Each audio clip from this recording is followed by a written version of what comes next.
Lurking below the gloss of calm seas and the gentle sway of waves lies a kingdom not marked on any map, ancient and brooding, vast beyond measure. It is a place where sunlight forgets its path, where pressure crushes like ancestral guilt, and where time itself drips slow and heavy, like the toll of a drowned bell. There, in that watery crypt of silence, life flourishes in forms older than memory, untouched by fire, by metal, by man. For centuries, mariners have returned with trembling lips and voyaged through 100+ legends of the deep, the mighty Leviathan, coiled around the earth's spine, the dreadful Kraken, whose grasp can eclipse moons, and 98 more horrors, forgotten by time, yet remembered by the tide. So settle in, traveller, let the waves speak, and before we dive into the abyss, tell us, where in the world are you listening from, and when? The sea may be eternal, but your moment with it is now. Drop it in the comments. The ocean's watching. Far below the gloss of calm seas, where sunlight gives up and the pressure pounds like war drums, there coils a force older than scripture and salt. The Leviathan, not merely a beast, but an era in motion, a serpent vast enough to strangle continents if it stirred in anger. In ancient Hebrew texts, its name was sung in fear, a creature God himself had to tame, a divine chaos swimming through primordial waters, too immense for human comprehension.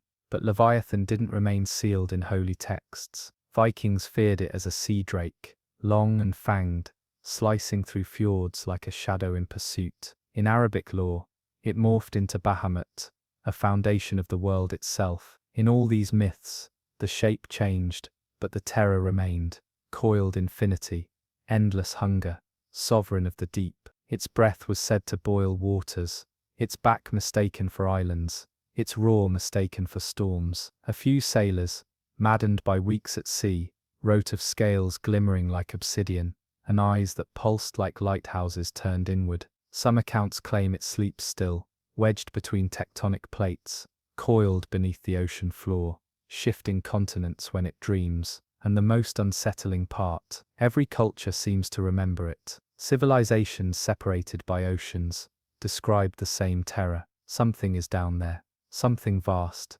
ancient, unyielding. We haven't outgrown Leviathan, we've only stopped believing long enough to be surprised when it rises again. They say the ocean keeps its memories in layers, a ghostly archive built from centuries of sunken hulls, drowned prayers, and the fading cries of men who met what they could not explain. Among these ancient echoes, Leviathan's name is not just remembered, it resounds. Through coral cathedrals and ship graveyards, it pulses like the rhythm of a giant heart, still beating in the dark. In the 1600s, off the coast of Norway, entire crews vanished after reporting a black ridge rising beside their vessel, longer than the ship itself, and glistening like wet coal. One survivor was found floating days later, eyes sunburned into blindness, whispering, "It looked at us." His journal, pages water-warped and ink-smudged, spoke of a creature that wrapped the sea around itself like a cloak, and vanished when cannonballs struck only foam. Modern sonar scans have captured impossibly large silhouettes moving beneath trenches too deep to study. Submarines powered down mysteriously, as if a pulse had rippled through the machinery itself. And near Iceland, fishermen still leave offerings of salt and smoke at sea, praying to keep whatever stirs in the depths asleep. Is Leviathan just a metaphor, a poetic warning sewn into seafaring folklore, or is it the first god we ever feared, a beast too old to remember its own creation? The deeper we dive into the blue abyss, the louder those echoes grow, calling us back to a time when monsters ruled the sea, not stories. In the cold, grey stretch of the North Atlantic, where storms walk like giants and waves reach like hungry hands, legends speak of a beast that does not swim, but waits, the Kraken, a name etched in sailors' oaths, and feared in every salt-soaked heart that dares the open sea. Neither serpent nor whale, this monster is all arms, all suction, all overwhelming might. The grasp of it is not a struggle, it is surrender. It does not chase ships, it consumes their presence. First, the sea stills, Birds flee. A pressure mounts, not from the air, but from some deeper place, as if the very soul of the ocean tightens. Then, the water boils. Great limbs, thicker than masts, and lined with suckers like cratered moons, rise slowly, impossibly, silently, one by one, curving around the ship with elegance that mocks the violence to come. Eyewitnesses describe sails ripped in moments, hulls cracked open like fruit, men pulled screaming into the black. The Kraken does not roar or bellow, it moves with the confidence of a king unchallenged. The sea belongs to it in those moments. Ships are not hunted, they are erased. Even today, strange sightings occur. Satellite images reveal massive whirlpools with no storm in sight. Submarines vanish near trenches they shouldn't have approached. And every year, a handful of vessels go missing in waters once charted by frightened Norsemen. The Kraken isn't a creature of myth, it is the sea's clenched fist. Long before a Kraken rises, the ocean sends warnings, not in screams or splashes, but in sounds that don't belong. Ancient mariners once claimed to hear church bells beneath their ships, tolling deep under the hull. Not the clang of chains or the groan of timber, but true bell chimes, faint and steady, ringing through salt water like echoes from a drowned cathedral. It always came before the stillness, before the ship stopped rocking, before the hands reached up. Some said it was the bones of past victims scraping the ocean floor, their sunken vessels groaning like organs of the abyss. Others believed it was the Kraken's call, not to frighten, but to announce, like a funeral dirge sent in advance, warning that the sea had chosen its offering. It wasn't superstition, it was survival. Crews that turned back at the first bell lived. Those who pressed forward vanished into foam and legend. Modern naval crews still report strange acoustic phenomena in certain sectors of the North Sea. Sonar picks up tones resembling bronze bells, repeating in unnatural patterns. Some scientists blame underwater seismic activity, but others know better. There are captains who won't sail at night in those waters, not for treasure, not for command. They know the sound. They've heard it. The ocean has a memory, and when the bells begin to toll, it means the Kraken remembers too. Not your name, not your ship, but that something warm still beats above. In the cold heart of Norse mythology, where gods wage war beneath storm-black skies, and wolves chase the sun across the heavens, one creature lies silent, coiled beneath the world's oceans, Jörmungandr, the Midgard serpent. Born of the trickster Loki, and destined to fight the thunder god Thor, Jörmungandr was cast into the sea as a child. There, it grew and grew, until one day, it wrapped the entire world in its coils, biting its own tail to hold the balance of all things. But balance in myth is fragile. The serpent's awakening is the breaking of everything. When it rises, it brings with it Ragnarok, the end of gods, of men, of time itself. Its breath poisons the air, its movements split the seas, and its hatred burns older than the sun. The Norse didn't merely fear Jörmungandr, they prepared for it, building entire worldviews around the inevitability of its return. What sets the Midgard serpent apart from others in these legends is not just its scale, but its purpose. Leviathan is chaos, Kraken is hunger, but Jörmungandr is judgment. Its sleep maintains the world, its stirring signals doom. Even the gods tread lightly near its waters, and some modern sailors swear the serpent still moves beneath the North Atlantic, describing mile-long ridges on sonar that vanish without trace. Not all monsters are forgotten. Some wait in silence, not for prey, but for the right moment to end everything. It was said that when Jörmungandr shifted in its sleep, the tides rebelled, shorelines vanished beneath walls of water, storms twisted unnaturally, lashing sky to sea like the fury of old gods. But the stories were never confined to myth alone. In 1783, after violent quakes rocked Iceland and the sea boiled with ash and fire, whispers arose. Not of tectonics, not of coincidence, but of the serpent stretching in its slumber, brushing against the walls of the earth. Fishermen reported the ocean moving like something alive, not in waves but in rolling pulses, as if pushed from below. Ships rocked without wind. Nets came back torn, not by teeth, but by force, stretched and snapped as though something titanic had coiled through them. One account spoke of a mountain-like ridge surfacing briefly in the distance, then dipping again, leaving nothing but foam and the taste of iron in the air. Modern science calls it subduction. Myth says otherwise. Yarmungandr doesn't thrash like the Kraken, or rise like Leviathan. It shifts once, and continents tremble. The sea isn't deep enough to contain it fully. That's why earthquakes come. That's why tsunamis ripple across oceans hours after the wind dies. The serpent stirs and the planet remembers its fragility. Ancient ruins buried under seabeds tell of sudden floods, of drowned cities not due to rain or tide, but something else, something far older. When Yarmungandr moves, the world doesn't just shake, it recoils. The waters off Japan's coasts are teeming with spirits, some gentle, some mischievous, and some so wrathful they can silence the wind itself. Among them looms one of the most chilling, the umebozu, towering, shadowy, and shapeless, except for the curve of a bald head resembling that of a monk. This ocean phantom emerges only when sailors speak its name aloud. That's the curse. The moment you acknowledge it, you invite it. Ancient fishermen spoke of calm nights suddenly broken by the appearance of a massive figure rising from the horizon, black against the stars, as if the sea had birthed a mountain in human form. Its body was made of mist and malice, its voice a rumble so deep it vibrated through bone. No eyes, no arms, just presence and dread. Once summoned, the umebozu demanded respect. Sometimes it simply hovered near, watching, testing the crew's silence. Other times it sank entire vessels with a single gesture, not a wave, but a drowning will. Sailors who escaped described it not as a beast, but a punishment. Some believed it was the ghost of drowned monks. Others said it was the soul of the sea itself, furious that man dared name its mysteries. To this day, Japanese sailors observe strict silence during strange weather. They do not joke, they do not chant, and above all they do not speak of the priest in the water. For once the umebozu knows you're watching, it watches back.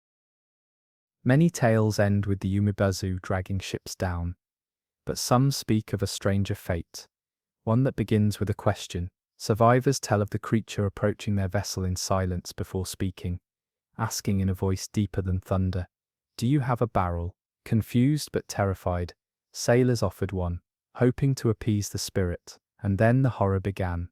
The umebozu would fill the barrel with ink, black as pitch, thick as blood, and pour it over the ship. Not water, not oil, ink.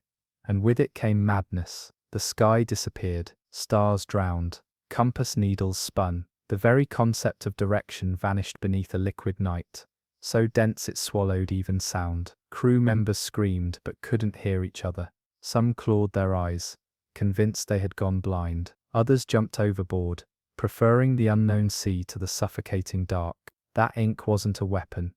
It was a judgment, a way for the umebozu to erase arrogance, to turn those who mocked the sea's silence into whispers of warning. In the centuries since, ink-black storms have been reported in modern shipping lanes, baffling radar and blotting out satellite feeds. Entire communication lines go dead, only for ships to emerge days later with missing crew and shattered logs. The sea doesn't need to roar to destroy. Sometimes it just darkens. And if you see ink rising from the waves without cause, do not speak, just pray the priest passes by.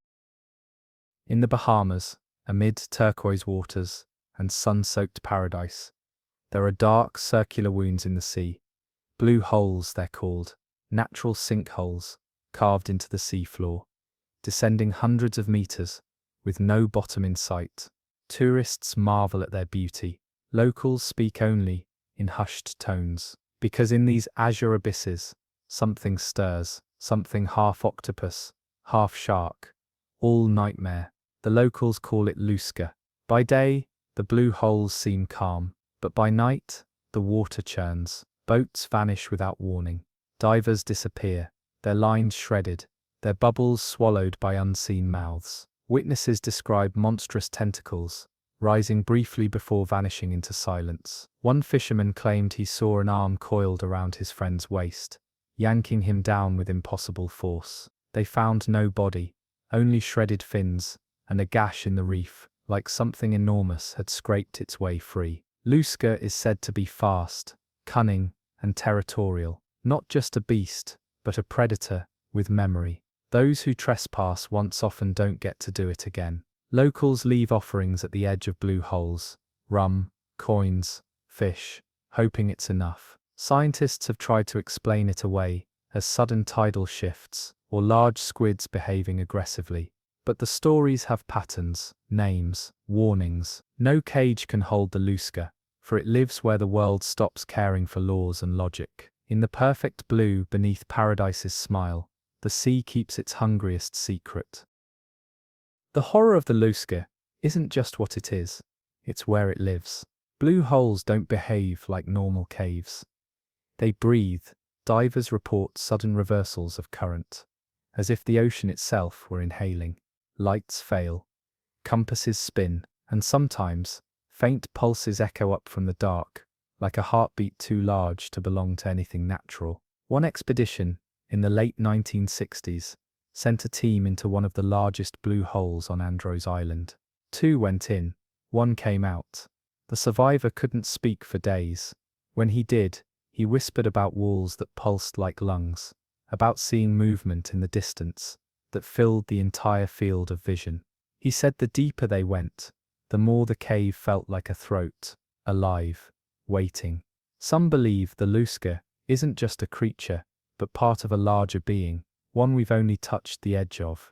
The blue hole isn't a lair, it's a mouth, and each time it swallows a diver, it tastes us a little more. Stranger still, seismic readings around these holes have picked up rhythmic pulses, always at night, like sonar, pings, but they're not echoes, they're calls, as if the Lusca isn't alone.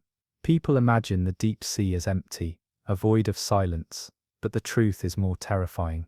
It listens, it breathes, and sometimes, when it opens, the Lusca rises, not for food, but for communion with the dark. In 1997, a low-frequency sound rolled through the southern Pacific, so loud, it was picked up by underwater microphones thousands of kilometers apart. It wasn't a ship, it wasn't a quake.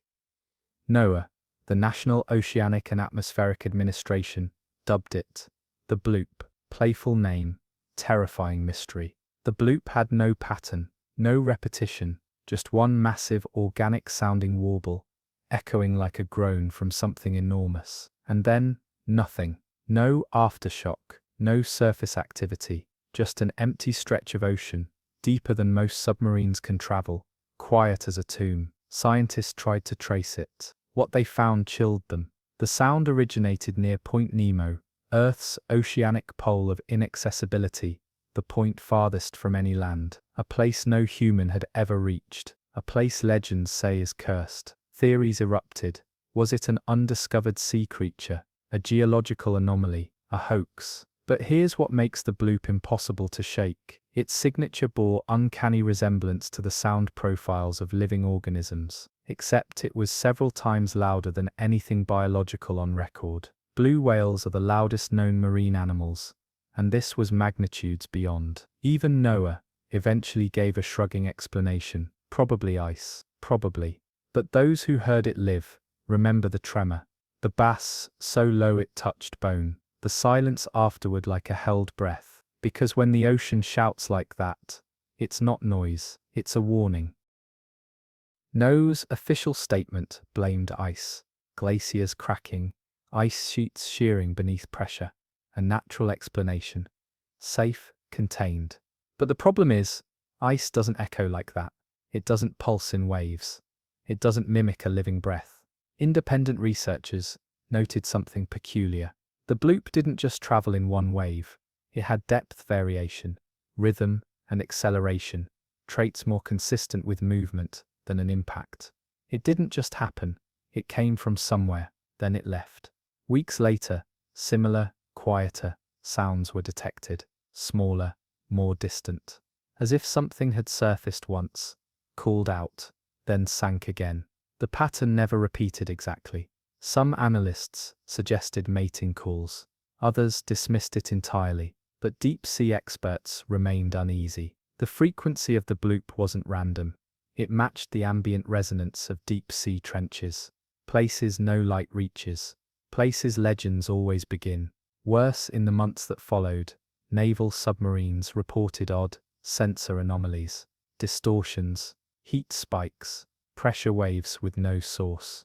Not damaging, but present, like something passing by, watching. Point Nemo has no islands, no ports, no buoys, but it does have stories. Seafarers claim it's where the sea breathes the loudest, where the stars don't reflect right, where compasses act like they're drunk. And now it may have something far bigger, moving beneath it. The bloop was real. We heard it. We recorded it. And then we ignored it. But the ocean doesn't speak often. When it does, it's best to listen and pray we didn't miss what it was trying to say. In the Sea of Cortez, where the desert meets the deep, tales have long circulated of a shadow beneath the surf, thicker than a whale, faster than a shark. Locals call it El Demonio Negro, the Black Demon, a creature cloaked in darkness, as long as a bus, with teeth like shipwreck steel. To see it is to disappear. To speak of it is to whisper. Stories stretch back generations. An old fisherman, leathery and sunburnt, told of a day when the sea grew black under his boat. Not a cloud, not a wave, but a body, so vast it seemed to turn the water itself into ink. The creature surfaced just long enough for him to see a fin taller than a man, jagged and scarred. He sailed home without his catch, eyes sunken, voice gone. Others thought he drank too much, but then more stories came. Boats returned gashed, nets torn with the precision of razors, livestock dragged from the shore, and the sightings always included the same three things: size, silence and shadow. No frenzy, no thrashing, just a slow inevitable rise, and a vanishing. Some say it's a megalodon that never went extinct. Others believe it's something worse, something old, angry, and territorial. Scientists scoff, but the ocean doesn't care what scientists believe. The black demon surfaces for no one, and disappears just as easily. What it leaves behind is fear, and the question of how close it swam before you noticed. What makes the black demon more terrifying than any great white or killer whale isn't its size, but its silence. Unlike the thrashing of known predators, El Demonio Negro moves with the weight of myth, quiet, heavy, inevitable. Survivors don't recall the moment it attacked. Migabukan, they remember the change in pressure, the air growing still, the way birds suddenly fled the sky. One diver, part of a research team tracking whale migrations, swore he saw a massive eye, black, lidless, the size of a dinner plate, watching him from below a kelp forest. Not a curious gaze, but a still, calculating one. His partner disappeared that same dive. No bubbles, no struggle, just gone. Their equipment surfaced days later, warped and crushed. Fishermen described discovering tooth marks in their catches, huge semicircles of damage, too wide for any known species. Marine biologists chalk it up to exaggeration or unidentified whales. But when sonar pings come back distorted, and depth readings skip like static, the scientists fall quiet. One boat captain, retired now, claimed he saw the demon rise just off his bow, trailing a wake thick with fish trying to escape the pressure. He turned off his engine, not out of strategy, out of respect. He drifted silently until the shape passed, then motored home and never returned. Because out there, in the swells between Baja's golden cliffs, the water sometimes remembers its monsters, and when it does, the black demon returns, not to feed, but to remind. South of everything, in waters that never sleep, and skies that never forget, crews aboard Japanese research vessels began reporting sightings in the early 2000s. At first, it was nothing, just a shadow under the ice. Then it moved, it rose, it had form, and it had skin, not scales or shells, but pale, smooth, human-like skin. stretched over a body longer than a submarine. They named it Ningen, meaning human, but there was nothing human about its size. Eyewitnesses described a creature with a bulbous, eyeless head and no mouth to speak of, only the suggestion of limbs, and sometimes long, jointless arms trailing behind it like streamers. Others swore it had fingers. One terrified crewman insisted it stood, rising out of the sea with legs like towers, then melted back into the mist. The government denied everything. Documents were redacted, videos deleted, but blurry photos and panicked log entries remain. And always, those who saw it were warned not to speak again. The Ningen doesn't kill like a shark or crush like the Kraken. It exists. And in that existence lies terror. Because if the coldest part of the earth hides something that watches, that waits, then what else is out there, preserved in the silence of a continent untouched? Sometimes, during Antarctic twilight, sailors claim they hear ice groaning from below, not cracking, not breaking, breathing. Years after the first reports, another expedition caught something on thermal imaging. A mass, 20 meters long, slowly rising beneath a shelf of sea ice. No engine, no animal sound. Just heat where there should have been only frozen death. Then it was gone, leaving behind water, so cold, it steamed. When the footage leaked, skeptics claimed it was a whale, or heat trapped beneath the ice shelf. But those who'd served on polar vessels knew better. Whales move. This thing waited, like a corpse, remembering how to live. Divers sent under the ice found bizarre tunnels, perfect and smooth, carved not by water currents but something else. Some led nowhere, some went too deep. One team never resurfaced. Their last radio transmission was static, followed by a single word whispered in disbelief. Watching, and then there are the eyes. More than one crew has reported seeing massive milky orbs staring upward through translucent ice. Unmoving but aware, no blinks, no motion, just presence. It's as if the ice itself is observing, studying, waiting for the right moment to stir. One haunting theory suggests the Ningen isn't just a creature, it's an ancient intelligence, something preserved in frozen time, awakening slowly. It doesn't attack, it doesn't flee, it simply is a. That's what frightens the scientists the most, because the Ningen isn't trying to survive, it's already adapted, already ready, and if it ever decides to rise fully from the abyss, we won't have time to scream. There are things in the deep that do not belong to our time, creatures that remember when the oceans were younger, when the continents were still shifting like restless sleepers. Among them is the Leviathan, not the biblical beast of legend, but something far older, far stranger. Norwegian whalers in the 19th century spoke of a serpentine shadow that followed their ships for days, never surfacing, never attacking, just keeping pace beneath the waves, as if studying them. Then, without warning, it would vanish into the abyss. Some claimed it had no eyes, only rows of luminescent pores along its flanks, pulsing like a slow alien heartbeat. Others swore it had too many eyes, clustered like barnacles along its spine. In 1942, a German U-boat crew radioed in a frantic, distorted transmission about a living torpedo that circled their vessel for hours before dragging it down, not with teeth or claws, but with a sound. A deep, resonant hum that shattered glass, ruptured eardrums, and left the men bleeding from their noses before the sea swallowed them whole. The last words on the recording were not in German, nor any human language, just a wet, clicking chant,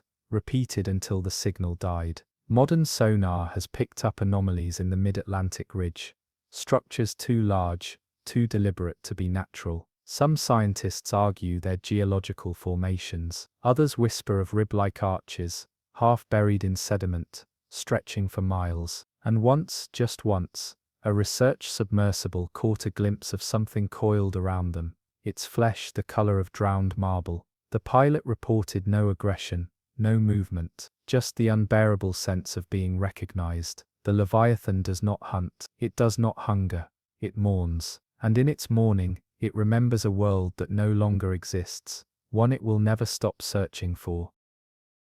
Sailors have long feared the sirens, but the truth is far worse.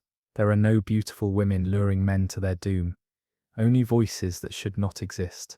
In the Bermuda Triangle, in the Devil's Sea, in the black waters off Cape Horn, ships have vanished without wreckage, without distress calls. The few who return speak of music rising from the deep, not melodies, but vibrations, felt more than heard, a sound that bypasses the ears and settles directly into the bones. Some describe it as a choir of whales, others as the groaning of 1,000 drowned men.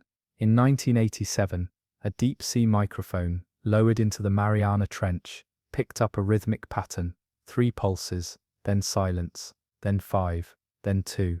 It repeated for 17 hours before stopping abruptly. When researchers played it back at a higher speed, the pulses resolved into something resembling speech, not words, not language, but intention. The most chilling accounts come from submariners who've lingered too long in the midnight zone. They report knocking against the hull, not random, not frantic, polite, patient, as if something outside is asking permission to come in. And sometimes, when the pressure is just right and the ocean is still, those who listen closely can hear the slow, deliberate unscrewing of bulkheads from the outside. The Leviathan does not sing to lure, it sings to remind us the sea was not always yours, and one day it will be ours again. In the dark surge of ancient waters, where the Indian Ocean brushes the edges of the eternal, a creature sleeps, and when it stirs, even gods pause. The Makara. It is said to be a mount for divine beings, a protector of the holy Ganges, a symbol carved into temples with reverence. But what they don't tell you is what it became when forgotten. Makara was once divine, but oceans don't preserve gods, they consume them. Now it moves with the bones of old temples in its belly, and eyes clouded with the memory of worship turn to fear. Its body is a chimera's nightmare, the jaws of a lion, the trunk of an elephant, the tail of a shark, and the claws of something that drags, not slashes. When it rises, it doesn't announce itself with thunder. It surfaces with calm, as if it's checking whether the world still remembers its name. In the coastal waters near Kerala and Sri Lanka, old fishermen refuse to drop nets in certain moonlit tides. They speak of an oily shadow gliding beneath their hulls, too fast to be natural, too quiet to be machine. Offerings are still made to Makara in some places, a slice of coconut, a line of flowers, not out of faith, but fear. Because once the Makara was a gatekeeper, now it has become the punishment for trespassers in sacred seas. Legends say Makara guarded river gods, temples, and heavenly realms. But what happens when temples fall, and gods are forgotten? Monsters, even holy ones, grow hungry. In 2009, a team of marine archaeologists explored submerged ruins off the Gulf of Mannar, expecting coral-covered carvings and sunken pillars. What they found was silence. Equipment malfunctioned, sonar jammed. Divers returned pale, mumbling of statues that weren't statues, shapes with tails that curled, tusks that moved, mouths lined with stone-like teeth. One diver claimed he saw a statue blink, then sink into the sand like a predator, hiding in wait.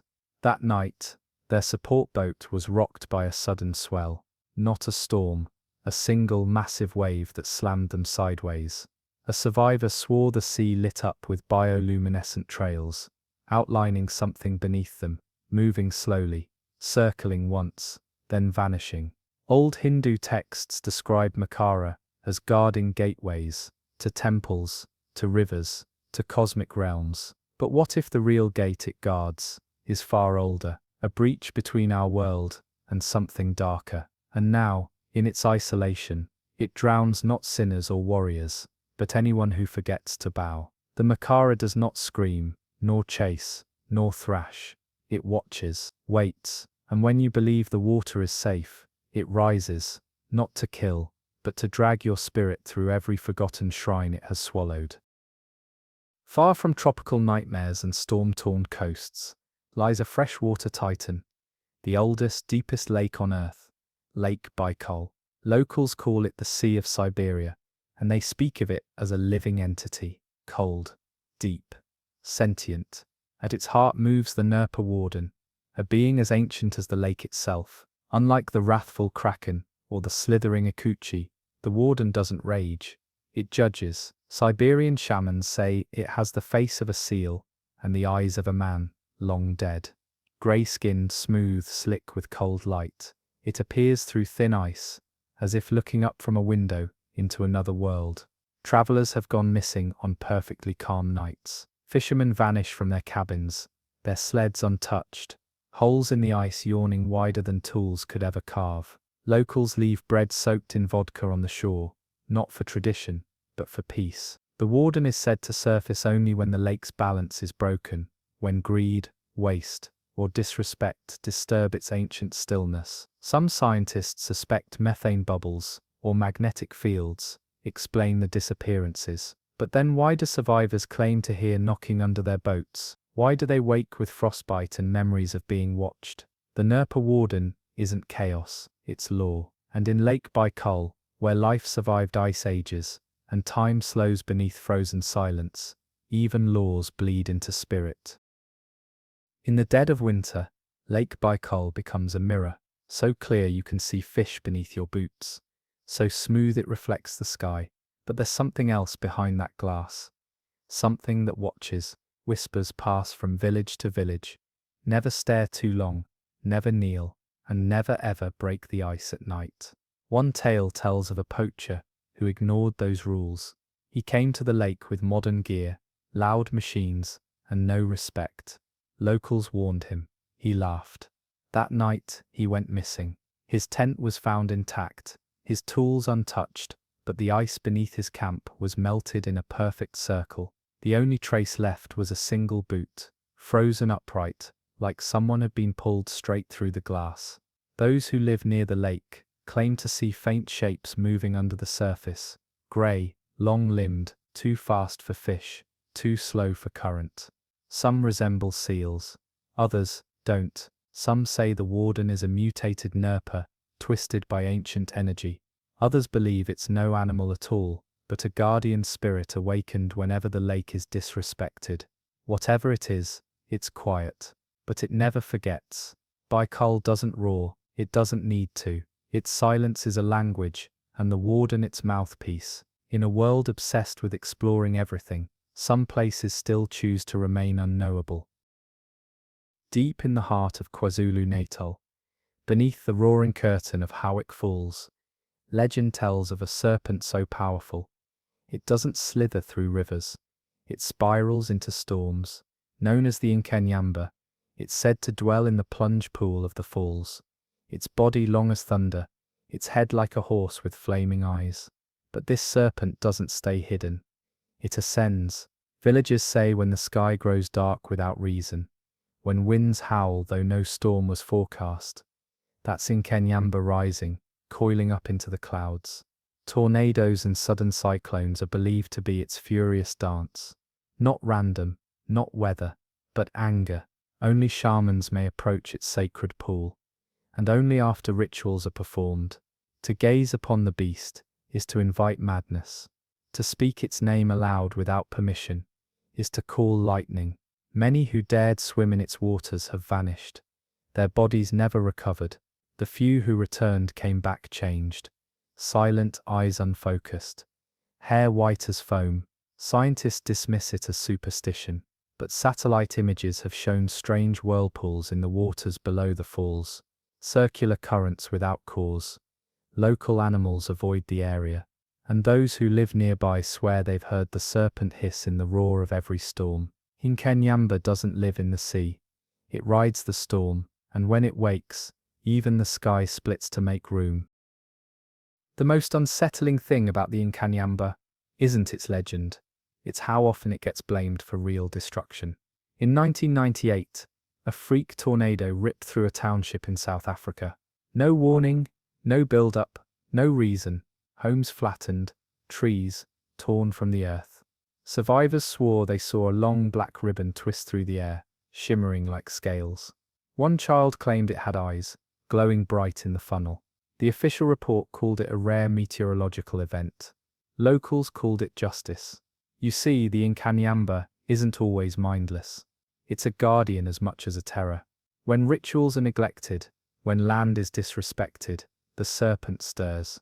Farmers say when the wind begins to circle in tight rings over their fields, they offer milk or coins near streams.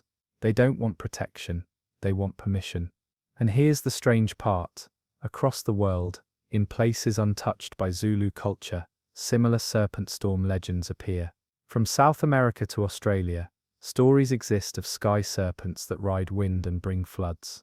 The body stretches, the clouds gather, the air turns to teeth. What if they're all one? Or worse, what if they're different heads of the same ancient beast, moving across continents, using water and sky as highways? The Incanyamba doesn't need a lair, its nest is the atmosphere, and every time a storm spirals without cause, someone somewhere is whispering its name, hoping it's not listening. Along the mist-heavy coasts of British Columbia and the Pacific Northwest, where cedar trees lean into sea wind and gulls cry like ghosts, lives a legend that never quite dies. Known to locals as Cadborosaurus, or simply Caddy, this sea serpent is more than a campfire tale.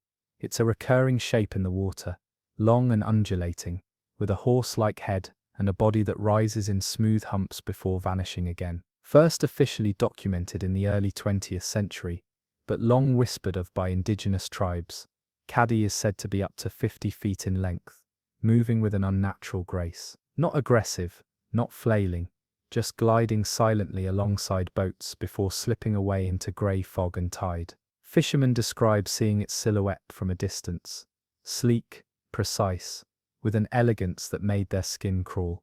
In 1937, whalers claimed to have recovered a partial carcass of what looked like a miniature sea dragon from the stomach of a sperm whale.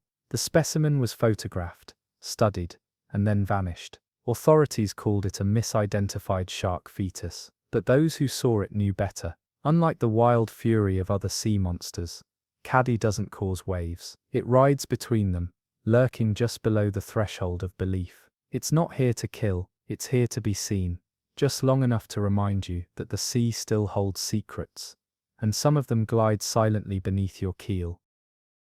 Caddy doesn't roar or rise in violence. It emerges slowly, like breath exhaled by the ocean itself. One moment the water's still, the next, the kelp forests begin to move against the current, as if stirred by something below. No splash, no birds fleeing, just ripples, just shadow. In 1968, a small fishing village reported 5 sightings in a single week. Not of splashes or wreckage, of something watching from beneath the waves. Arched humps surfacing in rhythm, the head occasionally rising with eyes that gleamed like black stones. Nets were torn, but not taken. Boats were followed, then left alone. The message wasn't threat, it was presence. Modern sonar scans have recorded massive moving shapes at shallow depths, too fast for whales, too controlled for natural debris. In 1991, a submarine crew tracked something the length of 2 city buses, its signature different from any known life form. It moved like a thought through the water, and then vanished, as if slipping through another layer of reality. And it isn't always alone. Some sightings suggest 2 or even 3 caddy-like creatures moving together, gliding like a pod or a hunting pack. But always, the same pattern follows: brief contact, eerie silence, and a gnawing sense that you were permitted to see it, this time. Cadborosaurus doesn't seek you, it lets you know it's still there, and every time you sail that fog-choked coast again, you'll feel the water watching back. In the Patagonian south of Chile, where fjords pierce the land, like old wounds and rains never cease, lives a creature whose name means the leather. But El Cuero is not a piece of hide. It's a beast, one that moves like a flayed animal, silent and spread flat, lurking just beneath the river's gloss. Locals describe it as a living sheet of flesh, slick, brown, eyeless, except for 2 quivering feelers that reach out from its center, like tongues. It waits, that's all it does. El Cuero settles in still waters, lakes, estuaries, slow rivers. It floats near the surface, camouflaged as debris or a discarded coat. When an animal or person comes near, the beast strikes fast. It wraps around its prey, tight as wet cloth, puncturing flesh with a hidden barbed mouth in its center. Within minutes, the victim is dragged under, silent, gone. Some call it a giant freshwater stingray. But there's something more intelligent here, something strategic. Victims aren't found torn apart, but hollowed, drained. Locals leave offerings on riverbanks. Dogs refuse to drink, and those who survive speak of hearing the water hum just before it moved. No waves, no scent, just wet death slipping quietly toward you, like your shadow folding in reverse. Because El Cuero doesn't chase, it waits for you to forget. The terror of El Cuero lies not in its violence, but in its patience. It needs no teeth to inspire dread, no roar to signal its coming. It exists in the margins of perception, half seen, half dismissed, until it's too late. Its body spreads across the water like oil, thin and slick, trailing no wake, casting no reflection. You might step in thinking it's driftwood or the hide of a dead animal, but once you touch it, it clings. Witnesses say El Cuero doesn't move in waves. It pulses. It draws breath, not through lungs, but through suction, draining the fluids of its prey while they're still alive, aware, twitching. Some call it vampiric. Others believe it's older than myth, a remnant of a time when creatures were more function than form, more hunger than body. One researcher in the 1970s claimed to have filmed it in a remote Andean lake. The footage was lost in a fire. All that remained was a scribbled note. It's not an animal, it's a decision. Farmers tell of cattle disappearing by the water's edge, leaving behind only hoof prints and a circle of mud. One man saw his daughter wade into the river for reeds. She never came back. The police blamed currents. He blamed the hide that blinked. In southern Chile, when the waters look too calm, too still, the elders advise, don't skip stones, don't cast shadows, and above all, don't look too long. Because sometimes, the water looks back. In the ancient scrolls of Norse myth, they say the gods feared only three things: the wolf Fenrir, the fire giant Surt, and the serpent whose body looped the globe, Jörmungandr. Born of Loki's trickery and the sea's deepest darkness, this monster was no mere creature. It was a boundary. It marked the edge of what could be known. Odin cast it into the ocean to be rid of it. But it grew and grew, until its coils wrapped the entire earth. Its tail lodged between its fangs, holding the world in suspension. So long as it stayed asleep, the world endured. But when it stirs, the seas quake. Sailors near the Arctic Circle tell of sudden, unnatural tides, waters that draw back, not from storms, but from something shifting beneath them. There are no eyes, no surface breach, just currents that pull wrong, time that skips, whales that beach themselves for no reason. They say Jörmungandr doesn't swim like fish, it twists like fate. And if you find yourself lost in fogs, with no compass reading true, you may be sailing not around a storm, but along its spine. No one survives an encounter, because if the serpent awakens, it doesn't eat ships, it ends cycles. Ragnarok begins, not with fire, but with the slow loosening of a serpent's bite. Legends say Thor once fought Jörmungandr on the sea, lifting the beast with a fishing hook forged from cow bones.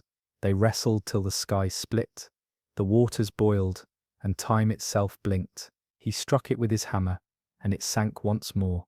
But the serpent was not slain, it sleeps.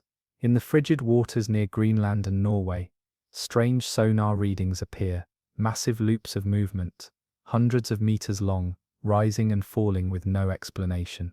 Submarines sent to investigate lose signal, icebergs split without impact. And sometimes, in the distance, there's a sound, a deep, low groan, as if the earth itself is exhaling. Scientists blame underwater landslides or seismic activity, but those who still read the sagas know better. They say the serpent shifts when the balance of the world falters, when greed, war, and poison awaken old powers that have long been resting beneath the waves. And here's the thing, Jörmungandr isn't just myth, Its name lives in every ocean chart that hides something too big to name. Its scales are mistaken for ridgelines, its breath for jet streams, its movements for anomalies. But what if the anomalies are lies, built to keep us from seeing what still coils beneath the crust? The serpent waits not to feed, but to finish. It is the punctuation to the sentence of man, and the day its tail slips from its mouth, the sky will not break because of what falls, but because of what rises. In the old tales whispered across the islands of the Philippines, there were once 7 moons, luminous pearls strung across the night, but their beauty drew envy. And from the deep came the Bacanawa, a monstrous serpent with a body like a whirlpool and a mouth wide enough to swallow stars. At first, it watched. Then one night it rose from the ocean like a mountain of scales, coiled through the clouds, and devoured the first moon. The world darkened, the tides went mad, and one by one, it consumed the rest. Only one moon survived, and to this day, the people bang pots and shout during eclipses, hoping to scare Bacanawa away before it finishes its meal. But is it only myth? Fishermen have reported massive whirlpools forming without wind. Satellites capture unexplained vortexes in Philippine waters that open and vanish within minutes. Locals claim to hear something groaning in the sea before eclipses. Not a wave, not a current, but a voice. The Bacanawa is no random beast. It's a lunar predator, a celestial eater. Its body is said to glimmer with moonlight trapped beneath its scales, and its breath makes tides tremble, and some say it isn't gone, just hungry, just waiting, because one moon still hangs above us, and even monsters hold grudges when they miss a meal. Unlike other sea beasts, the Bacanawa isn't bound by depth. It's a creature of ascent. Legends say its coils stretch miles long, shimmering with trapped stars, and when it moves, even the clouds drift off course. But what terrifies most isn't what it eats. It's when it chooses to rise. In 1983, residents near Tau Lake reported tremors before a lunar eclipse, not from the volcano, but from the water. Fishermen said the lake breathed out, hot mist blanketing the surface. For hours, no fish were caught, and no birds flew near. Then, as the eclipse peaked, the lake grew still, eerily still, and a column of water twisted upward without wind. No one stayed long enough to see what emerged. Some believe Bacanawa lives in underwater caverns carved from volcanic veins, a sleeping dragon waiting to reclaim what was once taken. Others insist it's not a creature at all, but a force of nature given form, a hunger that manifests when balance breaks, not to punish, but to consume. And still, eclipses come. Moons darken, people drum. Some laugh at the old traditions, calling them superstition. But ask the divers who felt tremors in still water. Ask the villagers who swear the ocean glows blue on moonless nights, as if something beneath it misses the light. The Bacanawa may be myth, yes, but if myths are echoes of truth, then we've been warning ourselves for centuries. In the dense rainforests of Papua New Guinea, where the rivers move like arteries through green flesh, there are whispered tales of a creature older than the trees themselves, known only as the one that blocks rivers. Villagers speak of a shadow that rises when the water grows still, of a silence that descends moments before something vast and unseen obstructs the flow. Entire streams have vanished overnight, diverted without evidence of rockfall, landslide, or flood. The elders believe it is not nature, but a being coiled beneath the surface, stirring only when disturbed by greed or ignorance. Fishermen have seen schools of fish scatter violently in patterns that suggest something massive passes beneath, but sonar yields no answer. Boats have returned cracked in half, nets shredded like silk, and always the current stops. Some say it's a guardian, others claim it's a punishment. But one thing is certain, when the river holds its breath, you should too. What makes Mokele Mbembe terrifying isn't just its size, it's the silence. No carcasses, no tracks, no noise. The jungle offers no evidence, only absence. Boats vanish, camps fall quiet, Radios go static. The river closes over everything like it never happened. Local hunters tell of paths they refuse to cross, places where animals won't drink, birds won't sing, and even insects keep low. When asked why, they just say, "It sleeps there, not buried, not gone, sleeping." Scientists have dismissed it as folklore, a misidentified hippo or croc. But ask the pygmy elders, and they'll tell you that when Mokele is angry, it doesn't roar, it turns the water red. Whole stretches of river fouled with blood and foam, no fish for weeks, and somewhere in that stench you'll see it. A ripple far too wide, a shape under the current that doesn't belong. There was an expedition in 1981. Journalists, biologists, guides. 14 people, only 6 returned. They claimed they heard chanting from the river, but no one was there. Just trees, staring. One survivor swore he saw a massive eye beneath the boat, not blink, just watch, and then disappear into ink-black depth. Mokele Mbembe doesn't chase. It waits for you to wander far enough from shore, then it pulls the world down with you. In the heart of Jämtland, Sweden, where pine forests sigh in wind, and the air bites like old steel, a deep, cold lake holds more than just water. Locals have called it sacred. Scientists call it mysterious. But the fishermen, the elders, the few who've lingered too long on its banks, they all know the truth. Storsjöodjuret stirs beneath the surface, and it is not of this world. This isn't some mossy log mistaken for a creature.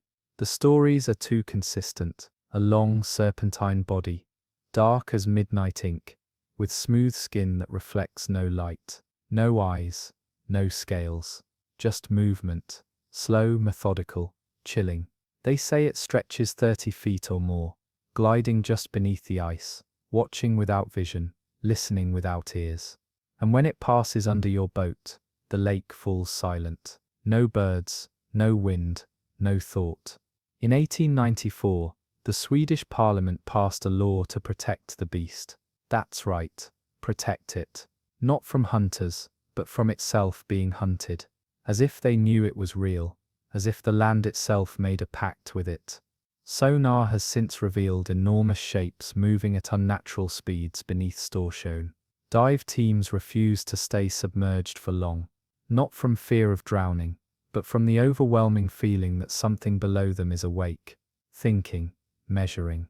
The Storsjöodjuret doesn't kill in bursts. It waits beneath the freeze.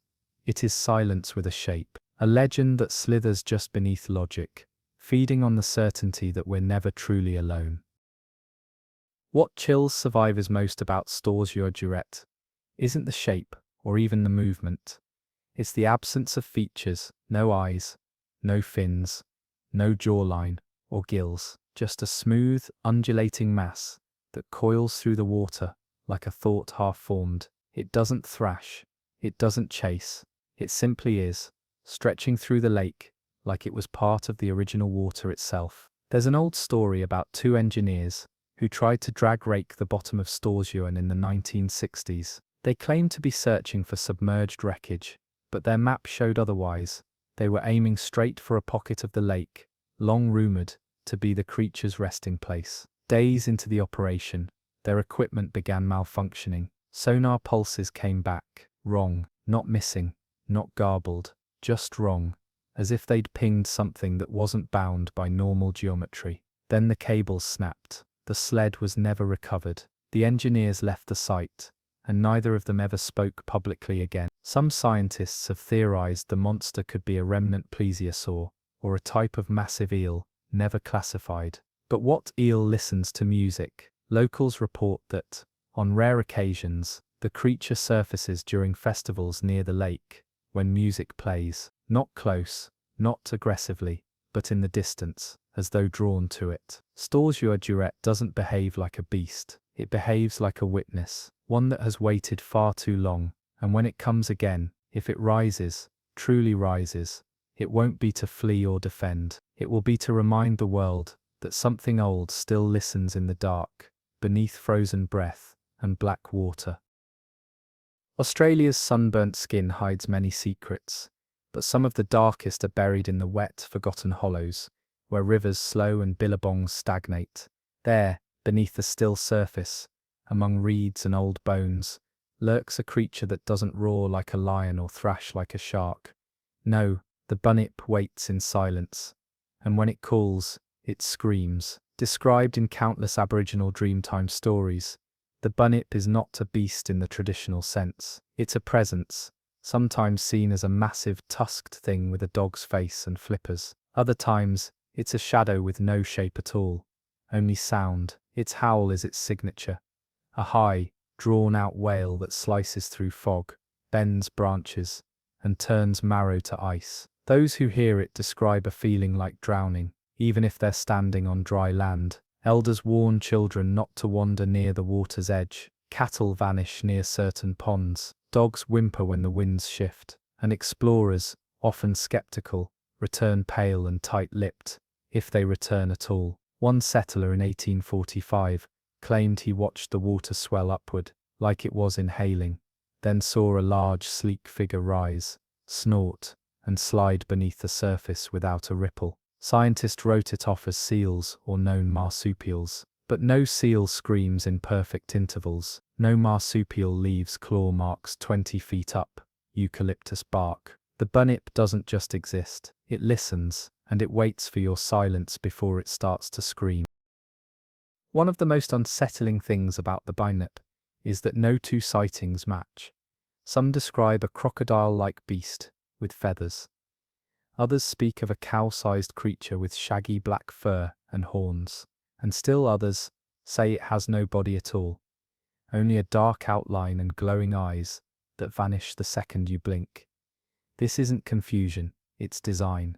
The bunyip seems to wear the fears of its witnesses, twisting itself into whatever frightens them most. Aboriginal accounts describe it as a spirit guardian, punishing those who disrespect sacred waters or take more than they need. And that might explain why it appears so often near abandoned wells, dried creeks, or poisoned ponds. The bunyip isn't just a monster, it's a reaction, a warning.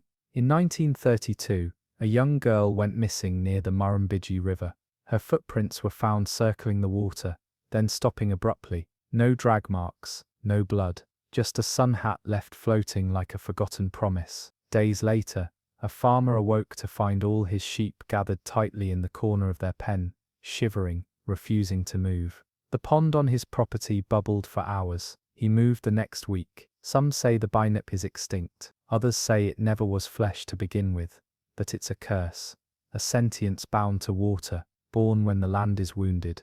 But whatever truth lies beneath those waters, one thing remains constant across all stories. When the billabong goes quiet, don't wait for the scream. Run before you hear it.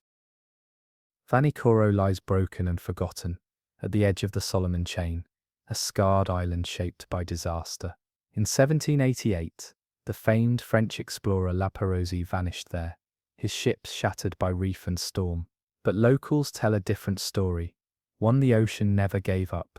They speak of Karamaru, the memory taker, a shadow that rose from the lagoon and erased the minds of those who saw it. The elders describe Karamaru not as a beast of flesh, but as something that warps reality itself. It appears as a dark swell beneath the coral shallows, stretching wide but never breaking the surface. Boats that drift into its reach are found adrift hours later, their occupants alive but dazed, unable to recall their names, their homes, or even how to speak. One man floated ashore with a mouth full of seawater and eyes that looked through time. They say Karamaru was born from a sunken rift, a wound in the seabed that pulses with something older than salt. It doesn't roar or chase, it simply hovers, drifts, waits, and when it nears you, your thoughts begin to unravel, not violently, but like thread tugged loose from fabric, bit by bit, memory by memory. Divers report strange pressure shifts near the reef where the French wrecks lie. Lights flicker in perfect silence. Go too deep, and you'll forget why you went. Stay too long, and you'll forget how to come back. Because Karamaru doesn't just sink ships, it sinks minds. Years after the La Pérouse wreck, colonial salvagers sent to investigate the area reported nightmares. even before they reached shore.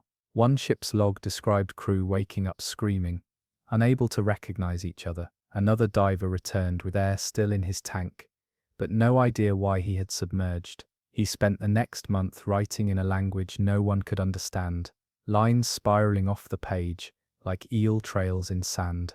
Locals refused to sail through the lagoon after dusk, not for fear of drowning, but of forgetting themselves. It's believed Kuramaru marks those who enter its reach, not always claiming them, but staining them. The marked grow strange, moody, unrecognizable. A village elder claimed the creature once stole her sister's voice and left only the sound of waves in her breath. Some think Kuramaru is a remnant of something cosmic, not a sea monster, but a parasite of thought that feeds on the human mind like plankton. Others say it's the vengeful spirit of the ocean itself, born from the wrecks and rituals left unfinished by the dead. Once during a tsunami warning, a group of soldiers evacuated the island's coast. Cameras later showed them walking in circles for hours, just meters from shore, arms slack, eyes vacant. The ocean was calm, the air heavy. When asked what happened, they only replied, "We were already home." So if you ever visit Vanikoro, mark your path, speak your name often, tie reminders to your wrists, because when Kuramaru comes, you forget why you ever feared the sea. The Norwegian fjords are deep scars cut by time and glacier, veins filled with dark water that sinks farther than light can follow. Among the mist and mountains, there are tales older than any map, stories of a beast that was never seen in full, only felt in tremors and silence. They call it Svarthalsen, the black throat, a serpent with a body so long it wraps around the fjord floor and waits without breath or hunger. It is not a creature of tides, but of stone, sleeping beneath the cliffs and speaking only when the wind stops. Fishermen speak of echoes that don't bounce back, of anchor chains that grow warm when lowered, of sounds that come from beneath the boat, not from the sea, but from something thinking far below. In 1952, a cable-laying vessel near Sognefjord reported dragging its equipment across something smooth and curved, harder than stone but pulsing with warmth. The cables melted. The crew fell ill. They were pulled back to port shaking and sleepless, unable to describe what they felt, only that the sea had listened. Since then, sonar surveys have refused to explore certain channels. The data returns scrambled, not missing, as though translated into a language no one speaks. Svarthalsen does not rise, does not move, does not feed in the way animals feed. It waits for moments when grief echoes across the mountains, and then the surface shifts without cause. Some believe Svarthalsen was born before the fjords were carved, that it is older than the ice, and that it feeds not on fish or men, but on sound itself. Near Florm, a group of hikers once recorded themselves calling out into the valley at dusk. The recording played back with a sound none of them had made, low and slow, like a mountain exhaling underwater. 3 of them would later refuse to return. One left Norway entirely. The last still writes down his dreams, where a black coil slides past windows that should not face the sea. Locals avoid the water during winter. They say that's when Svarthalsen is closest to the surface, when the cold tightens its grip and makes the creature aware of what moves above. Boats moored near the deepest points are sometimes found turned slowly, their ropes strained as if something below had reached for them and let go. No one claims to have seen the full body of the black throat, but enough have seen shapes that should not be there, movements that ripple without wind, and tides that do not match the moon. They say the creature wraps around the fjords in a slow spiral, like a crown of grief, coiled through the stone beneath villages that do not sleep well. It is not aggressive, it is patient, and when voices are lost in fog or mountains return no echo, it means Svarthalsen has listened long enough. It may not roar, but when it uncoils, the silence will fall like a flood. In the frozen claws of the Sea of Okhotsk, where the water churns with iron-colored waves and ice drifts like broken teeth, sailors whisper of a creature known not for speed or fury, but for its patience and design. They call it Uluganu, the deep architect, a colossal crustacean whose shell is layered with rusted metal, salt-worn bone, and fragments of sunken ships, arranged like ceremonial armor.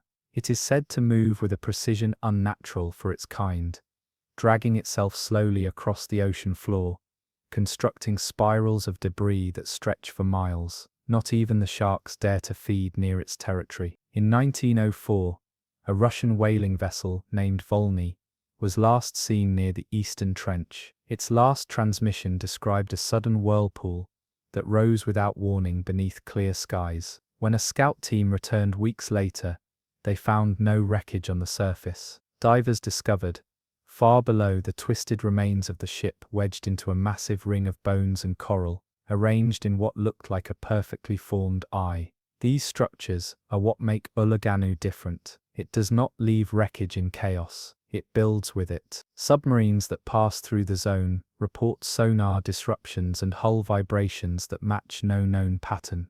Those who surface from dives report hearing clicks and scraping noises in perfect intervals, as though the creature is mapping, measuring, creating. Uluganu is not a scavenger, it is a builder, sculpting cathedrals of the drowned in a language we do not speak. The fear surrounding Uluganu does not come from its form, which is rarely seen, but from what it leaves behind. Entire vessels have been found gutted and set upright on the seabed, balanced in unnatural positions, every object inside carefully placed as though part of an offering. Helmets positioned on chairs, forks aligned on tables, ropes woven into symmetrical knots across shattered decks. Not a single body ever remains. No blood, no drag marks. Just arrangement, like a curator, assembling a forgotten history from the remains of the bold. In 1976, a Japanese expedition using an unmanned submersible captured footage of a structure nearly 100 meters wide, a spiral dome built from dozens of ship hulls, fused together by coral and seaweed. The camera flickered near the edge, then shut down entirely. When retrieved, its casing was scratched in uniform lines, evenly spaced, deeply etched. Marine biologists said it resembled claw marks, not from attack, but as if the machine had been deliberately examined. Local fishermen believe Uluganu was once a divine beast punished for arrogance, cast into the trench where it now builds in silence, trying to mimic the world it was banished from.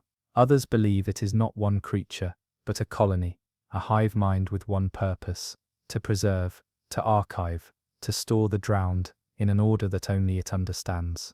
The sea above remains wild and chaotic, but deep below, Uluganu is arranging the ocean's dead like stained glass. And one day, when the last piece is placed, something might rise, not to destroy, but to display what the sea remembers, and the surface always forgets. In the marshlands and slow rivers of southern Chile, where reeds tangle and the water runs shallow and dark, villagers speak of El Cuero, the hide of death, a creature with no bones and no mercy.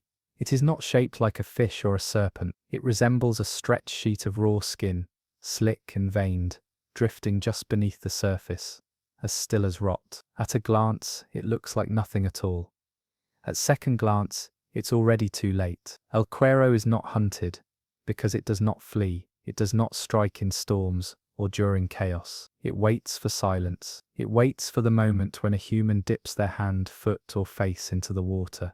Then the skin rises and wraps around the body, like a glove. Small hooks line its underside, invisible until they sink into flesh. There is no sound, no splash, no struggle. The water closes with the same stillness it held before. Eyewitnesses describe an unnatural smell before it appears, like wet leather left too long in the sun. Dogs whine when it's near. Birds do not sing over its territory. One shepherd claimed he saw the creature lunge for a calf and consume it in under a minute, folding over the animal like a wet cloak and dragging it under before the scream could finish. El Cuero is not a predator by instinct. It is a predator by nature. It does not eat to live. It eats because the river wills it so. Legends say El Cuero was not always a beast. Long ago, a warlock cursed by betrayal sought revenge not through spells, but through transformation. He offered himself to the river, in exchange for silence and power. The water accepted. His body was peeled away, his face stretched thin, his organs dissolved. What remained was only hunger stitched into skin. Fishermen have attempted to trap it. Nets come back shredded. Hooks come back bent. Boats that drift too long in its zone are found days later covered in long hair-thin slashes, as if the creature was testing the wood for weakness. Survivors from narrow escapes tell of a burning cold that enters the lungs when El Cuero draws close, as if the air thickens with grief. In 2001, a herpetologist tried tagging a strange movement under the Pilmay-Ken River with a sonar buoy. For 2 days the tag reported a spiral pattern that repeated at precise intervals.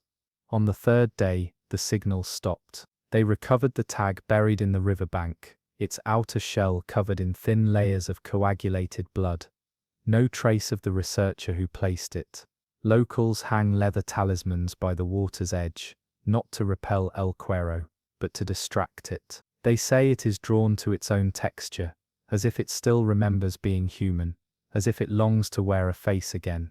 No storm heralds its arrival. No wave breaks to announce its passing. When El Cuero comes, it glides beneath your shadow and waits for your reflection to stop moving. In the swampy labyrinths of West Africa, where the lagoons run thick and red with rusted clay and forgotten offerings, fishermen murmur of Einignon, the blood lake phantom. It is neither beast nor ghost, neither spirit nor storm. It is a presence stitched into the water's colour, a thing that speaks in familiar voices and calls from where no boat should go. Einignon is not seen first, it is heard. Those who have lost loved ones to the water say they sometimes hear them again, late in the dusk. A wife singing an old tune, a brother calling their name from the mist. The words come soft and warm, as if carried by wind. But there is no wind, only stillness, and that unmistakable scent of wet copper. Those who follow the voice are never seen again. The elders say, Einignon is what remains when grief sinks too deep. A weaving of sorrow and water that hungers for memory and sound. It wraps around the thoughts of the listener, curling into their dreams, loosening their will. Some say it formed centuries ago during the forced crossings, when bodies filled these waters by the thousands and the spirits of the drowned had nowhere to rise. One boatman returned, after a full night vanished. His hair was white, his voice gone. He stared at the ground as his boat drifted backward. On his wrist, carved faintly, as if by coral, were words in a language no one could read. He has not spoken since. Fishermen avoid casting nets in certain corners of the lagoon. They say the water there feels warmer, thicker, as if it resists the weight of the net.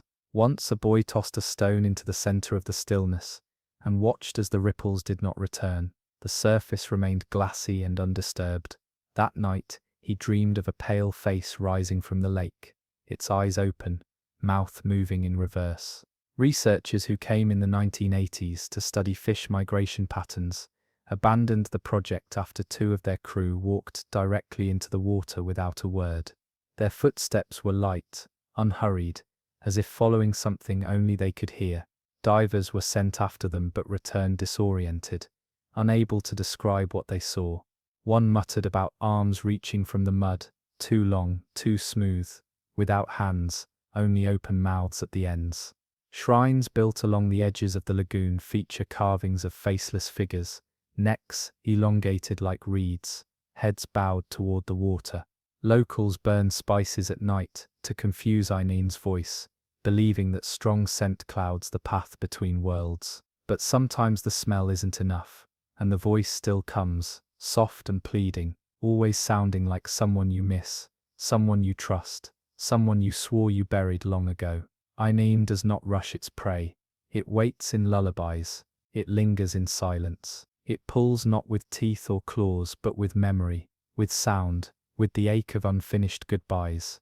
And when it calls your name, it will be in a voice you cannot resist. In the southern reaches of the South China Sea, where trade winds bite and storms forget their names, sailors have begun whispering of a reef that doesn't appear on any chart. They call it Xuanxi, the shifting fang. It wasn't always there. In fact, no one remembers seeing it before a decade ago. But now it rises in patches, sharp coral forming rings in the deep that twist in unnatural geometry, glinting red when the tide is low and humming when the moon wanes. At first it was thought to be an underwater volcano growing upward, until survey drones were sent to map it.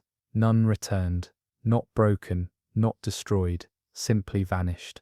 Teams dispatched by 3 different nations dropped buoys and sonar lines. All reported echoes bouncing back with a delay, as though something beneath the reef were moving, shifting its density to confuse the signal. When they retrieved a buoy, it had changed shape, warped like plastic exposed to fire, and was covered in fine symmetrical carvings, like the pattern of fish scales, but far too large. Fishermen from nearby islands avoid the area, especially after one vessel returned with no one aboard. The nets had been drawn in. The anchor was still down. The crew's shoes and coats were neatly arranged in a circle on the deck, pointing toward the sea. Inside the captain's log were lines of script, written in ink not used by any modern pen, slanted upward like a spiral. They say Xuanxi is not just growing, it is remembering. The center of Xuanxi, according to one diver who returned muttering riddles and blinking as though in dream, is hollow. A bowl of coral forming a perfect sphere around a glowing mass, flickering like fire under oil. He claimed it watched him, not with eyes, but with attention, the way a storm watches the sky. His oxygen lasted longer than it should have. The water felt warm, but when he surfaced, hours had passed. He could no longer say his name. Other attempts to breach the reef resulted in thick fogs rising over calm water. Radar showed nothing unusual. Ships became disoriented, some reporting loops in their coordinates, as if sailing forward returned them to their own wake. One helicopter pilot described a pulsing light beneath the surface, too bright for reflection, and when he blinked, it appeared closer. He landed shaking, claiming he heard a voice inside the rotor's hum, whispering in a language older than his blood. Xuanxi continues to grow, according to satellite images, though none stay clear for long. Coral doesn't grow this fast, nor does it curve inward in impossible arcs. Experts cannot explain it. Locals say it is the rebirth of an ancient beast, an intelligence that once ruled the deep before the continents knew their names. It speaks not through sound, but through light, through geometry, through the compulsion to dive where no man should. One day it will rise fully, not to spread, but to teach, to reshape, to reclaim. And when it does, the sea itself may no longer answer to the moon. Beneath the grey-blue bight of the North Atlantic, just beyond the icy edge of the mid-Atlantic ridge, sonar scans revealed a structure that should not exist. It is not a shipwreck. It is not volcanic. It rises from the ocean floor like the remains of a fortress, complete with arched doorways, pillars encrusted with stone, and walls aligned too perfectly for nature's hand. Divers call it the Cold Hold, though its original name is long lost. What remains within its broken gates is not merely ruin, it is guarded.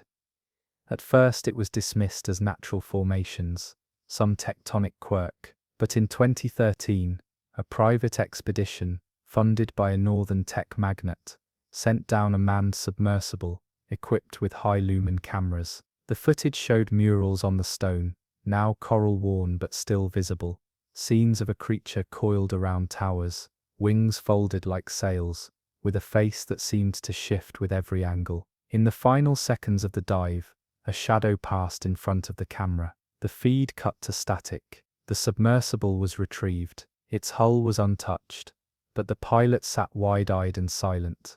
His tongue bit through. He would never speak again. The crew later reported strange humming through the comms, as though something was breathing directly into the signal.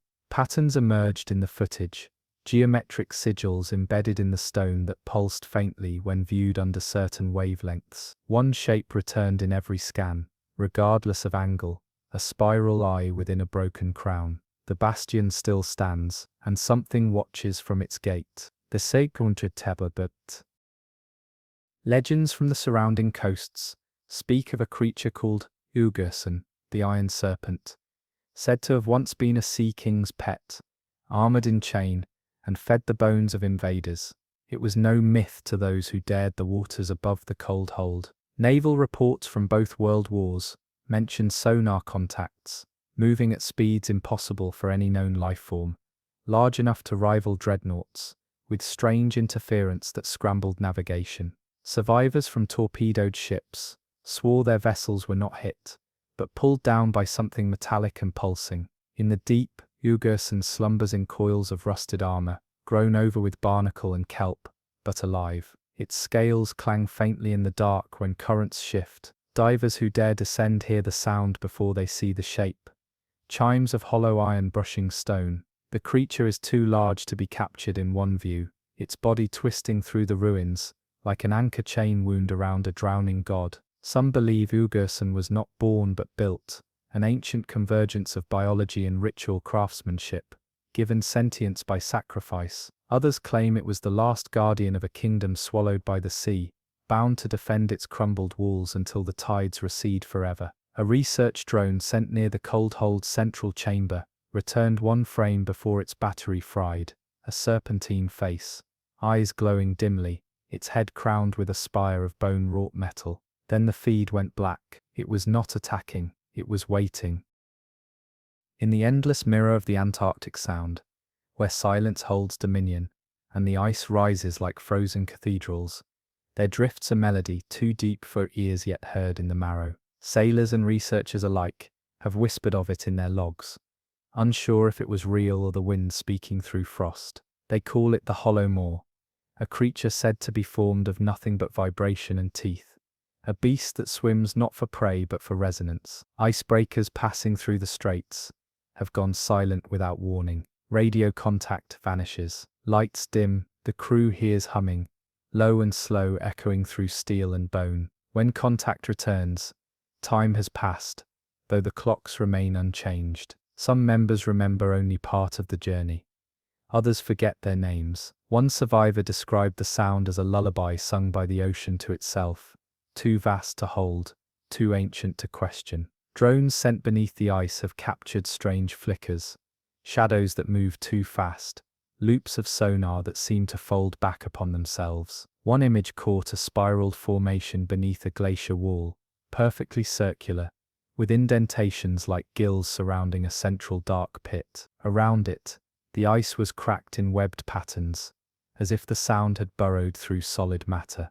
The Hollow Maw does not approach, it surrounds, it sings, and in that song something slips loose. Language, identity, gravity. It hums, and you begin to forget what silence ever meant. The legend of the Hollow Maw comes not from folklore, but from failed expeditions. In 1984, a joint Antarctic team vanished for 6 days. Their radio logs picked up fragments, words half swallowed, melodies repeating in unnatural cycles. When they were found, the crew was alive, but deeply altered. They moved slowly, spoke only in whispers, and refused to sleep. When pressed, they said they had met something that didn't speak in words but in presence, a pressure that curled around their thoughts like hands in fog. Scientists dismissed it as cold-induced psychosis, but the ice told a different tale. Beneath the site, divers found an under-ice cavern lined with long gouges, not from drilling or tectonics, but smooth and deliberate. At its center, a circular shaft descended into blackness, where instruments failed and light bent as if pulled sideways. One diver descended alone, tied to a cable. 40 meters in, he began humming. The cable went slack. When pulled back, he was breathing but unconscious, his mouth moving as though still singing. He awoke days later, with a wordless scream, and has not spoken since. Now, vessels crossing the Antarctic Sound go quiet before entering. Crews wear noise-cancelling helmets. Ships move faster, but the sound still finds a way. Some say the Hollow Maw is not a creature, but the ocean's first dream, left behind when the world cooled and hardened. A memory that floats, seeking minds to echo its shape, and when it finds yours, it changes you forever. In the heat-hazed waters of the Bay of Bengal, Between the shifting silt and the quiet drift of mangrove shadows floats a body that defies time. It is massive, unmistakably a whale, but no ordinary one. Its skin is bloated, leathery, blackened with age and tide. Its eyes have long caved in, yet the body moves, not by current, not by wave. It turns purposefully, shifting direction against the pull of the sea, moving in long, slow arcs, like a beast still alive. Locals call it shumorput, the sea ghost. It was first sighted in the early 1900s by merchant vessels, thought to be the corpse of a blue whale. Yet it never decayed. Through storm and season, it drifted in patterns too deliberate. Nets caught near it were often torn open from below, and fishing lines would come back clean, hooks bent backward as if carefully unpicked. Divers from a coastal research team once tried approaching it. Only one returned. He was found clinging to the side of a buoy. Hours later, eyes wide, fingernails torn off. He could not speak for days. When he did, he said the whale had no bones, just walls of meat, hollowed, and something within them that moved when it breathed. Shumorput is not merely a corpse, it is a mask, a husk worn by a thing that prefers the disguise of death. What steers it is unseen, but not unfelt. The sea grows strangely still when it approaches, as if the water itself is waiting to see who will notice. There are stories among the fisher tribes of the Sundarbans, spoken only when the fires are low and the tides retreat.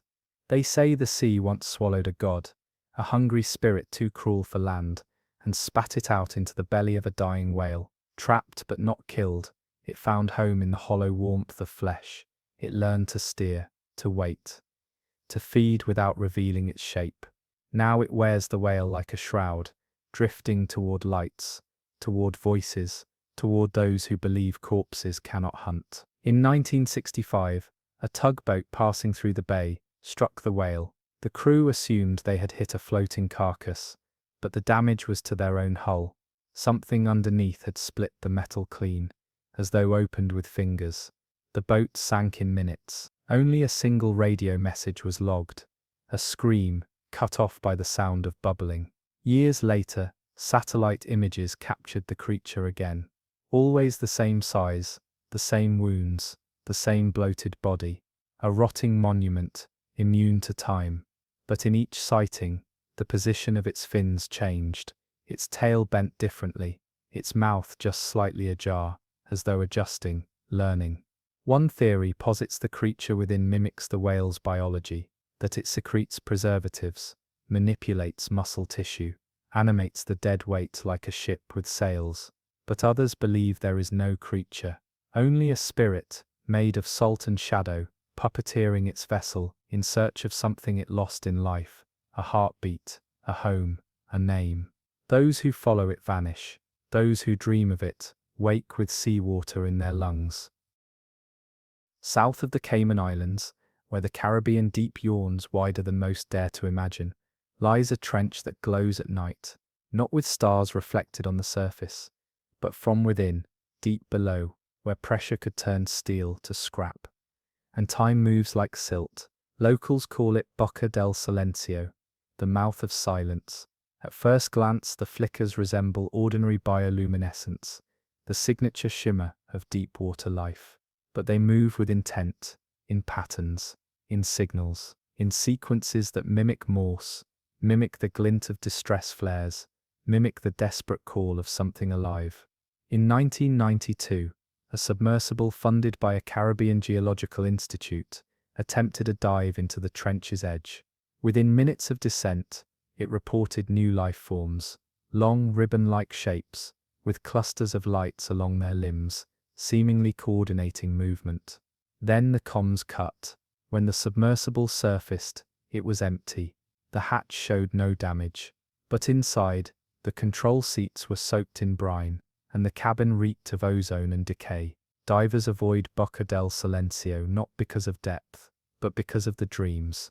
Even from afar, those who pass near it report sleep filled with images of floating cities, endless tunnels carved in coral, and eyes, always eyes, watching from behind veils of light. Some say the trench is not just a crack in the earth, but the upper lip of something much larger, still rising. That the lights are not bait, not warnings, but part of its skin. A signal of something preparing to wake. In a coastal village near Montego Bay, fishermen recall the year a storm drove them too close to the trench. Their boat stalled under a sky gone completely still, and the water beneath them pulsed with light, as if a heartbeat beat below. Then came the touch. Thin, flexible tendrils rose around the hull, glowing faintly blue, moving not in chaos but rhythm. They did not strike. They pressed gently, as if testing, measuring, deciding. One man reached overboard. The light curled around his wrist and vanished beneath his skin. He screamed for hours, but his body bore no marks, just eyes wide with terror, and the repeating whisper that it had counted his bones. Since then, satellite imagery reveals slight shifts in the trench's perimeter after each major tropical storm, as if it opens wider, breathes deeper. Researchers now believe there is a bioluminescent organism embedded in the rock, larger than any known species, its appendages disguised as tendrils of coral or strands of kelp. But the locals are not convinced it is animal at all. They call it the listener. They believe it does not eat. It absorbs sound, heat, memory. Boats that drift too close return strangely cold, their hulls coated with microscopic patterns like fingerprints. Divers pulled from its edge suffer partial memory loss, not dramatic, but surgical. Missing birthdays, missing names, missing the scent of their childhood home. The trench waits, not asleep, not awake, watching, flickering, and each light it flashes is one step closer to knowing who watches back. In the blistering shimmer of the Arabian Gulf, beneath the sand-swept waters where pearl divers once dove without oxygen, legends still whisper through villages and broken docks of something pale, something long, something listening. They call it al-Lifif, the silken coil, a serpent as white as dried bone and smooth as eel skin, wider than a dhow and so quiet it moves through schools of fish, without disturbing a single scale. It is said to wind itself through reef and wreck alike, coiling into impossible knots beneath the silt and coral, pulsing faintly with a pale inner glow. Divers claim it does not strike from below like other sea creatures. It rises gently, like a hand lifting from silk sheets, a soft shimmer at the edge of the diver's vision, mistaken first for sunlight breaking the surface, then a voice, not loud, not sharp, but intimate, deep inside the skull. It doesn't ask questions, it offers answers, answers to unspoken fears, to grief carried in silence, to the ache of forgotten love. And those who listen float upward, not from fear, not from panic, but from comfort. Old men along the wharves say they once knew divers who surfaced with bleeding eyes, lungs stretched open like sails, faces smiling as if they had met something divine. Those divers did not survive. Their final breaths were calm. Their final words were always the same. It forgave me. Al-Lifif does not chase. It waits in stillness, weaving through pearl beds, wrapping around the bones of broken nets, and when the heart is heavy enough, it comes close. In 1948, a British naval officer stationed near Bahrain documented the strange case of 3 divers who returned with pearls of unnatural luster, opalescent, radiant, but warm to the touch. One diver died before morning, the second vanished during the night, and the third awoke gasping, his breath like steam in the dry air. He whispered of being touched by a serpent with no eyes that had shown him his own life. Its moments rewound and rearranged, all while coiled around his chest like a lover. He said it breathed into him. Since then, similar stories have surfaced from Abu Dhabi to Muscat. Divers brought up too fast, their lungs ruptured, but without panic. The medical records speak of peaceful decompression, not a struggle, but release.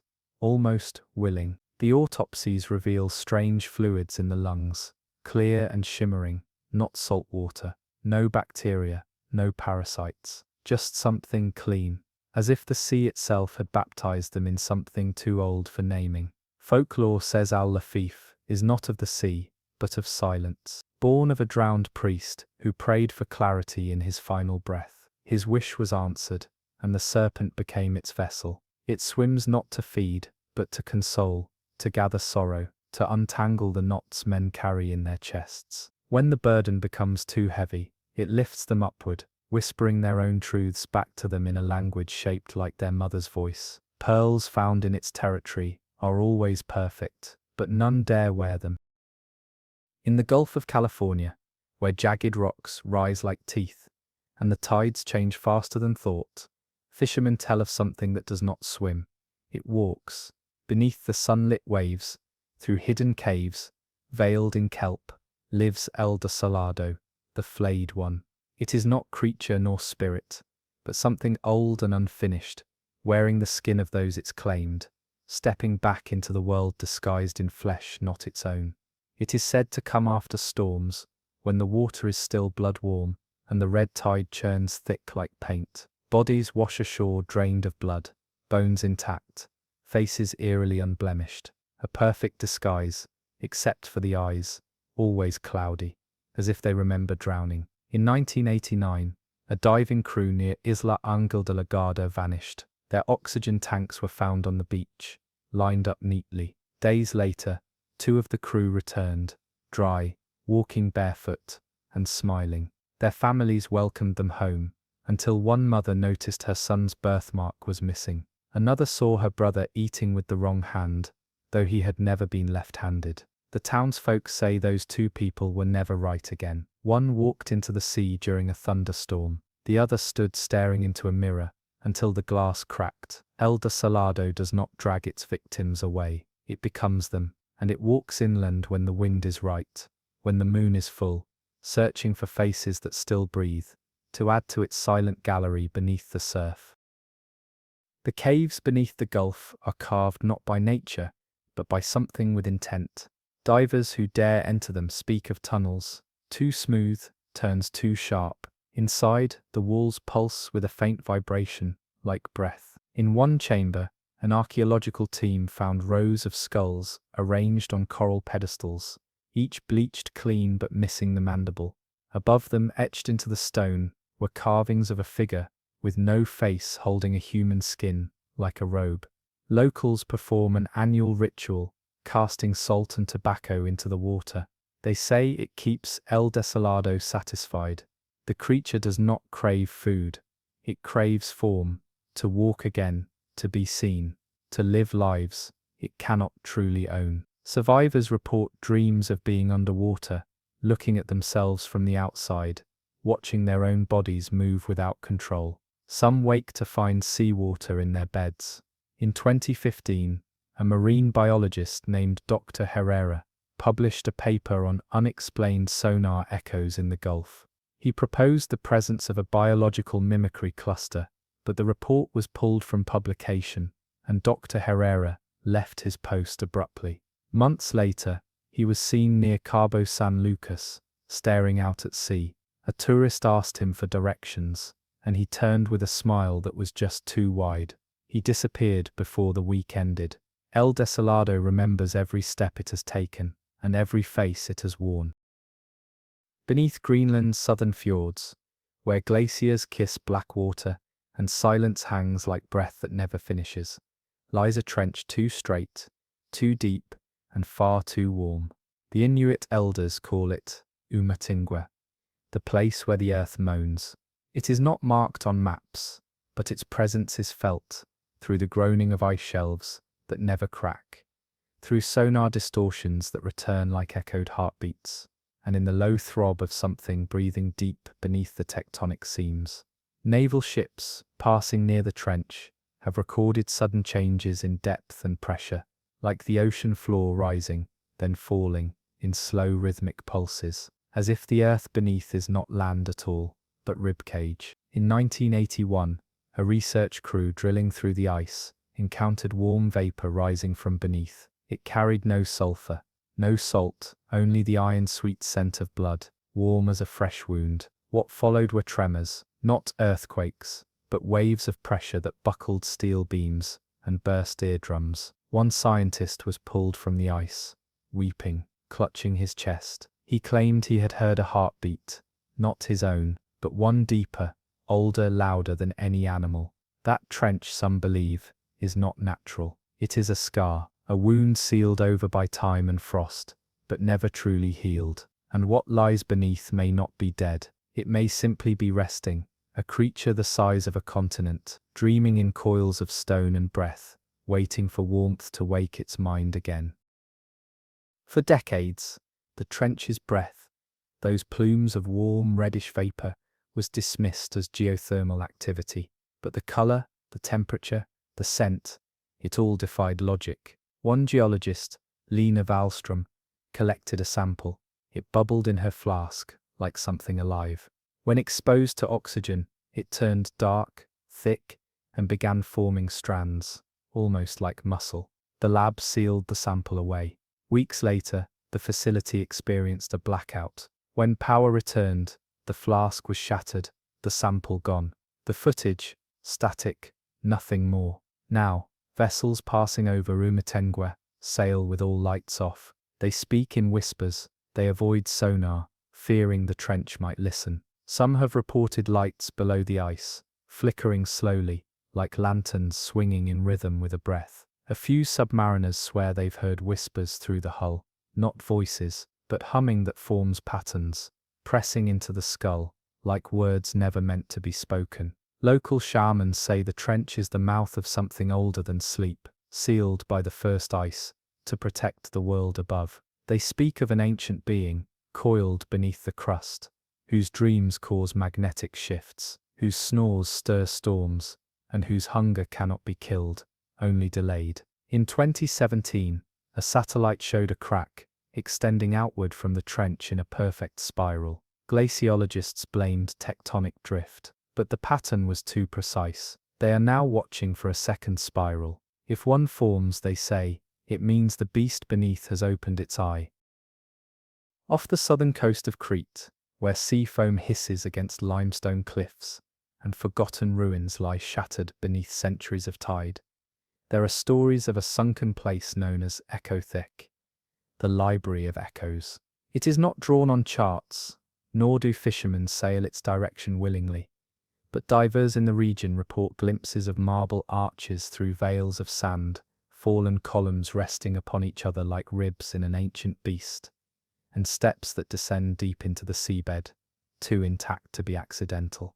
Those who swim near it often surface whispering in fluent Greek, even if they have never spoken the language. One tourist from Australia, an amateur diver, emerged muttering in verse, reciting stanzas from a lost Sophoclean tragedy that scholars had never heard before. When they tried to question him, he began weeping, saying he had heard the pages breathe. He never dove again. Marine archaeologists once attempted to explore the site. Their drones transmitted brief footage, shelves of stone lined with coral formations shaped like scrolls, their surfaces engraved with symbols that shifted shape beneath light. In the center, a dome of black pearl shimmered like the back of a whale, humming faintly, and within the hum were voices, not just one, but many, layered like a choir, drowning slowly. Locals say the library was built not to preserve knowledge, but to imprison it, that some words are too heavy for land, too alive to be read aloud,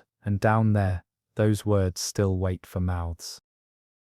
In the deep shadow of Echothic, there move figures that resemble divers, limbs long, movement fluid, but their skin glints like wet stone, and coral blooms from where their necks should be. These are the librarians, or so they are named in the journals of a sunken research vessel, recovered by chance in 2003. That ship had vanished during a routine seismic scan. All 11 bodies were recovered inside, intact, seated upright. Each one held a stone tablet, inscribed with writing unknown to modern alphabets, their throats filled with hardened coral strands, as if something had grown from within, choking silence into permanence. The librarians are said to guard the words buried there, poems that foretell shipwrecks, songs that can split minds, names that drown when spoken aloud. They do not attack, they offer knowledge, they offer voices, and once heard, those voices cling, echoing long after surfacing. Some divers report dreams of ancient classrooms, of philosophers with mouths full of seawater, teaching in dialects no longer known. They wake with salt dried to their lips, and blood on their pillow.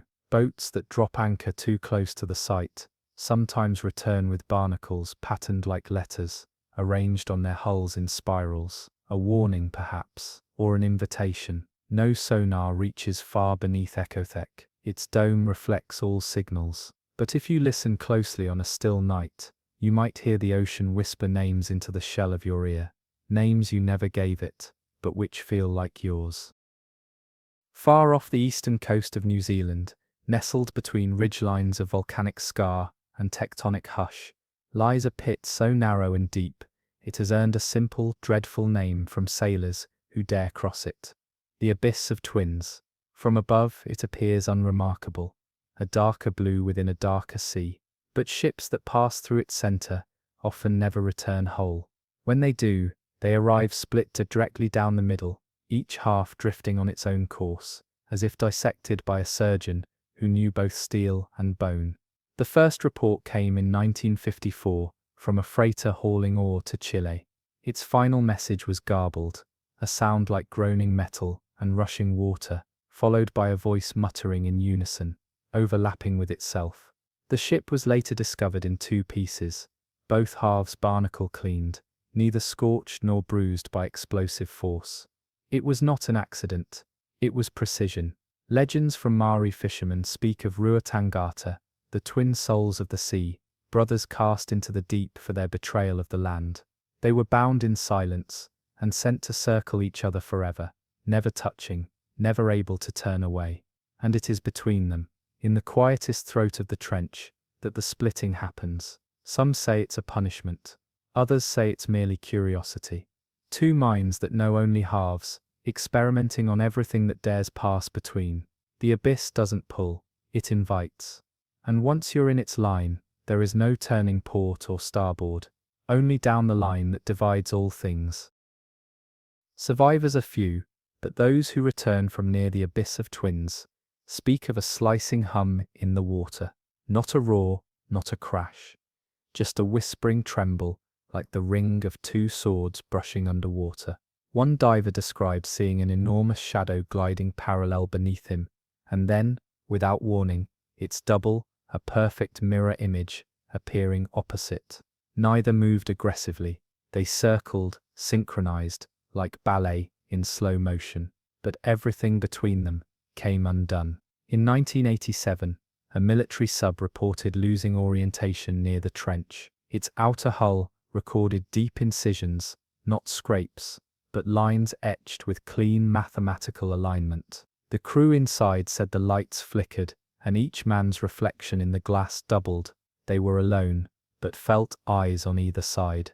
When they surfaced, their instruments recorded the date wrong by 2 days. Oceanographers believe there's a magnetic anomaly at play, perhaps twin tectonic faults, that create harmonic interference. But that doesn't explain the voices, perfectly duplicated speech, caught on black box recordings, nor the photos taken near the trench showing sea creatures with duplicated features.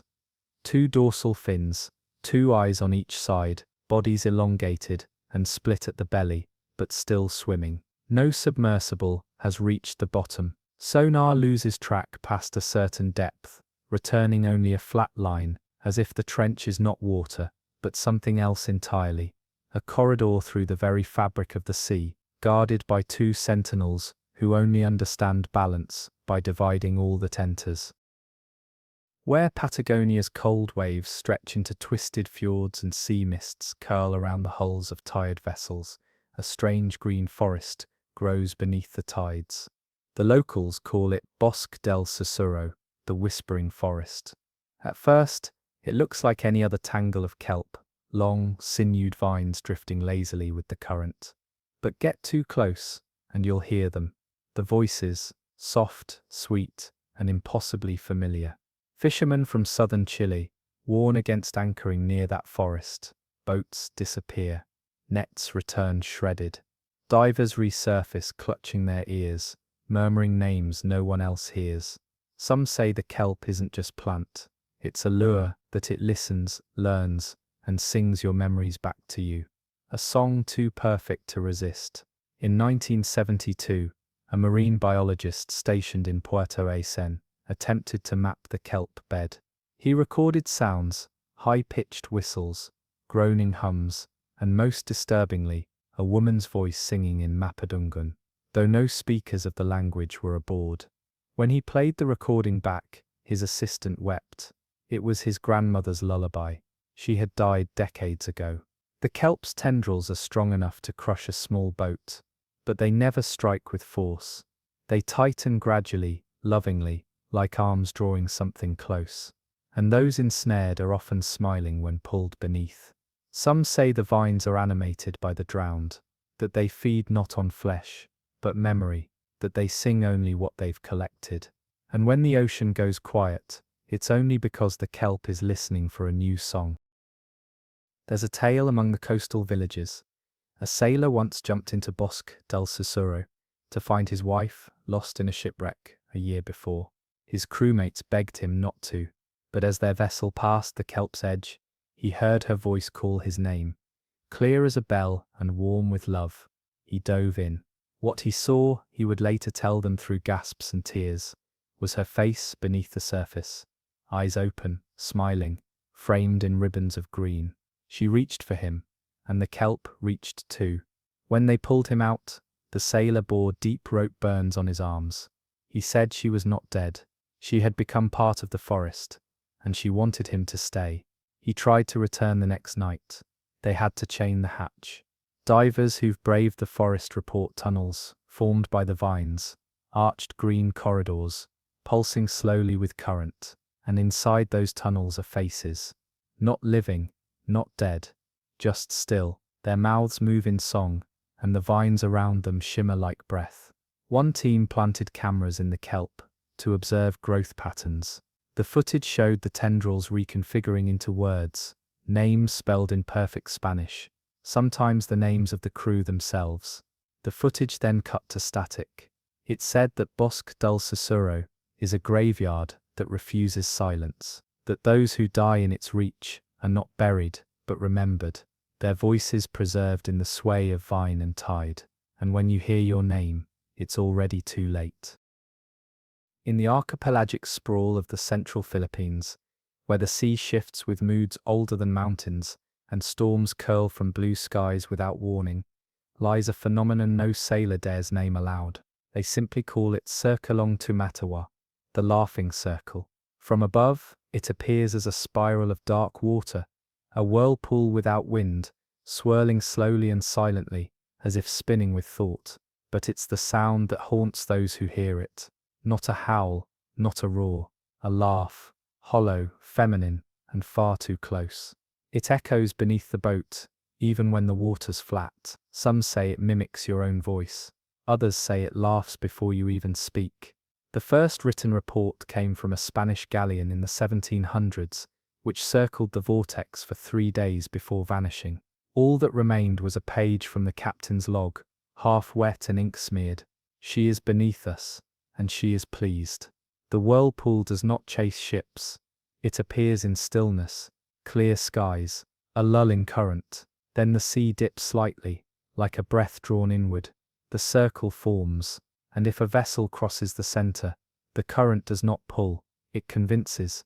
Those on board begin to lean forward, drawn by a sound only they seem to hear. A whisper wrapped in joy, layered in a laugh that feels like memory. Survivors say it feels like being called home, like hearing your own mother laugh from beneath the surface. Only one diver returned, and he hasn't laughed since. The locals believe Circulong Tumatawa is not just a vortex, but a guardian, or a curse. A Diawata, a spirit of rain and river, who once ruled a hidden island until men built harbors upon her temple and drained her lakes for gold. They say she wept into the sea, and from her tears rose whirlpools that spin when her laughter returns. During the monsoon of 1968, a naval vessel, sent to map the ocean floor near Samar, vanished inside one such whirlpool. The last radio contact was laughter, feminine, soft. The words were unintelligible, but every crewman who heard them cried without knowing why. When a search team found fragments of the hull, they were etched with salt patterns resembling fingers, thin, long, 5 to a hand, pressed into the steel like steam on glass. Fisherfolk speak of seeing her during sudden showers, a woman rising waist-high from the spinning center of the whirlpool, hair flowing backward into rain clouds, arms open as if welcoming someone home. She doesn't move. She waits. Her hands, they say, are made of falling water, never touching, always dripping. If she lifts them, the sea opens. Children are warned not to speak their names near the coast when the tide pulls unusually strong. The whirlpool listens, and once it learns your name, it laughs it back to you, not in mockery, in longing. The legend insists she's not angry. She's lonely, and she will keep laughing until someone listens long enough to answer. Where the Red Sea turns narrow near the Dalek archipelago, and coral teeth line the shore, like ancient wards, there floats a garden of jellyfish, except they do not move, not anymore. Their bodies drift aimless, pulsing only when touched by current, forming spirals of ghost white and bruised violet beneath the waves. No one knows how they died. No fisherman claims responsibility. No net was ever full of their kind. They call it Makamat al-Quraysh, the court of the queenless. But that name is not quite right, because a queen does remain. She floats at the center, longer than any other jelly, translucent but veined with gold and black.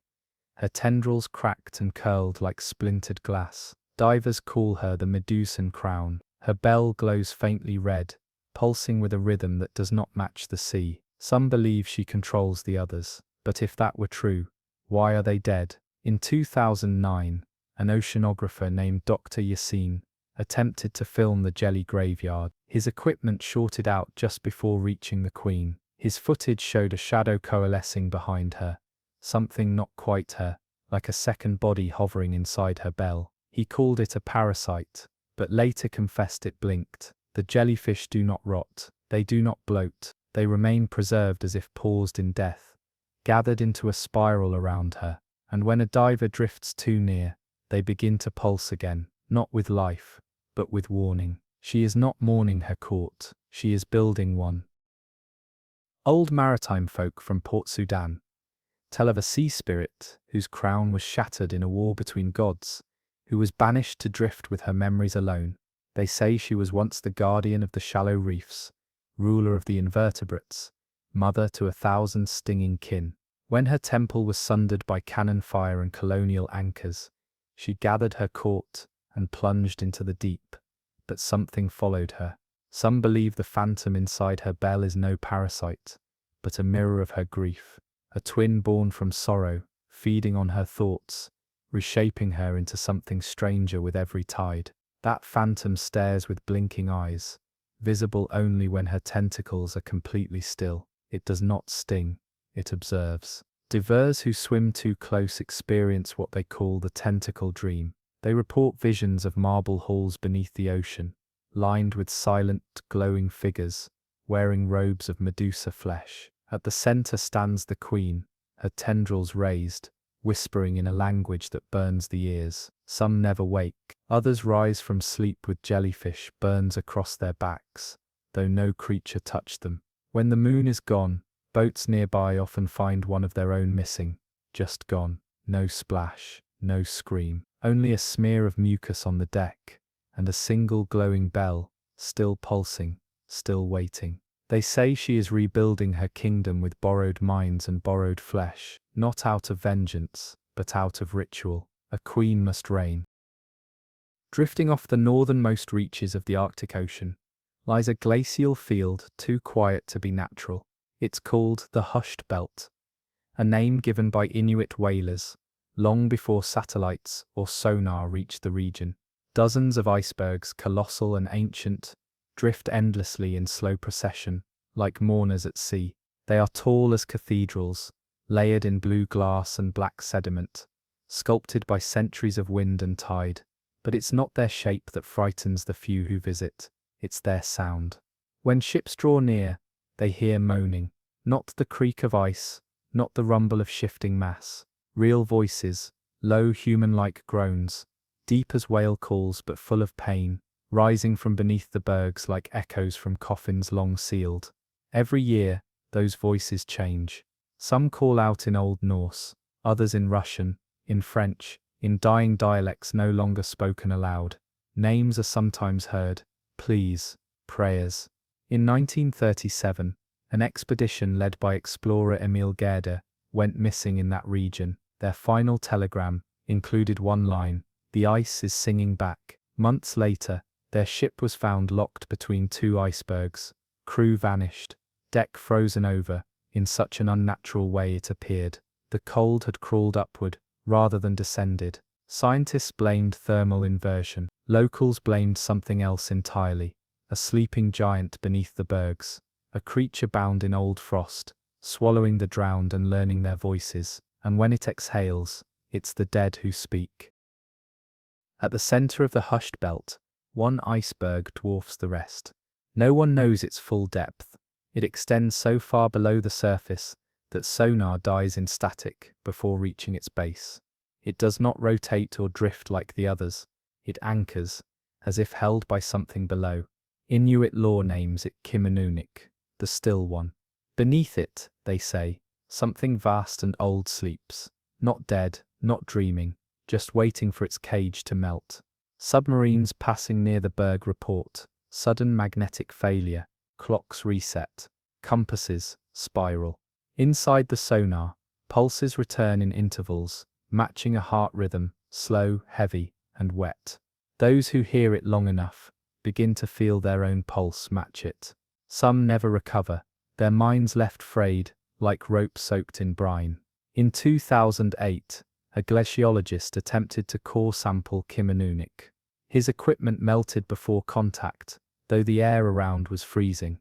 That same night, he wandered barefoot into the snow, eyes blank, repeating the same three words. It breathes below. He never spoke again. The iceberg's underside, captured briefly by drone, reveals something monstrous, veins of glowing ice, wrapped around what appear to be spines, curled like a hibernating beast. But no further images have ever been retrieved. Drones crash, lights flicker, the region repels investigation, as if defending its occupant. Some say the creature beneath is not of this world, that it fell long ago, encased itself in cold, and has been listening to the voices of the drowned ever since. When enough voices are gathered, they believe it will wake and speak. Off the western coast of Indonesia, hidden beneath tremors and molten seams, lies the Toba Rift, a fault line that doesn't rumble like others do. It cracks with silence. Seismographs detect movement, but there's no sound, no thunder, no shockwave. Just a quiet bloom of power that leaves the ocean trembling and the sky strangely still. Locals on the Mentawai Islands speak of this silence as sacred, dangerous. They say the fault is not natural. It is the spine of something ancient, something that curled into the earth when the stars were still new. They call it Naga Dalam Laut, the sea dragon below. They believe each quake is not a shift in plates, but the dragon curling tighter, coiling into itself, or exhaling in a way that stirs magma like blood. In 1996, an oil drilling station experienced total signal blackout moments before a mild silent quake occurred.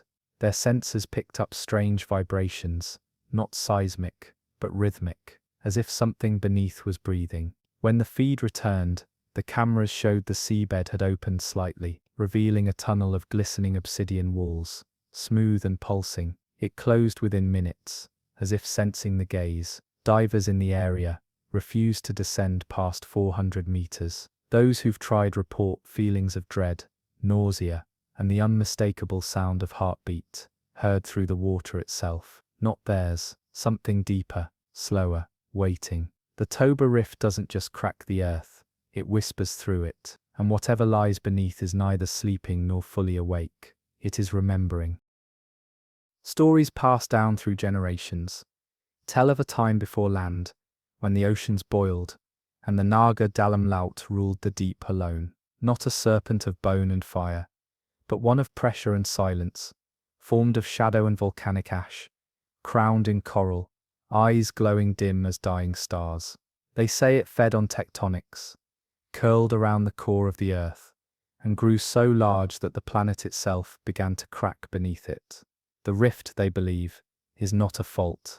It is a scale, a single plate of its armor, and each earthquake is a sigh of discomfort, as it shifts in its impossible sleep. A Japanese submersible once captured footage of what appeared to be a ripple in the earth, a moving shape beneath the seabed, impossibly long, moving against the grain of rock, coiling tighter like a spring.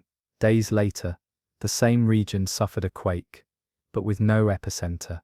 The motion was traced not from depth, but from within the seabed itself, like something turning beneath the crust. Scientists laugh it off. Myth.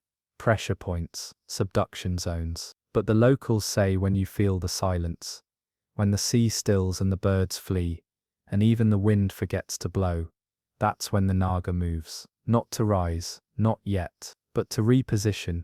The dragon is not waking, it is simply growing uncomfortable.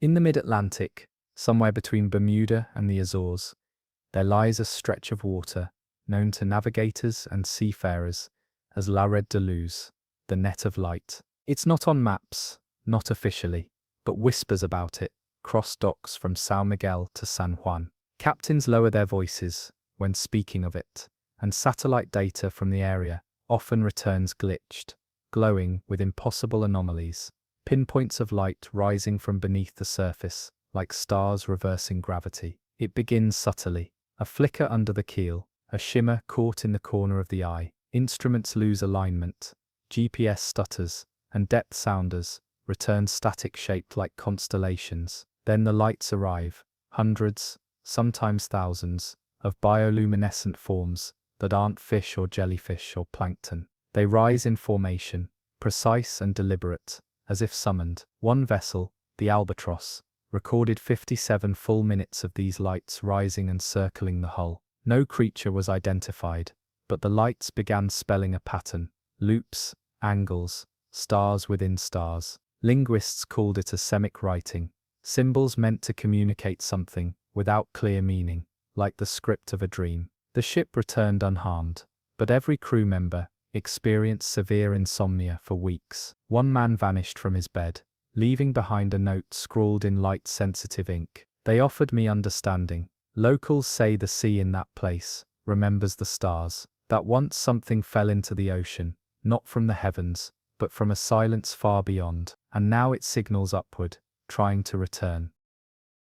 They say beneath La Red de Luz, deep below crushed depth, lies something not born of this earth, a shape embedded in the silt, neither rock nor metal, pulsing with light in slow methodical waves. Oceanographers call it the anchor, not because it moors ships, but because it anchors knowledge, refusing to let it rise. Those who study it begin to forget names, birthdays, equations, as if the structure below feeds on meaning and memory, sifting for something it lost. In 1984, a deep-sea probe was dropped into the area.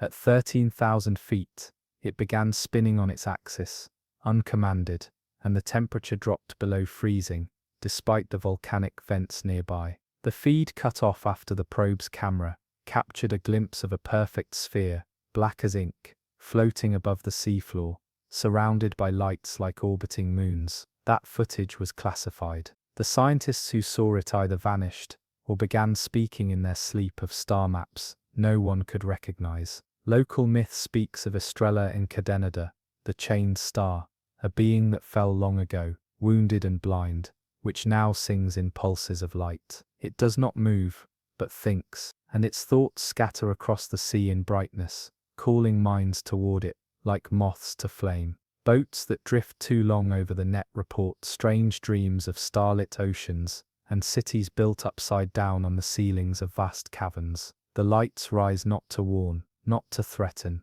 but to teach, and those who learn can never unsee what they know. In the remote, cold blue arc between Greenland and Svalbard, where icebergs drift like forgotten deities and fog clings to the water like memory, sailors whisper of a shape larger than any vessel, a shadow that breaches the surface only once every generation. They call it Lusanic, or simply the carrier. What first appears as a floating island, crusted in ice and seagrass, topped with broken stone arches, reveals itself, on closer pass, to be a living thing. A whale older than scripture, whose skin bears carvings, not scars, domes, pillars, stairs, structures unmistakably shaped by intelligent hands. A temple fused to flesh. Inuit shamans claim it was built by skyborn monks who rode fire to the earth, bringing with them a single vow to hide their god in the belly of the sea, far from the sin of land.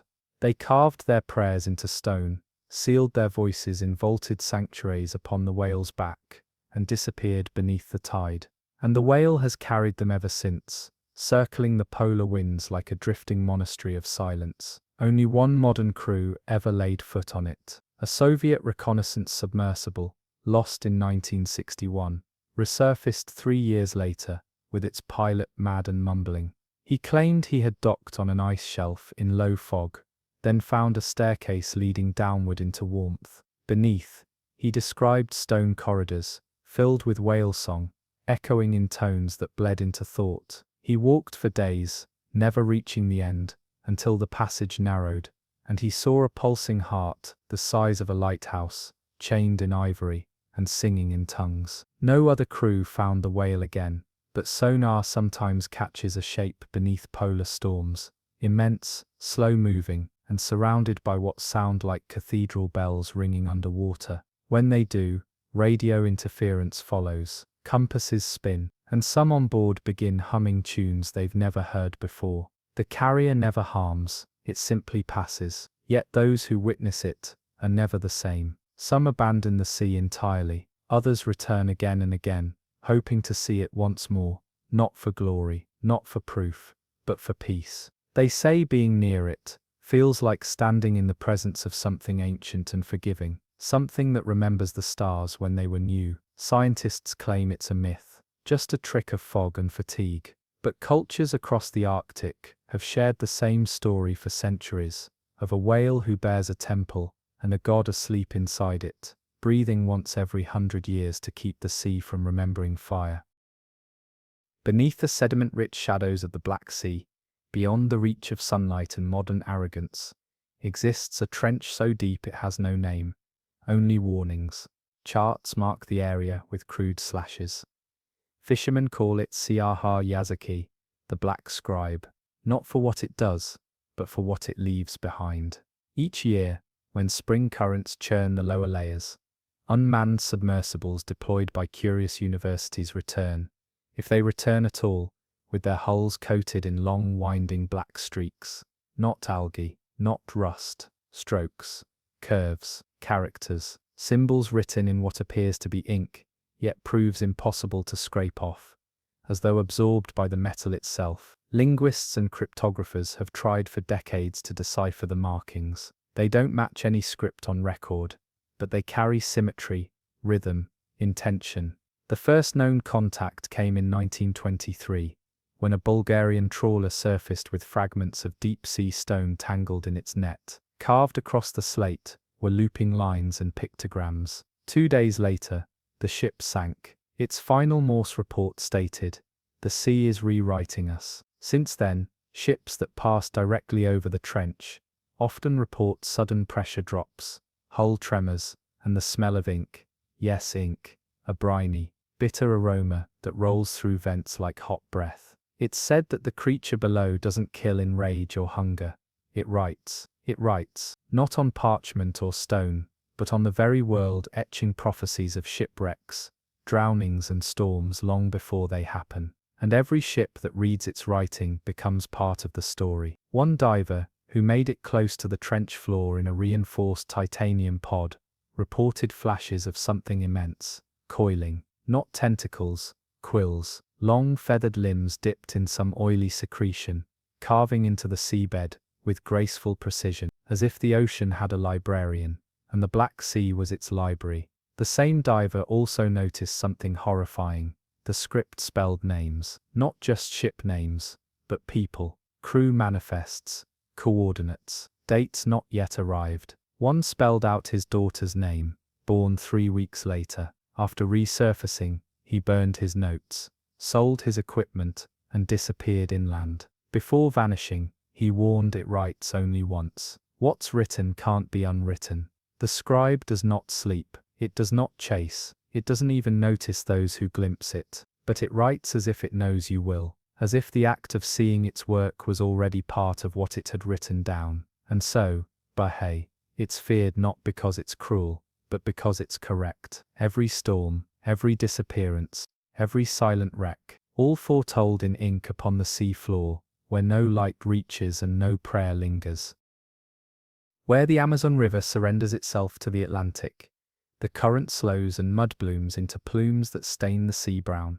Beneath that murk, beneath the drifting silt and root tangles of drowned trees, lies a forest that breathes, not with leaves or wind, but with slow pulses of water and electricity, a sunken cathedral of trunks and stone-carved faces, half consumed by algae and coiled with thick vines that twitch like they are waiting.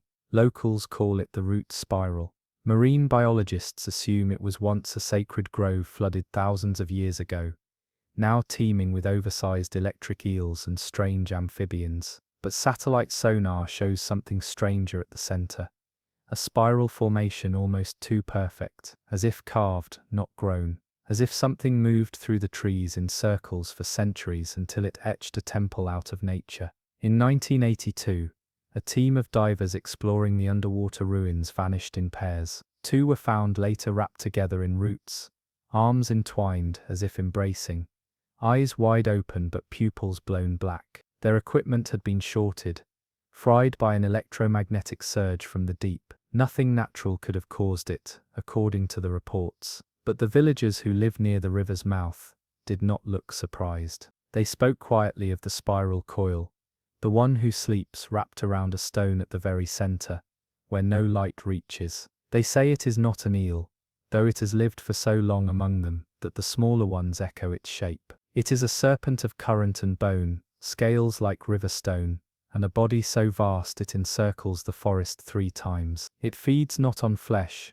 but on charge, drawing energy from storms, storing it in its spine, releasing it in pulses that erase memory and shatter bone. What is seen as a magnetic anomaly is its heartbeat. What is mistaken for buried stone is its skull, polished by time and river silt. Some believe it was once worshipped by the people of the forest before the flood came, that the temples were not homes of man but anchors built to keep it still. But when the river rose, and the forest drowned, the serpent remained, no longer bound, only patient. Submersibles sent to record the trench beneath the forest floor always lose their signal near the spiral, not to interference, but to absence, as if the current itself is being swallowed by something breathing slow, steady and massive. And on nights when lightning strikes the mouth of the Amazon, the river glows with blue tendrils and silent waves. The villagers stay inside, away from the shore.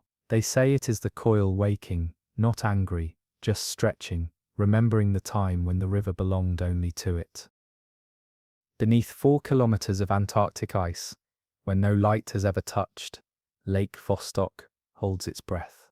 The Russians drilled for decades to reach it, breaking through in 2012, only to retreat in silence. The water was sterile, too sterile. No bacteria, no life, just liquid, so pure it burned like poison. Then the recordings surfaced. Hydrophones lowered into the borehole captured something moving beneath the ice, not the slow drift of currents, but a rhythmic, deliberate pulsing, like the throat of something swallowing. The ice itself vibrated in response, humming in frequencies that made seals miles away panic and flee. When a team finally lowered a reinforced camera, the feed showed nothing but blackness, until something pressed against the lens. Not a face, not a shape, just a slow spreading stain, like ink in water, before the screen filled with static. The last transmission was a single phrase, whispered in a voice too human to be natural. "You should not have woken us." The borehole was sealed with concrete the next day. But sometimes when the wind dies and the ice goes still, the researchers swear they can hear something knocking from below, not frantic, not angry, just patient, counting down. Beneath the crushing purity of Antarctica's ice, where no light dares enter and pressure alone would flatten any vessel built by man, lies a rift kept warm by secrets, discovered only by thermal anomaly. It pulses like a wound beneath the southern pole, glowing faint red under kilometers of glacial silence. Scientists call it the Moore Rift, but those who've studied the data long enough simply call it the Deep Step, a stairway into something ancient, open and watching. It begins as a heat bloom, a crack in the ice that exhales warmth, not from geothermal venting, but from movement. Something is breathing down there, and it is big. Submarines from both research and military missions have dipped into the trench's edges. Sonar reveals a vast system of tunnels, too wide for iceworms, too organic to be natural. The walls are scarred with long grooves and rounded nests of bone, shaped like the vertebrae of extinct marine reptiles. Ichthyosaurs, mosasaurs, plesiosaurs, fossils, one might assume. But they're not buried, they are displayed, cleaned, arranged, hung along the trench like ornaments or warnings. One submersible transmitted a short sequence before being lost. Footage of a creature slithering through the black like liquid shadow. It moved with impossible control, its skin layered in thick uneven plating that reflected no light, but rather swallowed it. On its back were the half-assembled skeletons of marine predators, bones strapped to its form like jagged wings and ribs, stitched together with tendons that still twitched. It wears extinction as armor. Glaciologists attempted to drill further in 2015. They stopped when the ice beneath them cracked in rhythmic intervals, perfectly spaced. Not pressure, not movement. Something below was tapping back. They sealed the borehole with steel and concrete, and buried the location under an embargoed name. There are rumors of native legends from Tierra del Fuego that describe an ice treader, a creature that lives below the warmth and comes up only when the balance of death and life in the sea is upset. They say it once hunted in an ocean full of giants, and when the world changed, it went below, taking with it the bones of every rival it conquered. And now, in the quiet dark, it builds. Researchers from 3 separate stations have gone missing in storms with no tracks in or out. Drones sent into the rift sometimes return mangled, not crushed, but disassembled. Screws missing, wires peeled, as if taken apart by something curious, or preparing. And some nights far from the rift, ice shelves crack not vertically but in spirals, perfect, patient spirals, traces not of nature, but of design. They say the creature is waiting for the oceans to grow wild again, for the monsters to return, for worthy prey. Until then it builds its crown of bones in the abyss beneath the frost, dreaming of a sea that still remembers how to scream. Near the lower ridges of the Mariana Trench, beyond even Challenger Deep, where sonar returns, like ghost breath and pressure, could crush a cathedral into chalk, there lies a shape that refuses to classify. It is not geological, not architectural. It is, by all scans and guesses, alive. They call it Pelagoan, the living city.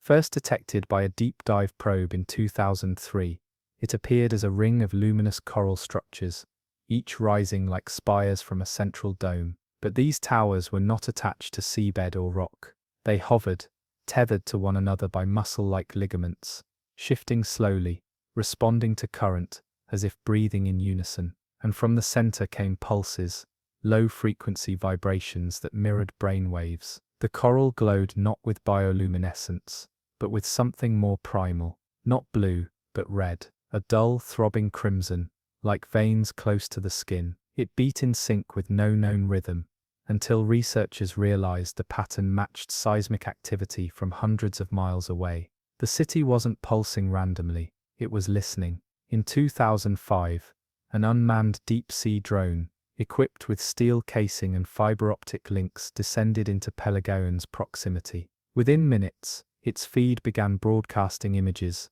not of coral, but of eyes, embedded in the structure, blinking slowly, each one the size of a man's torso. The images were dismissed as lens flares or hallucinations, until the drone was pulled downward without warning. No collision, no malfunction, just sudden acceleration, then static. 3 hours later, the drone returned, not surfaced, released. Its cameras melted, casing intact but etched with ridged patterns resembling spinal columns. The onboard fluids had been replaced with seawater.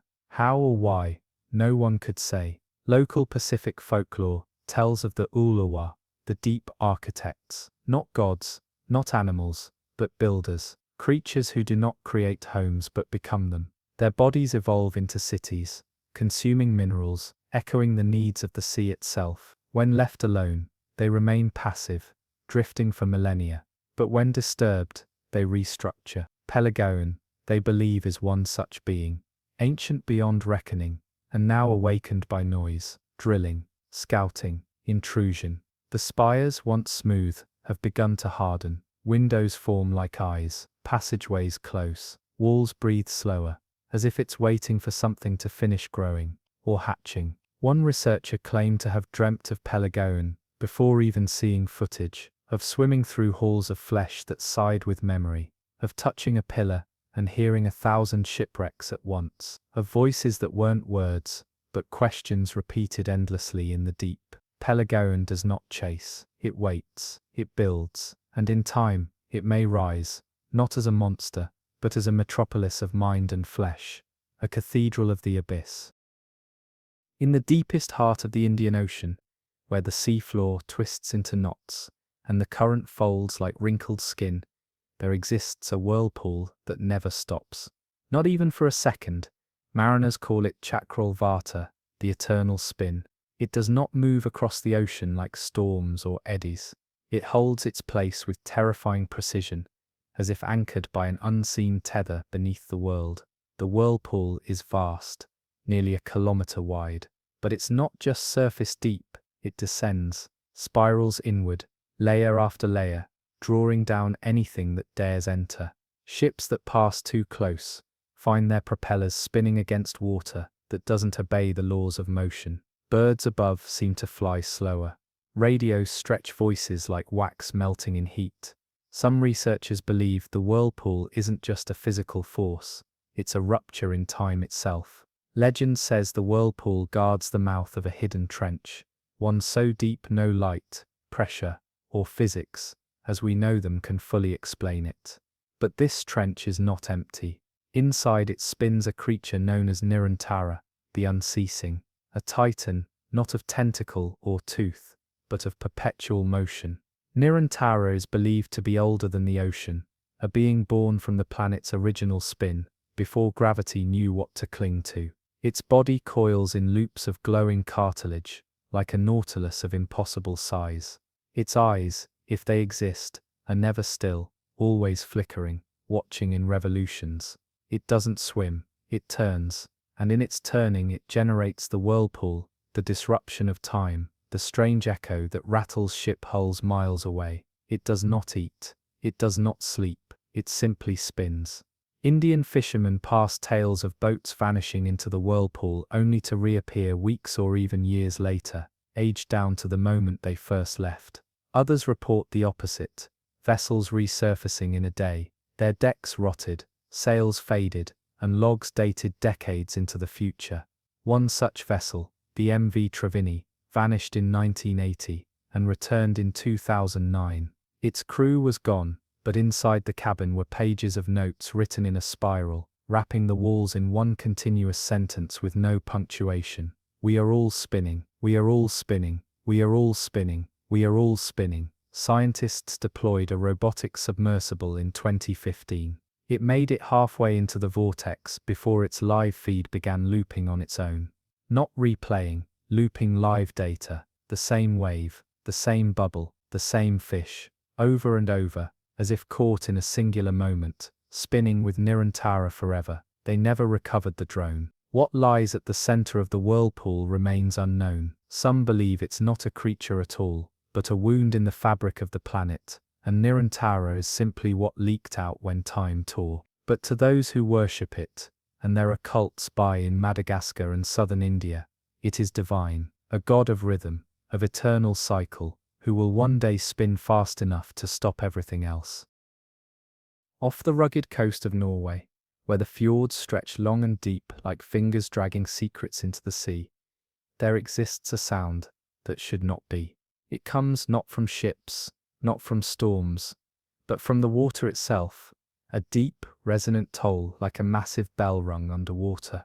Locals call it half-octopus, the sea bell. It is not constant. It rings irregularly, sometimes months apart, sometimes several times in a single week. But when it tolls, something stirs in the depths, something older than the fjords themselves. The sound first caught attention during the Cold War, when NATO submarines patrolling the area picked up what they believed was a Soviet device. They sent divers to investigate. What they found was not a machine, but a smooth obsidian dome rising from the fjord floor, half covered in sediment and kelp. Carved into its surface were dozens of spirals and runes, some Norse, others far more ancient, untraceable to any known culture. And at the top, a single spire protruding upward, like the tongue of a bell. They attempted to touch it with a mechanical arm. The dome vibrated violently, and a shockwave burst through the water,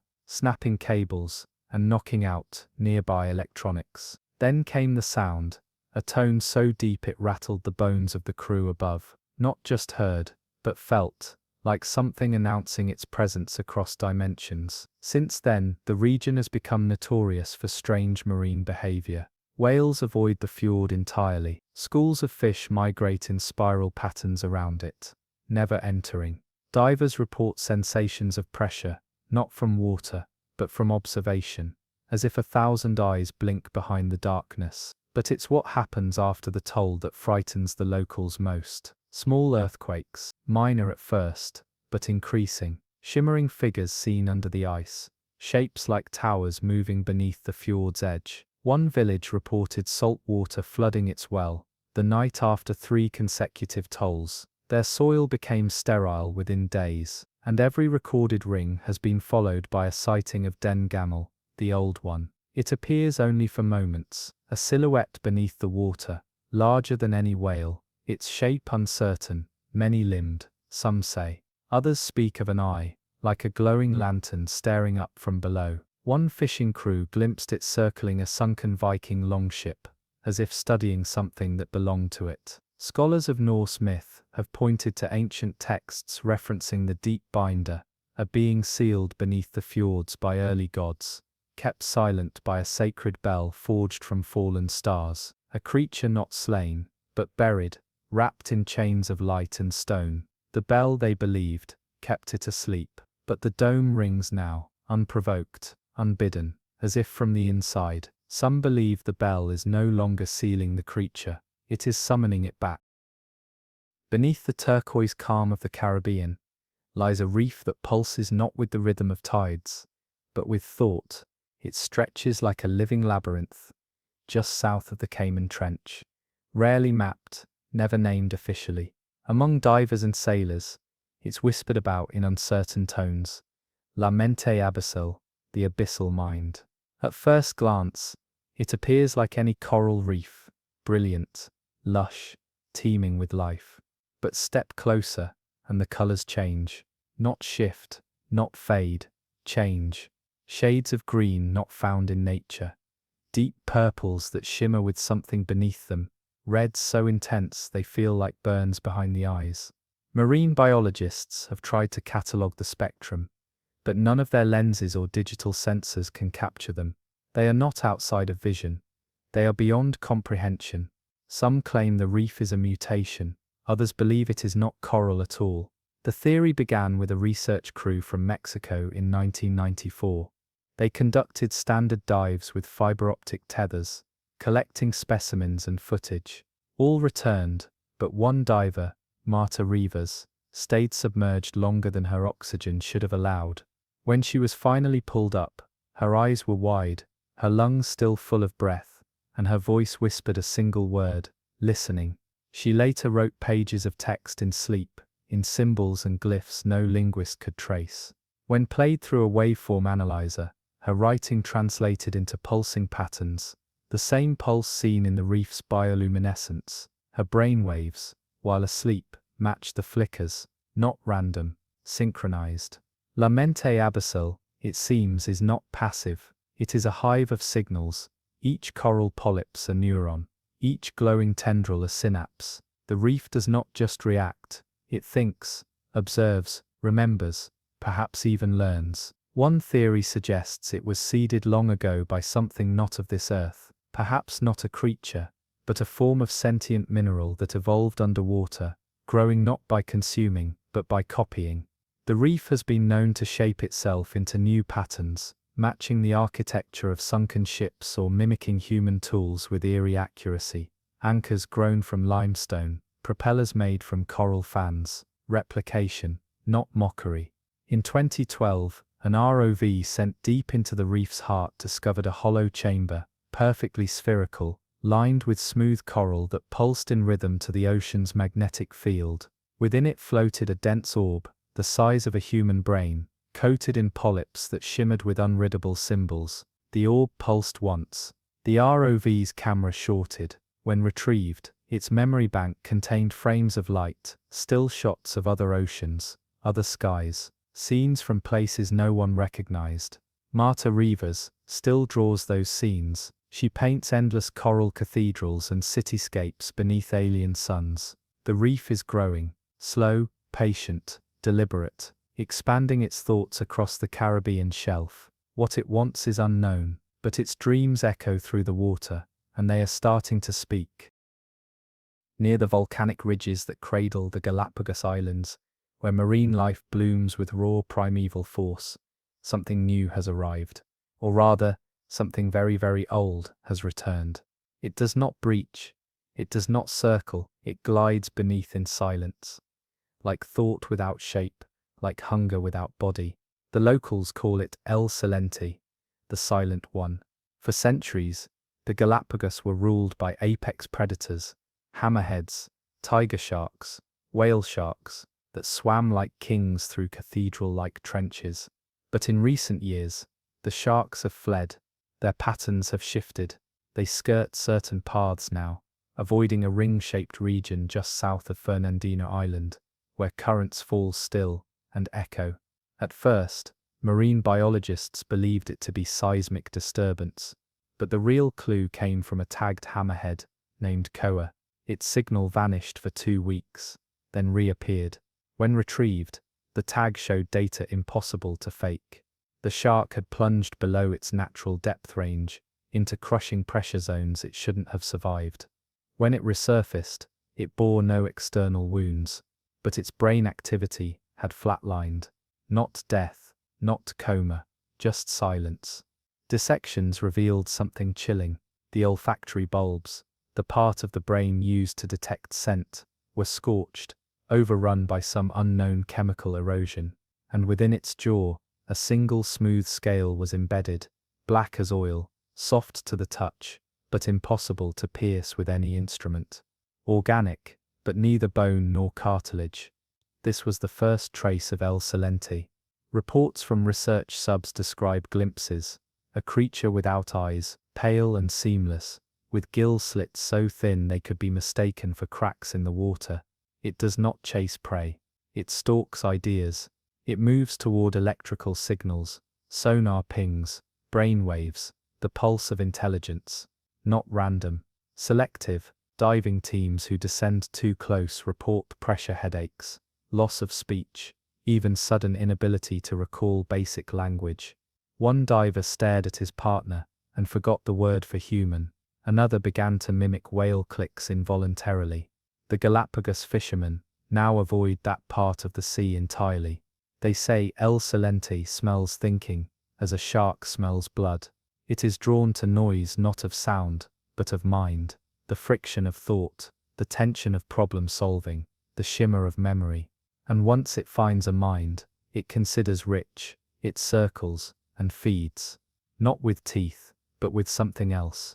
Something that burns thought like fire on cloth. One unmanned dive drone captured an image of the creature, just a frame, a ripple in the water, a suggestion of movement, and then, nothing.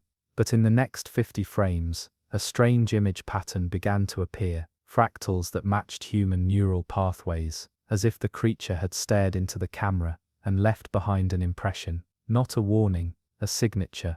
It does not want food, it wants signal.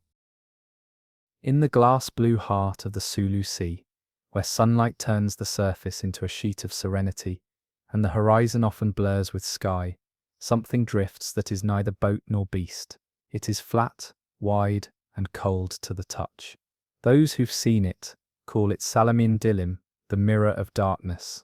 No one sees it coming. It doesn't ripple the waves, doesn't cast a shadow.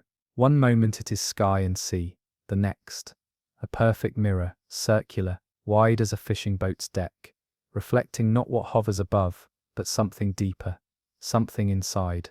Local tales say it only appears when the moon is absent, when the tides are still and the sea holds its breath. A fisherman once reached it with an oar, tapping it gently. The water did not ripple. Instead, the mirror showed him a boy, pale and gasping, trapped in the hull of a boat, filling with water. The man fell back, screaming. His crew said he'd lost his son to drowning 20 years prior. The next morning, he was gone, his boat found drifting, his reflection still faint in the center of the mirror.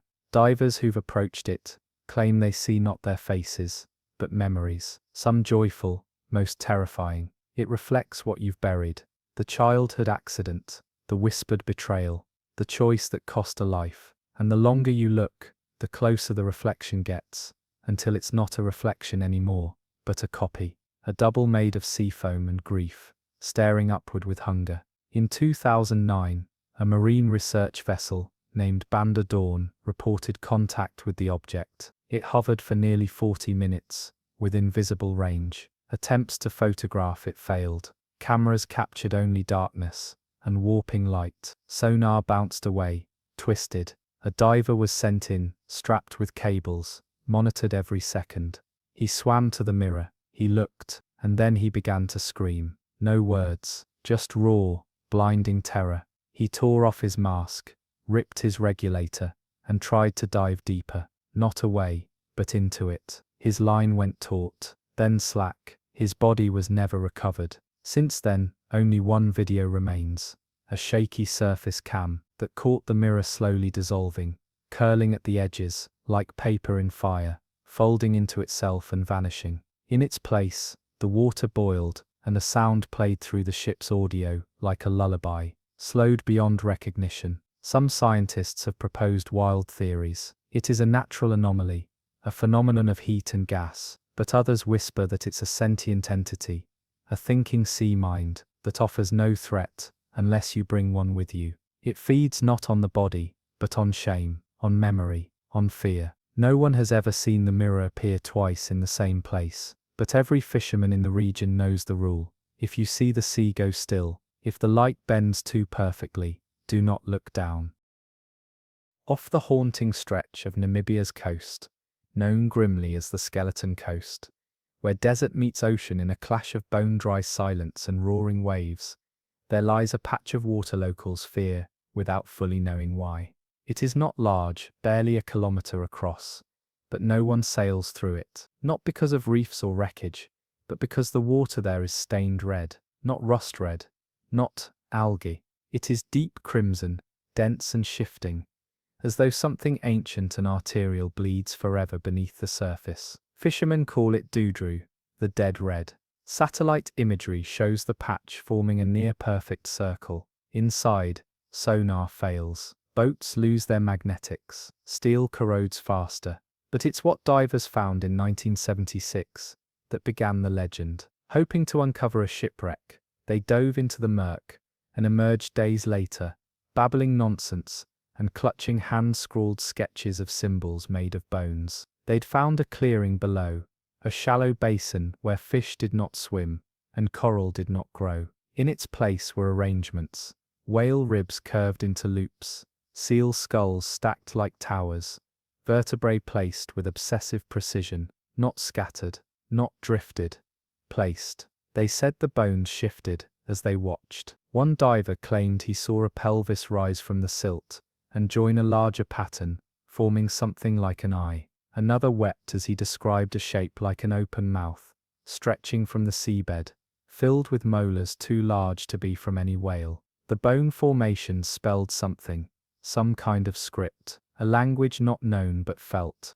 Those who've glimpsed it report dreams of sandstorms under black water, of chanting that sounds like rattling teeth, and of maps made from spine. One linguist tried to transcribe the symbols into a digital pattern. The file corrupted, looping endlessly, repeating a single name that no alphabet matches. Marine biologists attempted a deeper scan in the early 2000s. They sent drones below, and the feed cut out after showing rows of femurs arranged in a spiral. When the drone returned to the surface 3 hours later, it was coated in a paste made of blood and salt, its circuits shorted, its lens scratched from the inside. Geologists note that beneath the dead red lies a chasm, not volcanic, not tectonic, just a clean, unnatural hole, colder than the surrounding water by nearly 10 degrees. And rising from its base, undetected by radar, but confirmed by one terrified subcrew, is a column of bone, a tower reaching toward the surface, formed by the remains of thousands of species, some long extinct. No animal swims in or out. Even scavengers flee. The patch grows slowly, a meter a year, and as it does, the bone language beneath changes, reorganizing into newer forms, as if composing a message over centuries. The question remains, who is it for? In the waters southeast of Japan, in a region feared as much as it is revered, lies the fabled Dragon's Triangle, Ma no Umi, the Sea of the Devil. Like its Atlantic twin, the Bermuda Triangle, this stretch of ocean has swallowed ships, silenced aircraft, and warped compasses into spirals. But within its heart, hidden beneath jagged thermoclines and flickering seismic activity, lies a secret the ancients may have known and feared, a path paved not with coral, but lanterns of stone. It was a deep-sea research sub from Okinawa that first recorded them.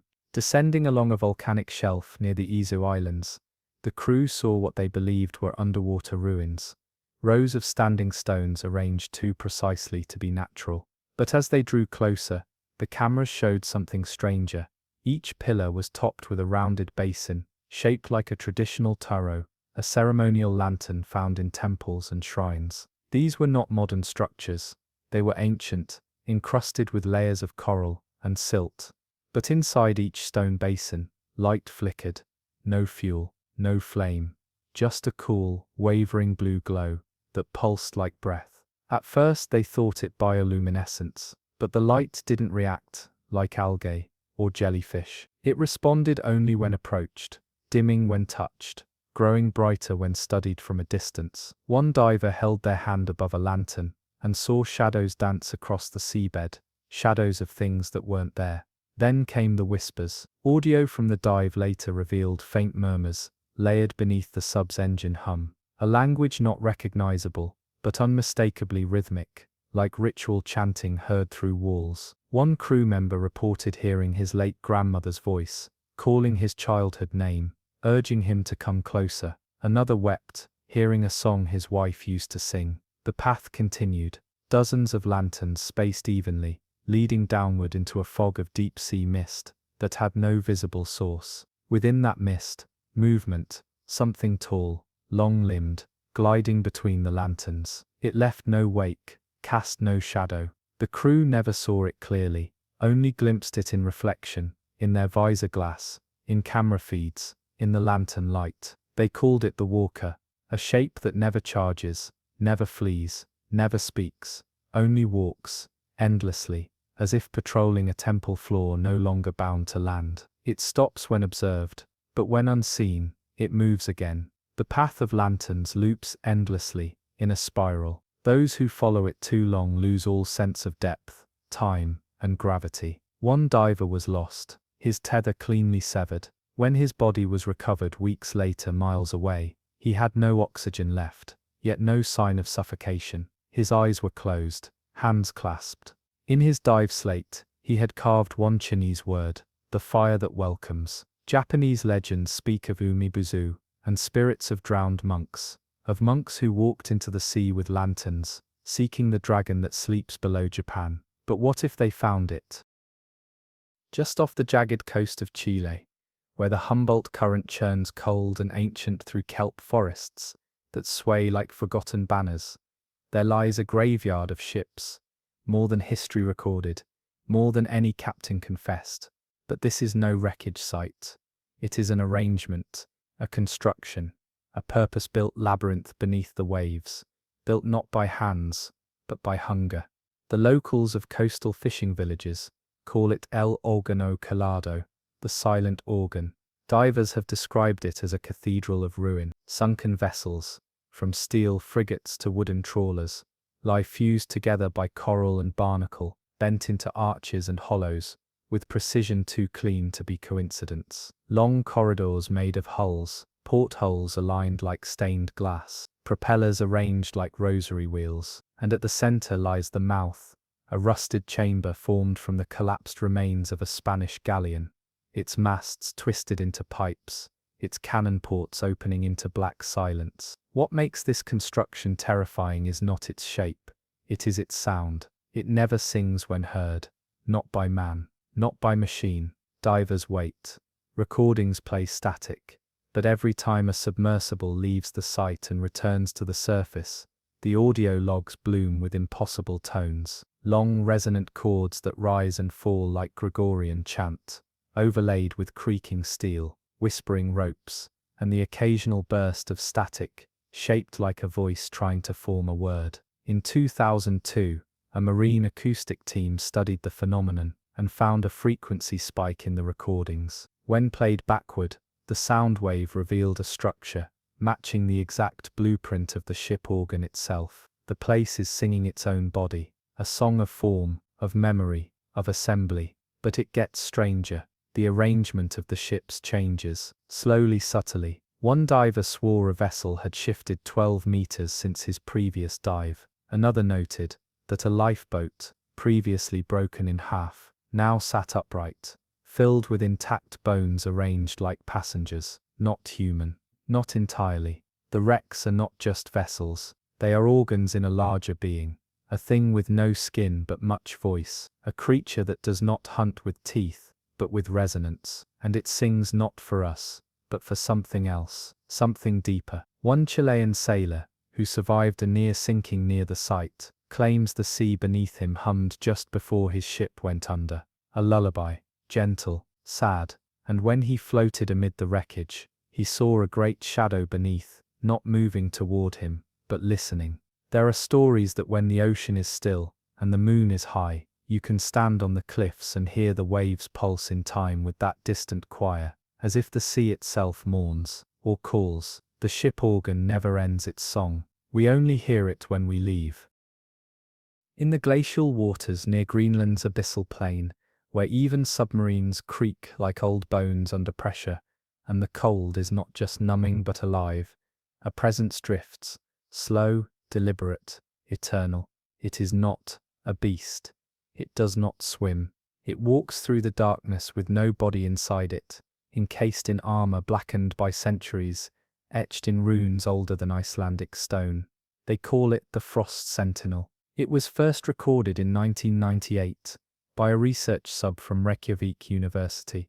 The crew wasn't looking for monsters, they were mapping glacial fractures and monitoring temperature shifts, until their sonar pinged back an impossible return. Not geological, not metallic, not moving, but watching. As they approached the coordinates, cameras caught it, hovering above the trench floor, frozen mid-step. A humanoid shape 8 feet tall, wrapped in segmented armor plates, corroded by salt but intact. Its helmet bore no faceplate, just a single vertical slit, too thin for eyes, and inside, nothing. No skeleton, no flesh, just darkness that refused to reflect light. The Sentinel made no movement, but their instruments recorded faint electromagnetic pulses from the suit, pulses in a repeating pattern, timed exactly like a heartbeat. 72 beats per minute, human, consistent, relentless. When the team tried to approach, the temperature dropped 20 degrees. Ice began forming inside the sub, from the electronics out. One crew member passed out with a nosebleed. The others swore they heard breathing through the walls. Slow, heavy, muffled by metal, like something old and resting, but not asleep. Legends of Greenland's northernmost tribes tell of the Coldblood. The Coldblood, warriors cursed to guard the gates of the undersea world. Not ghosts, not demons. Fleshless armor, animated by a soul too furious to fade. It is said they were bound to a purpose, to protect something buried in ice, something that must never feel the warmth of light again. And here's the true terror: the sentinel is not alone. Later dives revealed tracks on the seafloor, prints larger than any man's, pressed deep into mud that never should have held form. The prints appear freshly made, yet stretch out in lines that vanish into the deeper trench, as if patrolling, as if many walk below, unseen. One mission dared to deploy a tethered drone with thermal imaging. It caught, for a brief moment, what lay behind a sheet of glacial glass, a chamber shaped like a cathedral, lined with more figures, each armored, each empty, all facing inward. And at the chamber's center, a pulsing glow, rhythmic, faint, like a beating heart frozen inside a jewel of ice the size of a cargo ship. Some theorize it is a biomechanical core, others claim it's a sealed consciousness, too vast for flesh. Whatever it is, the sentinels guard it. Every shift in current, every sonar ping, every flicker of light, they sense it, respond, watch. They don't chase, they wait. Off the coast of Madagascar, past coral shelves and lost shipping lanes, there exists a phantom isle spoken of only in sailors' curses and whispered prayers. It does not appear on charts, for it does not always appear at all, but when it does, under the thin arc of a waning moon, it rises from the sea, as if exhaled, an island with black sand, silver trees, and a silence that strangles sound. They call it Nosy Mangina, the island that screams. Its first confirmed appearance in modern times came from a French trawler in 1961. The crew spotted it where no land should be, jagged cliffs, smoke like mist, curling from its center. Radio failed, but binoculars revealed buildings, stone huts, narrow alleys, and most disturbingly, people. Or so they thought.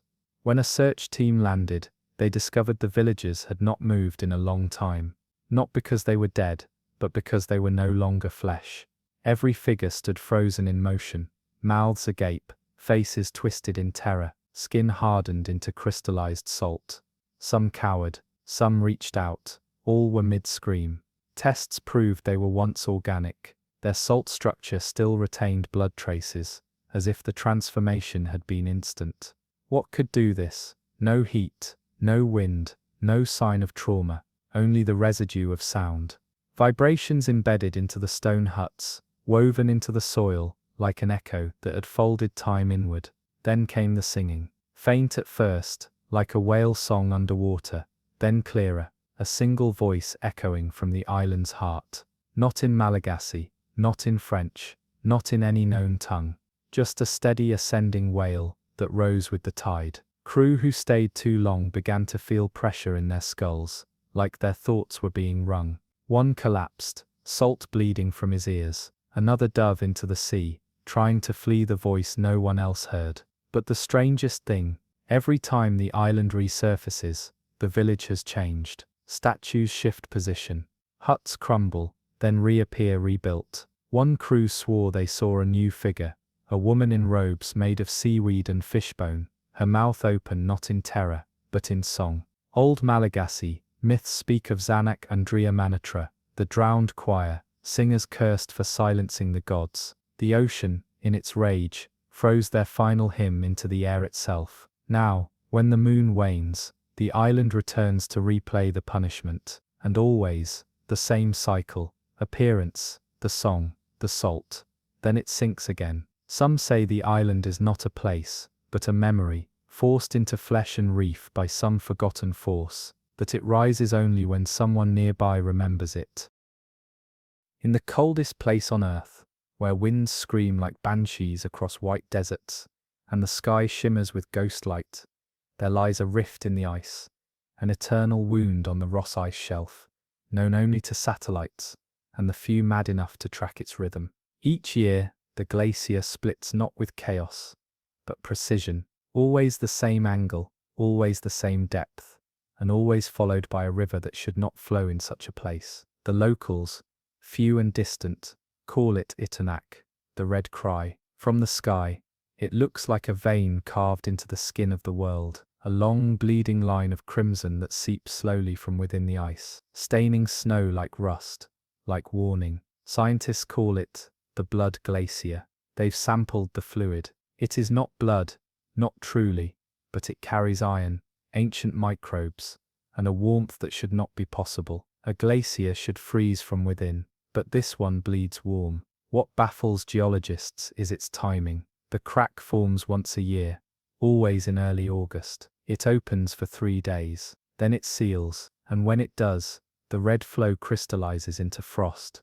Not random, not natural. From satellite imaging, the hardened river etches a shape, a sigil, massive in scale, too perfect to be coincidence. Each year, the sigil changes. Mathematicians, analyzing the symbols, say they follow a pattern of recursive geometry, like a language of fractals. Some even align with star charts, not constellations of today, but how the sky looked 10,000 years ago. The frozen glyphs match positions of dead stars, long burned out, as if the glacier remembers the night better than the sky itself. In 2011, a Norwegian expedition drilled near the Red Rift to reach the ice's base. What they found at the bottom was not bedrock, but glass, miles wide, black as obsidian, cold as void. Embedded in it were bones too smooth, too long, too fused to belong to any species known. At the center was a hole, small, circular, with jagged radial cracks around it,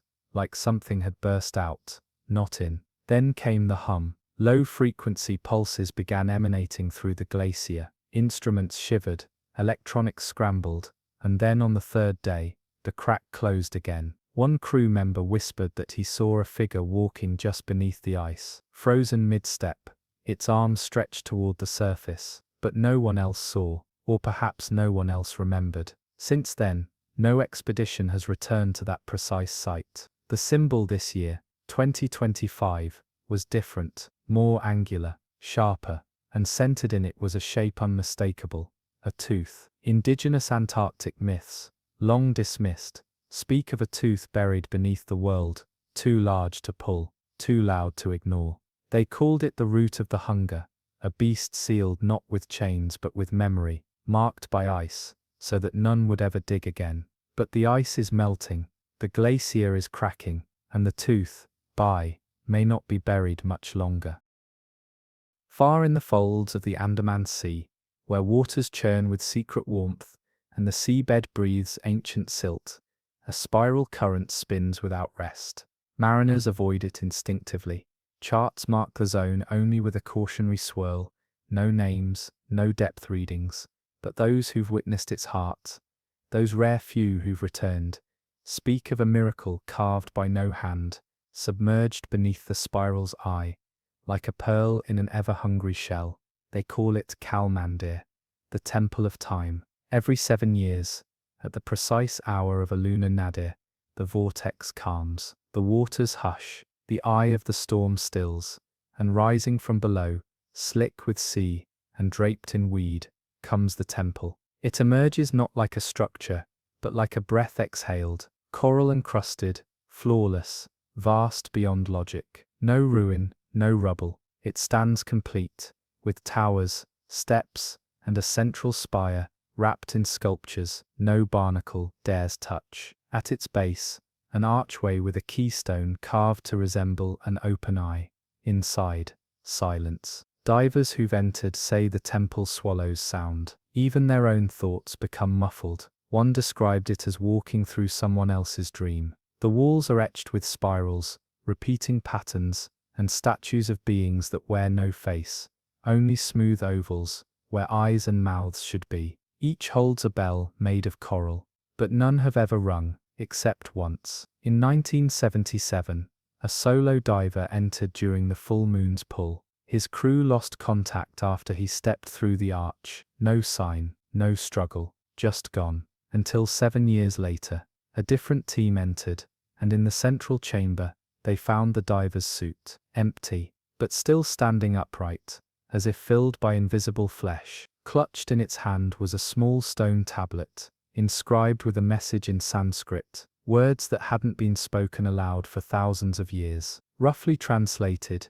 He is nearly awake. I serve until the last bell tolls. Since then, every resurfacing of the temple brings more change. A new stair, a bell moved, and most unsettling, an additional statue, slightly taller, always holding a new face, carved from living coral, freshly grown. The vortex returns the temple to the depths after 1 hour, not longer, and always before it sinks, a single sound rings out, a tone like a chime, impossibly low, rolling across the sea for miles. Ships' compasses spin, migrating whales flee, and somewhere below, something answers. Some scholars suggest the temple is a memory vault built by an extinct civilization, waiting for its final priest to return. Others whisper of gods not worshipped, but imprisoned, fed offerings of silence, ritual, and time itself. But the Andaman Sea does not explain, it only spins and waits.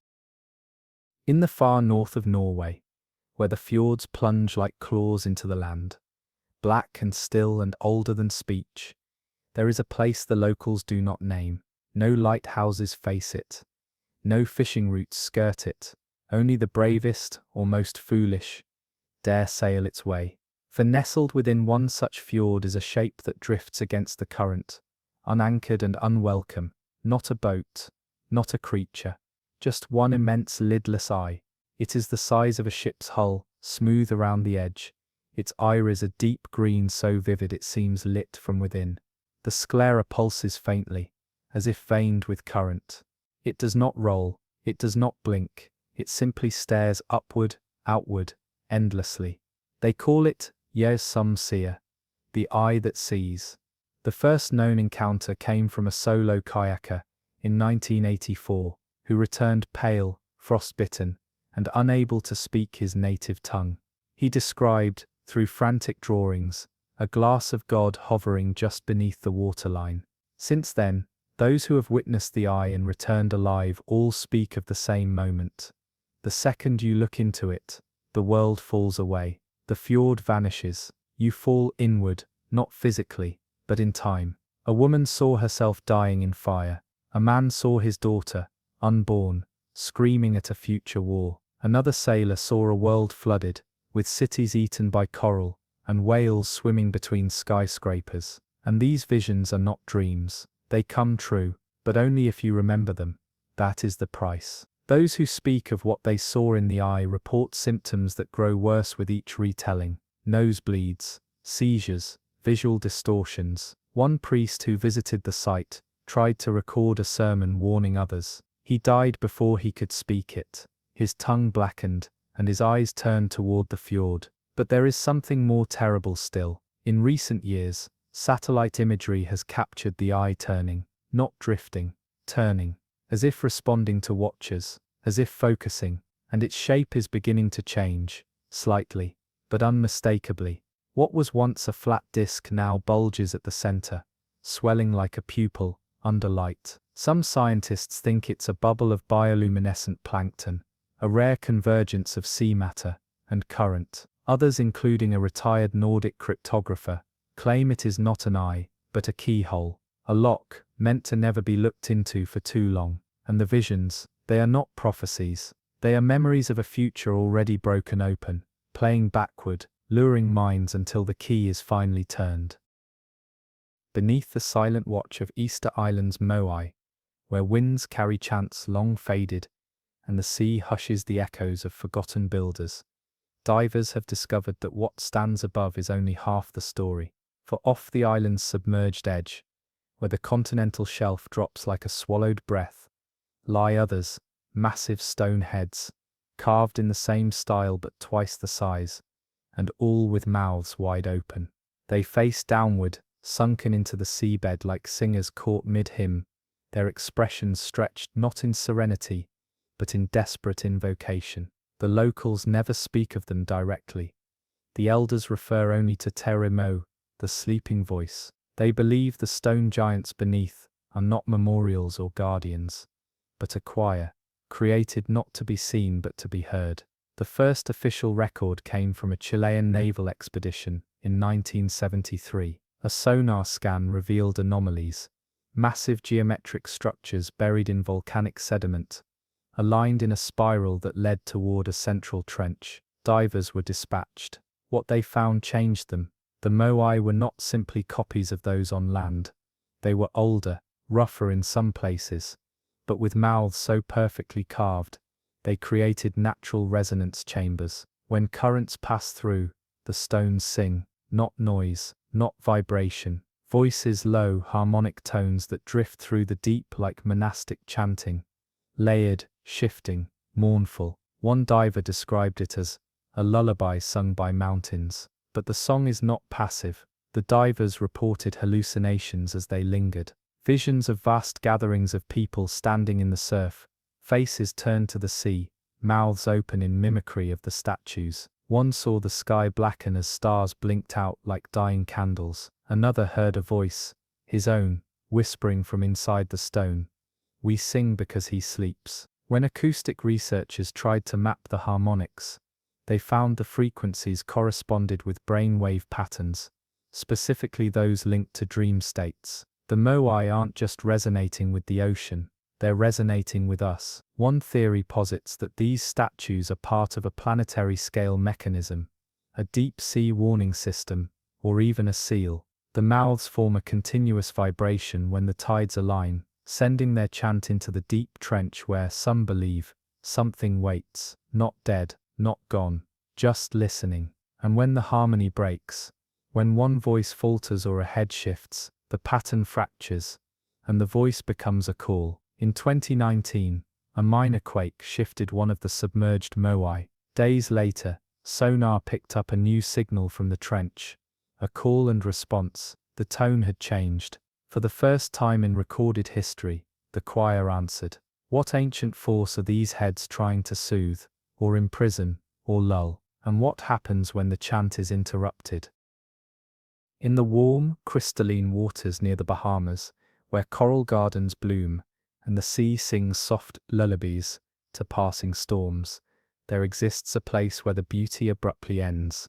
A sudden drop, a spiral descent, where light refuses to follow, and the color of the sea turns a choking ink. Here, scattered across 100 meters of seabed, lie anchors, hundreds of them, rusted, ancient, immense. But they are not attached to wrecks. They are not tethered to ships or coral or any earthly burden. They are chained to nothing, yet they all pull downward, taut, trembling, resisting an invisible force that drags against them, like breath against a net. Their chains stretch into the dark unconnected, as if tied to a void. Local divers call this place La Garganta del Mar, the throat of the sea. In 2004, an oceanographer from Nassau led a team to explore this strange cluster. Initial scans showed no geological anomaly, no magnetic irregularity, but once underwater, their equipment began to fail. Compasses spun, depth gauges dropped to impossible readings, and then they saw the chains, dozens at first, then hundreds, spiraling outward, like ribs of a colossal creature, all pulling toward a central hole. The hole is not a trench, it's not even a cave, it's a perfect circle, 20 meters wide, and entirely black. No sound echoes into it. Lights vanish instantly. One diver dropped a probe. It fell for 13 seconds before signal was lost. No impact, no wall, just swallowed. And then came the vibrations.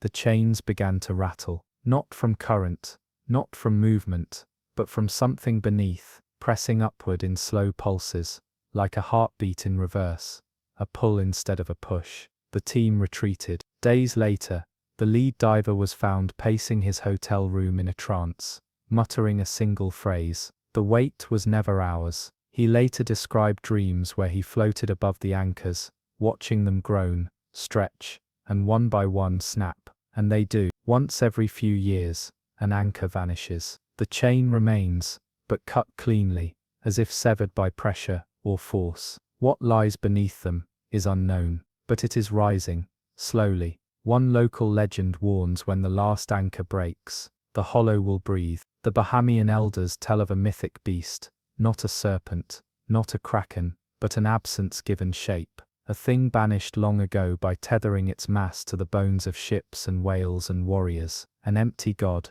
bound by the will of the sea itself. Its name is never spoken, but the chains remember. Beyond the wind-swept shores of New Zealand, deep beneath the Tasman Sea, lies a reef with no coral, no colour, and no life. It spreads across the seafloor like an abandoned museum, flat, precise, and unnatural. Scattered across it are clocks, thousands of them, pocket watches, grandfather clocks, broken timepieces from sunken ships, digital faces half blanked by sea silt. None of them rust, none of them tick, all are frozen in time, except one. It ticks slowly, steadily, always forward, counting down. Divers found the reef in 1987. A team searching for wreckage instead found order in chaos. The clocks weren't dropped at random. They were arranged in concentric circles, smallest at the center, largest at the edges. No ropes held them, no anchors bound them, yet none drifted, none floated, none shifted. Each clock's hands stopped at different times, different days, different years. Some dated back to the 1800s. Others hadn't been manufactured yet, but the one at the center, the only one still ticking, shows no date, only a sequence, a countdown. It changes with every hour, slowly, steadily. One diver, obsessed with its pattern, mapped the changes. After weeks he discovered a terrifying truth. The countdown was decreasing toward a very specific moment, a date and time he couldn't explain, one that did not match any calendar. But as it ticked, he began to see changes around him. Currents shifted in tune with the clock. Fish swam in circles. Even light seemed to pulse with the ticking.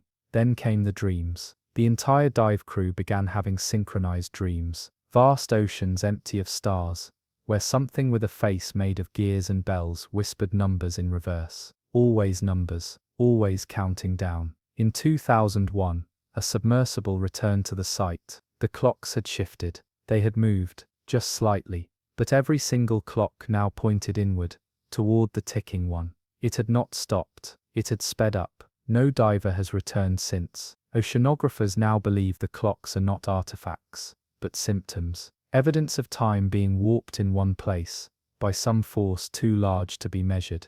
A gravitational wound, a cosmic anchor. No one knows, but the countdown is still running, and when it reaches zero, no one dares to guess. Beneath the still, brooding waters of the Black Sea, where sunken cities rot in silence and darkness flows thicker than oil, there lies a crypt not carved by chisel or hand. It is a sunken hall of impossible symmetry, hidden beneath sheets of shifting silt and barnacled stone, and within its walls stand statues, faceless, robed in silence, arranged in tight rows like mourners at an eternal funeral. This is the crypt of unspoken names. The structure was first glimpsed in the 1990s by accident. An underwater drone deployed for oil pipeline surveys veered off course and vanished for 17 minutes. When its feed returned, it displayed a still image, dozens of humanoid figures standing in perfect order, each stretching toward the vaulted ceiling of a chamber that should not exist. And at the center, a basin carved of black stone, wide and shallow, brimming not with water, but with a liquid darker than pitch, a viscous ink, swirling gently as if stirred by a breath. It releases no heat, no scent, but it whispers. Divers who later approached the basin reported hearing voices underwater, not through their ears, but inside their minds. The voices were calm, slow. They repeated names. Always names, some ancient, some familiar, some their own. One diver fled mid-dive when he heard his daughter's name repeated 3 times, though she was alive and well. Another, who stayed longer, began reciting names aloud, none of which he recognized. Within the year, several of those named died, accidents, drownings, sudden disappearances. As if the ink wasn't predicting death, it was announcing it. Attempts to drain or sample the ink failed. The moment it is removed from the basin, it evaporates, vanishing in a hiss of cold steam that leaves behind no residue, no trace, just a single new name etched into the stone lip of the bowl, always fresh, always carved in perfect lines, always in languages no longer spoken. Scholars, mystics and physicists alike have debated the origin of the crypt. Some believe it is a remnant of a time when death was recorded, not mourned. Others claim the statues were once beings who stared into the basin too long and were hollowed of their faces, their identities absorbed into the ink. The most unsettling theory, that the crypt is still writing, recording the names of those fated to vanish beneath waves the world has yet to know. And when the last name is spoken, the crypt will no longer whisper, it will sing. In the lightless belly of the Sulu Sea, beyond the reach of island lights and the echo of passing storms, there moves a shape so long and sinuous, the sea floor bends slightly beneath it. It is not flesh, it is not steel, it is a serpent built from ships, a Leviathan stitched from the bones of war and trade, whose joints creak like mastwood and whose eyes gleam with rusted rivets. Locals know of it, through shadowy tales, whispered between fishermen, Bakunawa Naan Kahoi, the wooden mouth, a creature that doesn't breathe, doesn't bleed, but swallows with the hunger of the grave. It was first reported in fragments, in the aftermath of Typhoon Cobra in 1944. The USS Hull, USS Spence, and USS Monaghan, 3 destroyers, vanished beneath a single monstrous wave. Wreckage was never found. Years later, Japanese bathyscaphes, scanning deep trenches for volcanic activity, picked up a formation that moved. At first it was dismissed as a drift of tectonic debris, until they saw sails, and masts, and the unmistakable shape of hulls interlocked like vertebrae. It slithered slowly, undulating in rhythm with deep currents, its head formed from a single massive warship split in half, and rejoined to form a sharpened snout. Its belly groans with grog barrels, salt-wet ropes, and flags half-rotted into sea moss. It doesn't drift aimlessly. It hunts curling through ship graveyards, collecting more, growing longer, crafting itself into a god of wreckage. Submariners once tried to follow it. Their sonar pinged hollow spaces, cargo holds, torpedo bays, ballroom decks from sunken ocean liners. The Serpent is not a single wreck, but a moving cathedral of ruin, constantly rebuilding, always feeding. Some parts of it still glow faintly, emergency lights stuck in eternal flicker. In one recording, a diver swears he heard old jazz music echoing from within its ribcage. And then there's the crew. In a single dive photo, grainy and dark, a face stares out from a shattered porthole, a face with seaweed for hair, barnacles for brows, and eyes wide open. Other images show silhouettes within the timber spine. Some wave, some scream, some just stand and watch. Maritime legends speak of an ancient sea witch, who bound the spirits of drowned sailors into a single endless form, cursed to wander, until it reclaims every ship taken by the sea. Every wreck in the Serpent's body carries a memory, a story, a debt. When storms rage hardest in the region, the timber serpent rises just below the surface. Locals report seeing lanterns moving in the rain, ropes dragging across the sea like tendrils, and hulls brushing beneath keels. Some boats are found days later, untouched, but empty, as if the crew had simply walked away, or walked aboard. It does not roar. It groans with a sound like timbers warping under pressure, and the echoes of long-lost distress calls. Beneath the blue hush of the Mediterranean, where empires once rose and fell upon ships and salt, a trench splits the seafloor in a jagged, hidden wound. It is not marked on any map. Sonar rarely touches it twice. And yet, in the moments between silence and static, a glow pulses from below, not sunlight, not bioluminescence, but fire, ancient, flickering, reverent. This is where the Colossus kneels, discovered only once, in a deep-sea drone's accidental descent. The figure is massive, at least 200 feet tall, carved not from stone, but from some strange fusion of volcanic glass and fossilized coral. Its posture is unmistakable, head bowed, both arms raised in offering, as if in eternal devotion. Its crown is a twisted halo of reef and spines. Its beard flows in strands of cooled magma, cracked like sun-dried bone. The Colossus does not move, but the sea around it does. Currents pull inward, circling the trench like a whirlpool of worship. Fish refuse to pass its perimeter. Dolphins flee when they near, And yet, no marine life clings to its surface, no barnacles, no moss, nothing. It is as if even time avoids it. Ancient Greek and Phoenician myths speak of the flame below the blue, a fire stolen from the gods and hidden under the sea. It was said to be tended by a guardian who swore never to rise again unless the fire died. But here's the horror: the fire is almost gone. The glow grows dimmer every year. In 2008, a French research vessel lowered a probe into the trench. It recorded seismic activity, strange thermal fluctuations, and a sound like chanting, distant and low, as though hundreds of voices were repeating a single word in unison. The drone's camera flickered, then caught one last glimpse before transmission ended. The Colossus had lifted its head, only slightly, but enough. Since then, readings from the trench have become unstable. Heat spikes, rumblings, magnetic interference, a tectonic shift with no source. And that voice, it still returns, in data logs, in underwater microphones, sometimes even in the dreams of divers who've never approached the trench. A Maltese priest, when shown an artist's rendition of the Colossus, wept openly. He claimed the figure bore the face of a forgotten saint, one erased from all Vatican records, who was punished not for sin, but for witnessing.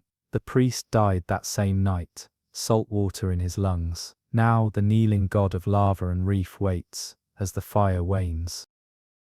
At the ragged edge of the Arctic Circle, where day and night blur in eternal argument and the wind carries more ghosts than snow, there lies a stretch of sea where ice never quite holds. No matter the season, no matter the cold, a patch of water remains open, breathing steam like a wound in the world. The Inuit call it Kimovik, the hollow mouth. But sailors fear it for another name entirely, the Bell Sea. Every 79 years, at the precise hour of winter solstice, a sound tolls from beneath that restless water, deep, low, a note too heavy to echo, but too old to forget. A bell, not a ship's bell, nor any churchly chime. This is a note that moves through bone, through marrow, through memory. Old fishermen say it feels like a heartbeat being counted from the outside. The last toll was in 1971. That same week, a coastal village named Karachu disappeared. Houses, boats, livestock, people, all gone. No wreckage, no survivors. Only a single fishing net remained, tangled on the beach, frozen stiff in mid-cast, as though the sea had snatched the village mid-breath. Records show it's happened before, always 79 years apart, always near winter solstice. Villages lost from the pages of time, some barely remembered, others erased so completely that even their names are unsure. And always in the days leading to the toll, the water glows faintly under moonlight, like a bell being polished before it rings. Submarines sent to scan the depths report strange readings. The sonar pings echo back with slight delay, as if bouncing off something moving, slowly, below the ice. Divers refuse to go down. Those who have tried report dreams of massive iron chains dragging across the seafloor, and shadows that drift with the tide, shadows shaped like bell clappers, swinging in silence. Some researchers believe the sound is geological, a resonance from shifting tectonic plates. But one linguist, reviewing the waveform of the 1971 toll, noticed something chilling.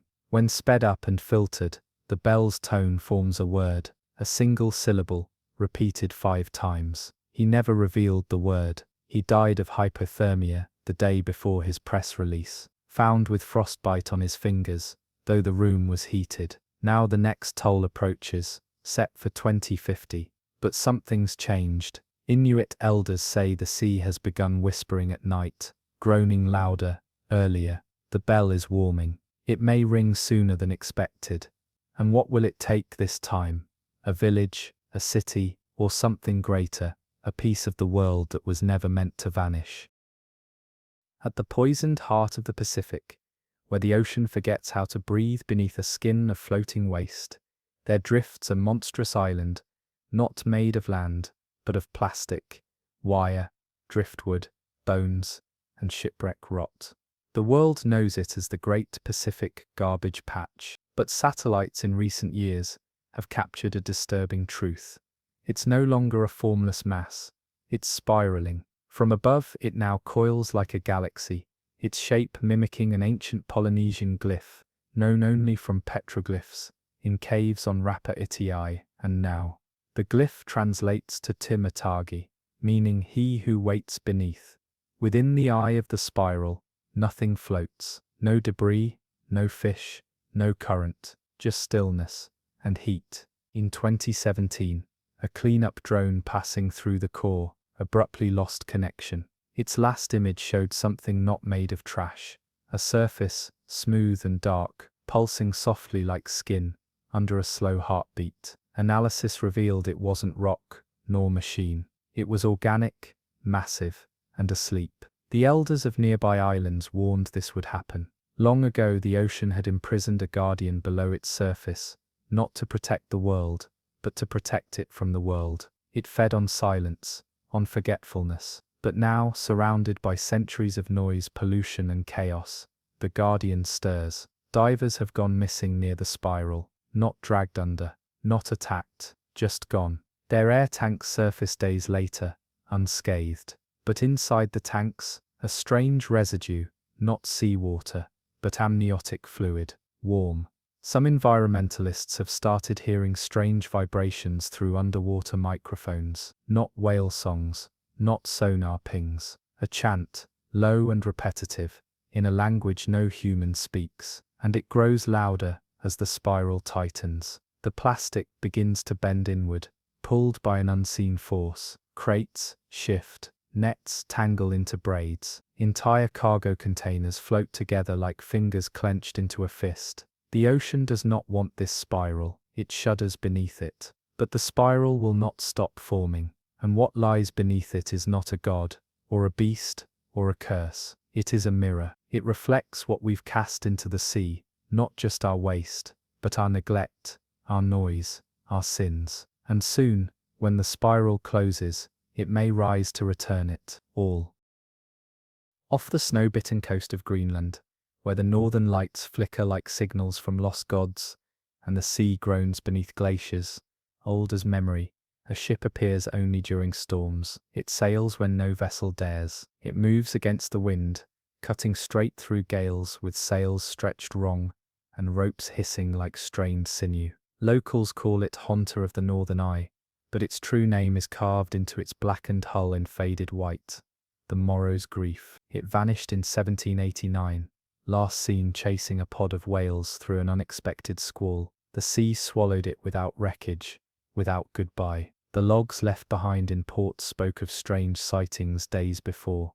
Dead whales surfacing upside down, icebergs splitting from the inside out, and compasses spinning like coins. One sailor wrote, "We sail through wind, not with it. It carries us, but not forward." And now every few years the ship returns, unchanged. Its crew still paces the deck, flesh pale, eyes wide, dressed in 18th century coats, stiff with ice. Some shout to passing vessels, but their mouths open with no sound. Others wave slowly, mournfully. None leap, none seem to want rescue. They are trapped not by sea, but by time. Radar picks it up only briefly. A blip on stormy nights, a silhouette against a lightning flash. Attempts to reach it have failed. One research vessel chased it for 3 hours in 2012 before realizing they were sailing in circles. The storm above followed them, and so did the ship, always ahead, always against the wind. An Icelandic historian recognized the ship from old Inuit carvings, not depictions of the Morrow's Grief, but of a vessel they called Agaluk, the boat that came before storm. In their stories, it was not built by hands but by sorrow, crafted when the ocean mourned its first whale. Those aboard are cursed not with death, but with purpose. The Morrow's Grief is said to chase a creature deeper than whales, older than time, one that caused the sea to invent storms to bury its name. The ship hunts it eternally, across centuries through blizzards and melt, hoping to find and cage what should not be remembered. But with the melting ice caps and shifting polar tides, the storm circle is weakening. The ship now sails closer to shore than ever before. Some fear that once it reaches land, it will bring with it what it was meant to keep away, a being known only in whispers as the harpoonless, the unkillable god of the drowned hunt. So if you see sails black against the lightning, and feel a wind in your face while all others blow your back, turn away, for you've met the storm that sails you. In the freezing deep off the coast of Chile, past jagged cliffs and the broken spine of ancient sea trenches, lies a stretch of ocean floor that does not echo like stone or ripple like sand. It is still, impossibly still, as though the sea itself holds its breath in reverence. Here grows a forest, not of kelp or coral, but of stone trees, tall and pale and rooted upside down, with their branches reaching not skyward, but deep into the seabed, as if hung by fate itself. This forest has no name in modern maps, but among coastal fishermen, it is whispered as Los Árboles del No Nacimiento, the trees of the unbirth. Each stone tree is smooth, branching with impossible symmetry. They shimmer with a faint bioluminescence that pulses like veins. But it is not their unnatural form that disturbs those who've seen them. It is what is etched into every limb, every root, every curling leaf-like structure. Names, millions of them, perfectly carved. Human names in hundreds of languages, many extinct. Names that do not match any record, grave, census or birth certificate. Names no one has ever borne. The first diver to document the site was a Chilean oceanographer named Esteban Luarte. He was mapping tectonic shifts when he drifted into the grove. His equipment logged an abrupt drop in temperature and sound, followed by interference that scrambled every digital device on board. But his handwritten notes survived. He recorded hundreds of names he saw, none familiar, all untraceable. Esteban claimed the trees whispered, not in voice, but in intent. He felt knowledge pressed into his skull like dreams from before birth. He saw flashes of people, lives unlived, loves unspoken, cities that never rose, entire lineages that never took breath. The names carved into the trees were not memorials, but possibilities, unborn, forgotten before they were conceived. One researcher proposed that the forest records potential human lives denied by cosmic error, souls that nearly entered existence, but were halted by fate, by history, by silence. Another theory calls it an oceanic memory glitch, a point where the deep rewrites itself, trying endlessly to recall what it almost was. Since Esteban's dive, others have tried to reach the grove. Most return with garbled footage and vague recollections. One returned without a dive partner, no body recovered, just the diver's name. Days later, etched fresh into the bark of a new tree, and the forest is growing. Each year more trees bloom downward, more names appear. The spacing grows tighter. One day, it may breach the seabed and climb toward the surface, bringing with it a million unlived destinies. What happens if your name is found there before you've left this world? And what if the forest one day begins to carve futures, not just what never was, but what cannot be avoided? Deep in the tectonic gash of the Galapagos Rift, where the ocean floor constantly births mountains of molten black and hydrothermal vents, spew heat into the void, lies a trench so narrow and cruel, it's known only by whispers among the few who've dared to map it. La Garganta del Abismo, the throat of the abyss. And there, embedded in the volcanic wall like an artifact sealed by the hand of time itself, is a jawbone. It is not fossilized, it is not decayed, it is alive, or something disturbingly close. First spotted in 1996 by a deep-sea ROV surveying vent activity, the jaw stretches over 40 meters from hinge to broken edge. Its upper half is missing, but the visible segment arcs like a cathedral door. Its bone is off-white, streaked with a faint shimmer like obsidian dust, and across its ridged surface, one detail chills all who see it. Rows of teeth, jagged and glassy, arranged in spirals instead of lines. They are not worn, they are not aged, they are new. Every expedition that returns to the trench brings back images that confirm a terrible truth. More teeth appear each time, slowly, methodically. It is still growing them, as if preparing, as if remembering how. Biologists can't identify the material. It's denser than enamel, stronger than steel, Geologists swear the jaw shifts slightly with each vent burst, flexing as if still settling into the earth. And in the hours after each new tooth appears, local fish vanish, entire schools, gone. As if the sea around the jaw recoils. A Chilean diver once described the area as standing beside the mouth of something dreaming with hunger. And then there's the sound. Audio logs picked up a low-frequency vibration every time a new tooth surfaced. At first it was dismissed as tectonic resonance, but when the sound was isolated and accelerated, it revealed a rhythm, a mimic of feeding, chewing, swallowing. Some believe the jaw is the remnant of an ancient predator, not a whale, not a shark, but a god of predation itself, whose hunger shaped entire marine food chains. A being buried eons ago beneath volcanic rock and forgotten. But the earth shifted, the vents opened, the seal cracked, and the jaw remembered what it was meant to do. Now, near the edge of the trench, a small crack has begun forming beside the jaw. Sonar scans suggest that it isn't a wall, it's a hinge, which means the rest of the skull may be close, waiting, connected. And when the last tooth finishes growing, the jaw will no longer rest, it will bite. Far beneath the churning, iron-grey waters, off the coast of Norway, there lies a ravine shrouded in silence, so deep and narrow that even sonar seems reluctant to touch it. Within this fissure, clustered like rusted fruit hanging from unseen branches, hang bells, dozens of them, some small enough to fit in a hand, others as large as lighthouses tipped on their sides. No ropes, no supports. They hover there, anchored by nothing. But they are not still, they sway. They are known only as the klokken av glemsel, the bells of forgetting. They do not ring with the tide, they do not stir with storms. But once every so often, precisely during a total solar eclipse, they toll, not all at once, a few at a time. A handful of deep, dreadful chimes that echo up through the ravine, through the sea, through the bones of the earth. And when they do, something vanishes. Not from the water, not from land, but from memory. One person, every time, is forgotten, utterly, completely. Friends falter trying to recall their faces, documents disappear, photographs smudge. Even the soil where they once walked grows untroubled by their absence. They are erased, not dead, not missing, but never there.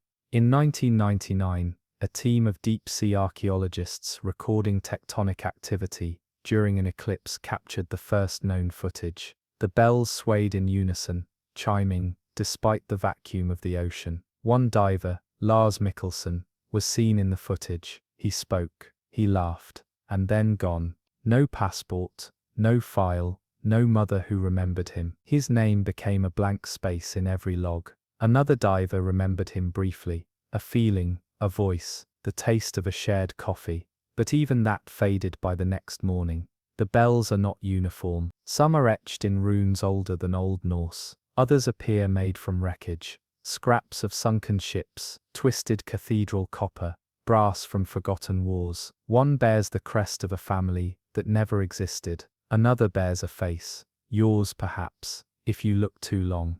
The worst theory, that the bells do not erase randomly. They select, choosing names whispered in certain dreams, or thoughts left unfinished. The deeper fear, that they ring not to erase people, but to clear space, as if making room for something else. One day, the bells may ring in full chorus. One day, the bells may ring in full chorus, and on that day, the sea may forget all of us. Far beneath the simmering chain of volcanic vents, between Easter Island and the Nazca Ridge, where the seabed trembles with molten sorrow and tectonic ghosts, a discovery was made in silence, and soon swallowed again by the same. A team of geothermal engineers, chasing thermal anomalies too rhythmic to be random, lowered a probe into a crevice no broader than a ship's hull, and no shorter than time itself. The footage returned only briefly, yet what it captured has haunted those few who dared watch it frame by frame. Nestled within the cradle of cooled magma, curled like a child in repose, rests a skeleton, towering, intact. Too large to comprehend fully, its ribcage alone arcs over 1,000 meters, curved like the arches of cathedrals carved by no hand. Its skull, shaped neither like whale nor serpent, bears no eyes, only smooth bone, a slope like ivory drawn in one motion, and behind it, a ring of spines arranged like a forgotten crown, and it breathes. Every 13 years, the cavern trembles and a pulse begins, slow and measured, like the rhythm of a tide locked deep within a stone. The chest of the creature rises, imperceptibly, but undeniably, as if the remains are not remains at all, but flesh paused in the act of remembering life. Then it falls still, and the vents flare red around it, whispering steam like prayers. Biologists scoffed at the footage, but the thermal data remained, a consistent cyclic increase in localized heat and magnetic resonance. One pulse, every 13 years, always timed with a volcanic tremor, always centered on the same point. There are carvings, etched into the stone surrounding the skeleton, markings not made by time, but by purpose. Spirals, sigils, lines that appear to bend light itself. Translations are uncertain, but one phrase emerges again and again in fractured tongues. The first guardian fell in sleep, not in battle. Was it the beginning, a thing born before currents, before salt, before bone had memory? Sonar readings show the sediment surrounding it is thinning, not eroding, pulling away, as if the sea itself is uncovering the form with reverence, brushing off ages to reveal a myth, not quite dead. When the chest next rises, what breath will follow? Will it be air, or fire, or something the world once knew and tried desperately to forget? And should it open its mouth, what name will echo through the crust of the earth? South of Java's boiling vents, where the Indian Ocean slouches toward shadow and the crust of the world begins to fray, there lies a trench too narrow for light and too ancient for maps. It has no name in maritime registry, though the oldest sea charts bear a smear in the same place, as if some cartographer's hand refused to finish the thought. But to those who dwell along the coasts, it is known in prayer and in warning, Gerbang Tanpa Balik, the gate of no return. It is not carved. It is not formed by erosion or fault. It is a door, twice the height of a lighthouse, forged of bronze darkened with crust and age. The structure lies wedged into the trench wall, like a key long forgotten. It bears no hinges, yet it opens, not by man, not by storm, but by time, precisely once every 100 years, without fail, for exactly 3 minutes. The last opening occurred in 1925. No vessel witnessed it, but 3 fishing villages from Sumatra to the Cocos Islands spoke of the same omen. Fish swimming backward, tides flowing inward, birds flying in tight circles, before dropping silently into the sea. Then the silence came, and then the chime, a sound like iron, crying beneath weight too terrible to hold. The door opened.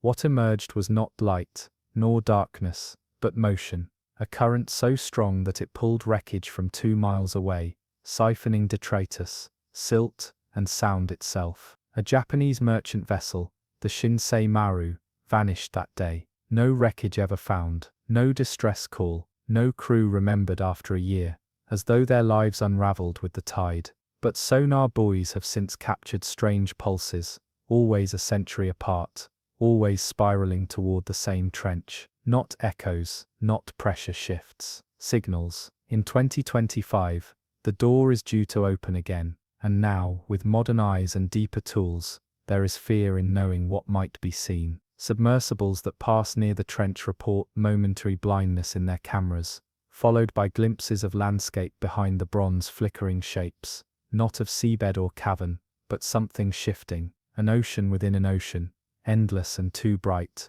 where forms rise and dissolve before identification. One theory suggests the door leads to a separate sea, a pocket of space-time where the drowned continue to fall forever. Another speaks of a god exiled in fluid form, chained behind a gate that opens not to invite, but to release. The door bears no handle, no symbol, only a vertical slit down the center, wide enough to split a continent. It opens inward, and when it does, the sea does not celebrate. It waits.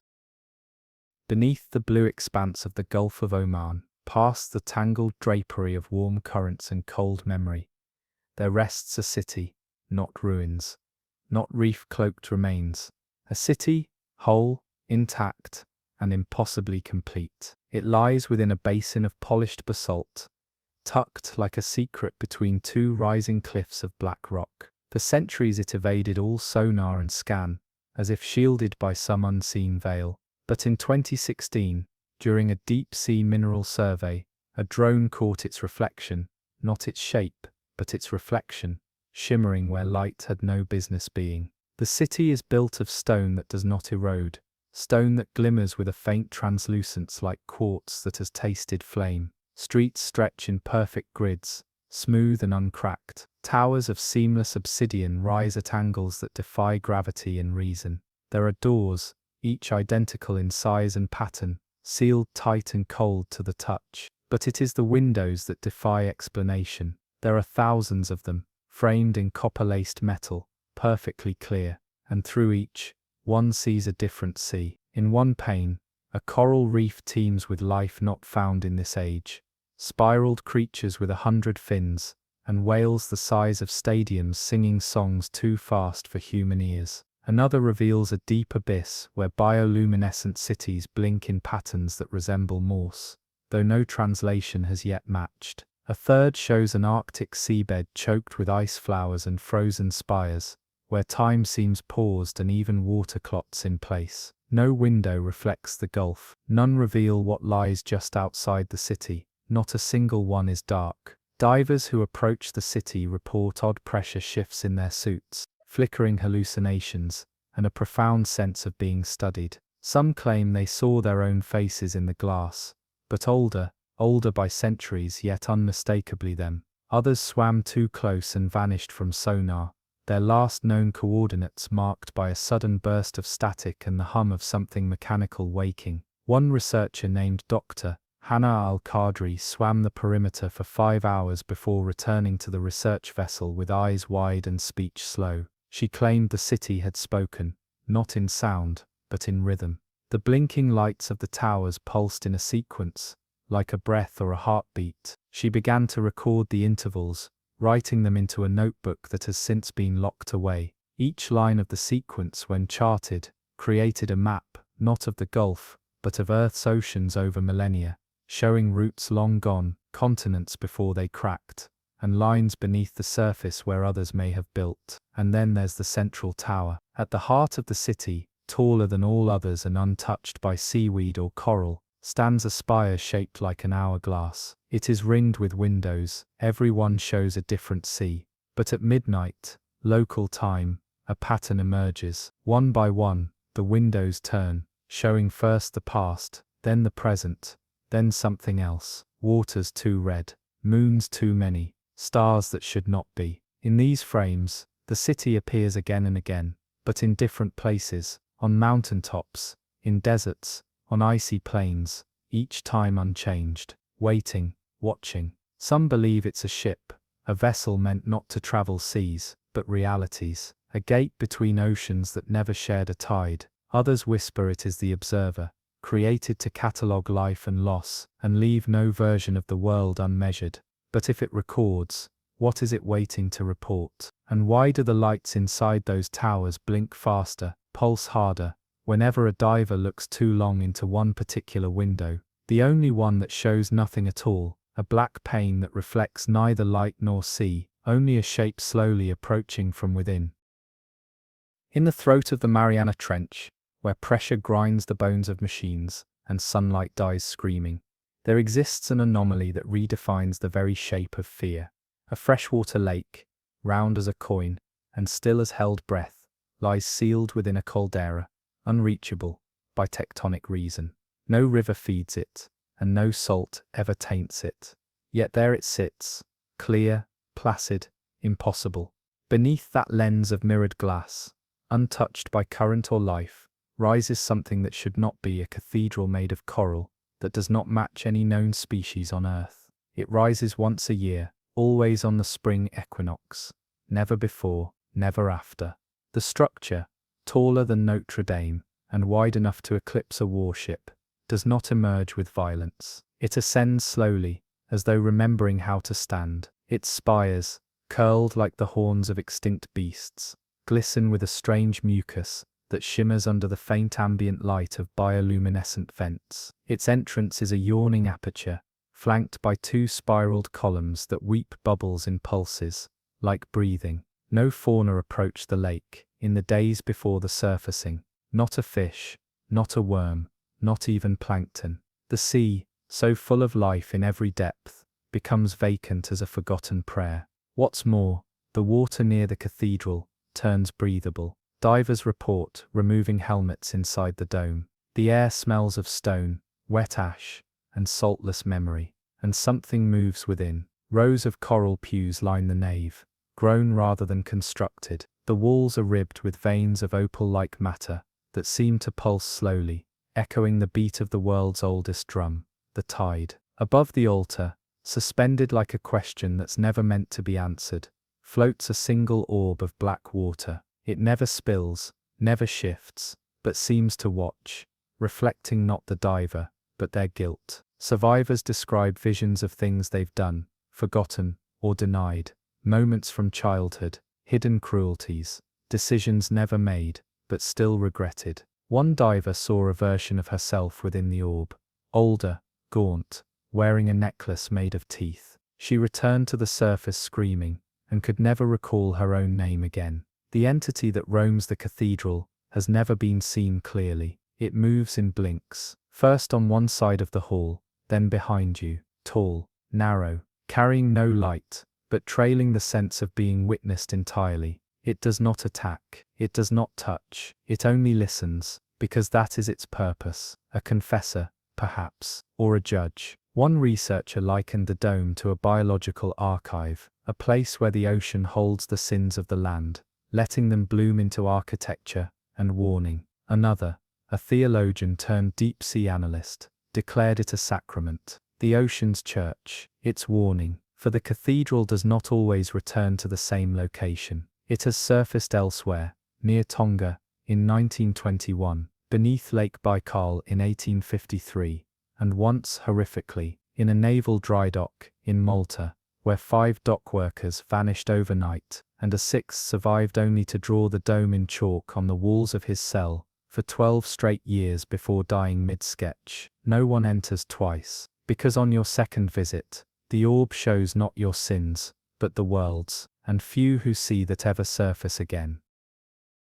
Along the jagged crescent of the Scotia Arc, where the Atlantic begins to fray into the frozen silence of the Southern Ocean, there is a trench where gravity dips strangely and currents behave like thoughts half forgotten. Submariners once spoke of compasses that spun without wind and tides, that reversed in silence, as though some unseen influence breathed beneath them. It was here, between continental tiers and thermal fractures, that they found what no one expected, a clock. Not a device of gears or timekeeping hands, but a sprawling circular structure embedded in the very rock, grown or shaped into an exquisite symmetry that defied any natural process. The clock is alive. It spans nearly a mile in diameter, and its face is made of plates, concentric circles of living mineral, smooth to the touch, but pulsing faintly beneath like skin beneath a cold fever. Dozens of ridges encircle its heart, some short and shallow, others so deep they seem to disappear entirely into the trench beneath. In the center rises a single spine, translucent and coiled with glowing thread-like veins that pulse with slow light. The entire formation ticks only once every 1,000 years, not audibly, but with force, a wave not of sound, but of movement. When it ticks,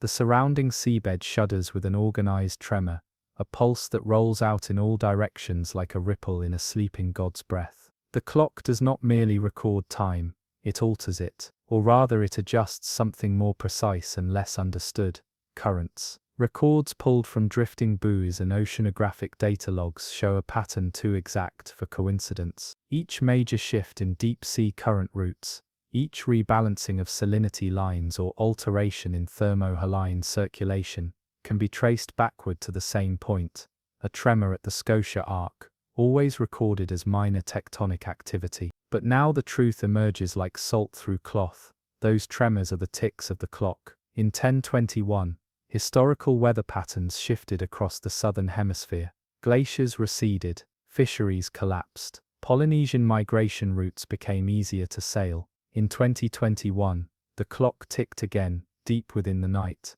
and shortly after, the circumpolar current began a slow tilt eastward. The southern sky grew warmer. Islands began to sink. It does not seem random. Theories rise like bubbles in its wake. Some believe the clock is an ancient regulator, a machine designed to keep the oceans from boiling into chaos, built long before land took its current shape. Others say it's not a machine, but a heartbeat, the organ of a sleeping entity embedded in the crust, with each tick a stirring limb, a rising breath, the memory of motion. The worst fear is not that the clock ticks rarely, it is that it is winding down. For on its outermost ring, newly exposed by receding sediment, are glyphs that resemble tally marks, and only 2 remain unstruck.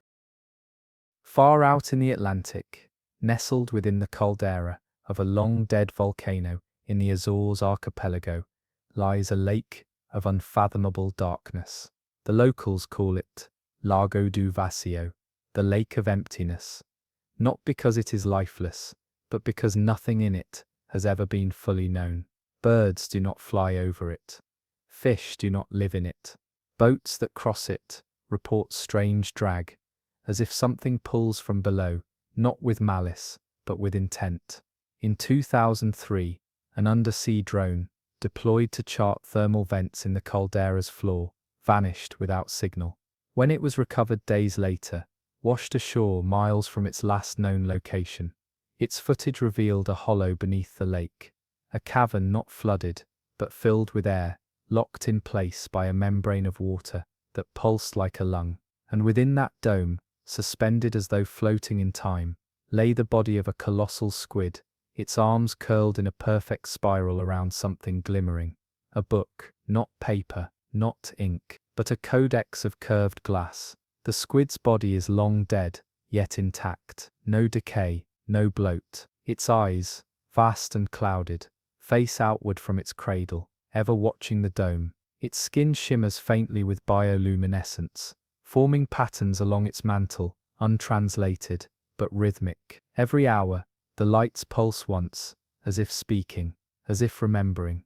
The book it holds is unlike anything known to the surface. Its pages are curved and etched from a material softer than quartz, yet stronger than steel. Each sheet holds what appears to be a diagram, stellar maps with shifting constellations, patterns of tides that span centuries, and deep-sea creatures that match no catalogued species. Between the diagrams are spiral glyphs that seem to shift depending on who looks at them. Some see numbers, others hear whispers, a few fall unconscious. One diver, Elena Duarte, attempted to photograph a page. Her camera failed. When she resurfaced, she spoke only in backward Portuguese for 2 full days, drawing cephalopod shapes in chalk on the walls of her cabin. When she finally returned to normal speech, her memories of the dive were gone. All that remained was a sentence she repeated in sleep. It wrote the ocean's dreams. The air dome should collapse. Physics demands it, but it remains, unmoving, untouched. Pressure sensors confirm the space is held open not by gas, but by something magnetic and conscious, as if willed into existence. One researcher proposed that the squid was no mere animal, but a messenger or archivist, a guardian of memory from a species that recorded its truths, not in stories, but in symbols that only the deep could hold. And the book it guards, perhaps it is not for us at all. Perhaps it is not a journal of what was, but what will be, the tides to come, the things that will wake, the names we will forget in favor of deeper, older ones. Beneath the fractured cliffs of Baja California, deep in the Gulf where warm currents twine with seismic veins, there lies an underwater cave, sealed in silence for more than 10,000 years. Divers stumbled upon its mouth by accident, following the trail of a dying whale that swam in circles for hours, as though drawn by a pull older than instinct. The cave's entrance is narrow, barely large enough for a man to pass, but once inside, the chamber opens like a cathedral submerged in ink, and across every inch of its walls, carved into the living rock and blooming with slow pulsating algae, are murals, so vivid they seem to shift with the tide. They tell no story of men, no legend of gods. These images are of something else, something coming. At first glance, they resemble ancient sea myths, serpents with wings, whales with many eyes, moons that bleed, but soon the pattern becomes unmistakable. A sun shriveling into darkness, oceans rising beyond shorelines, not with wrath, but with purpose. Then, another sea, shaped of black waves, and swirling with stars, blooming from the dying sky like ink poured into water. The second ocean. It is not water, not quite. The murals suggest a fluid unlike any on Earth, spreading through time instead of space, curling around events rather than places. One depiction shows a man sinking into it, aging backward as he falls. Another shows cities suspended mid-collapse, held in bubbles of the second ocean, time paused like breath between words. And at the heart of every mural, glowing brighter than the rest, is a spiral-eyed figure with fins like kelp and a cloak made of currents. It appears again and again, watching, measuring, bearing witness. Some theorize the murals are predictions, others believe they're memories from an era that hasn't happened yet. The glowing algae, never before classified, appears to encode sequences of bioluminescence that, when mapped, resemble deep space radio bursts. Not random, not noise, instructions. Marine linguists studying the patterns found a recurring shape hidden in the pulse intervals, a ring of waves nested within waves. They call it the clock sea, a representation of the second ocean itself, not as a place, but as a state of being, an inevitable convergence of the sea and time, where all things drawn into it remain forever possible, but never real. There are no bones in the cave, no tools. Only one relic remains, a stone tablet at the center of the chamber floor, engraved with one symbol, a spiral splitting open like a seed. When touched, it vibrates faintly, matching the rhythm of Earth's magnetic field fluctuations recorded once every 27 days. The exact same rhythm encoded in the algae's glow. Perhaps the murals are warnings, perhaps invitations, or perhaps they are merely records from a place that drowned before time began, whispering back as the second ocean stirs once more. South of the lonely wind-hammered ridges of the South Sandwich Islands, past glaciers that moan like dying stars and seas that never warm, there stretches a trench deeper than its name dares suggest. This is no natural wound in the ocean floor, but a narrow corridor, unnaturally symmetrical, like a slice made by a blade that ignored geology. Submarines have attempted to chart its length, but their instruments fail the deeper they dive. Compasses spin, sound vanishes, and hulls groan as though resisting entry. Yet the most unsettling phenomenon is not visual, nor tactile. It is auditory. The trench sings. Not constantly, but cyclically, precisely, every 9 months, down to the minute. A sound begins, low and trembling, pitched below human hearing, but still perceptible in the bones of a vessel. It grows over several hours, rising into a keening murmur of overlapping tones, part whale song, part static, part whispering choir. The melody is chaotic, yet oddly soothing, like lullabies sung in forgotten dialects. Above water, no adult human can hear it in full, but in the nearby island villages, a strange pattern has been observed.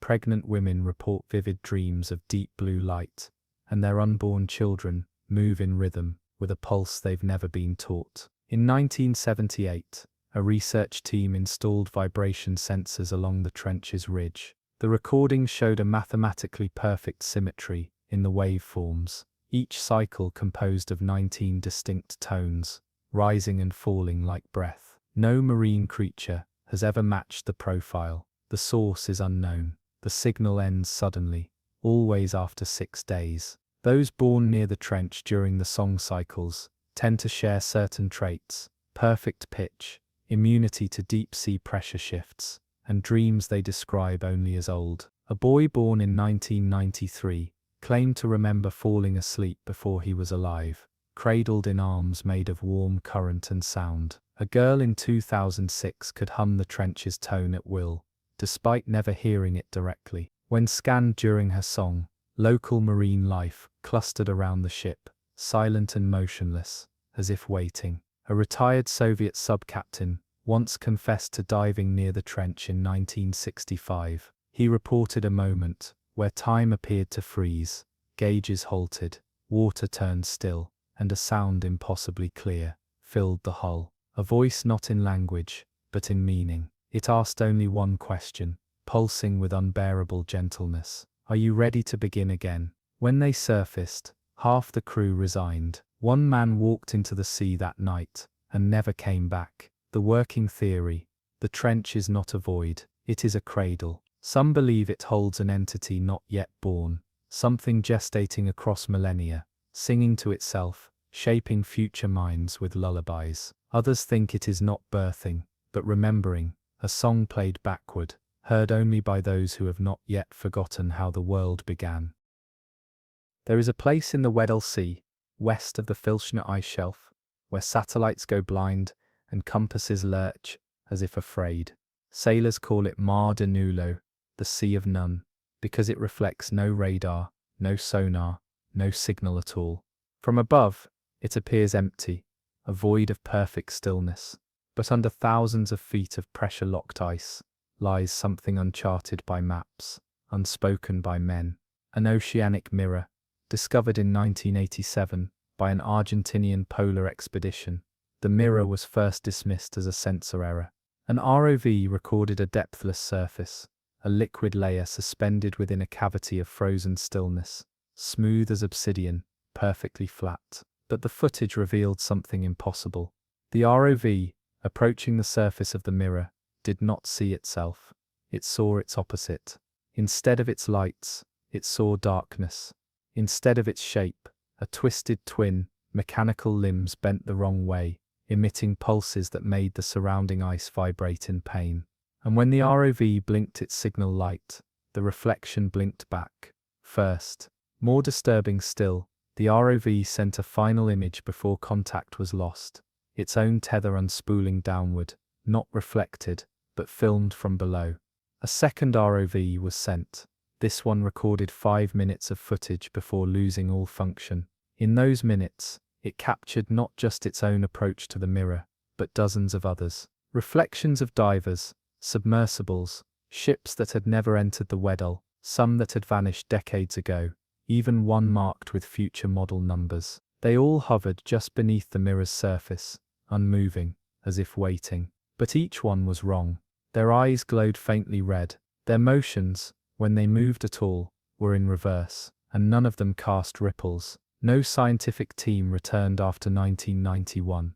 The Argentinian government declared the region closed for ice instability, but satellite thermal imaging shows a perfect circle of heat beneath the cold shelf, a warmth that never fades, never grows, just waits. It's said that those who stare too long into the mirror, those who dive beneath the ice, near that site, sometimes resurface, different, quiet, slightly off, a gloved hand with reverse stitching, a dive computer that counts backward, a team member with the same name and face, but no memory of entering the water. In 2009, a British researcher named Marla Eckridge posted a photo from her final dive, an image of her own face, staring up from beneath the ice, smiling.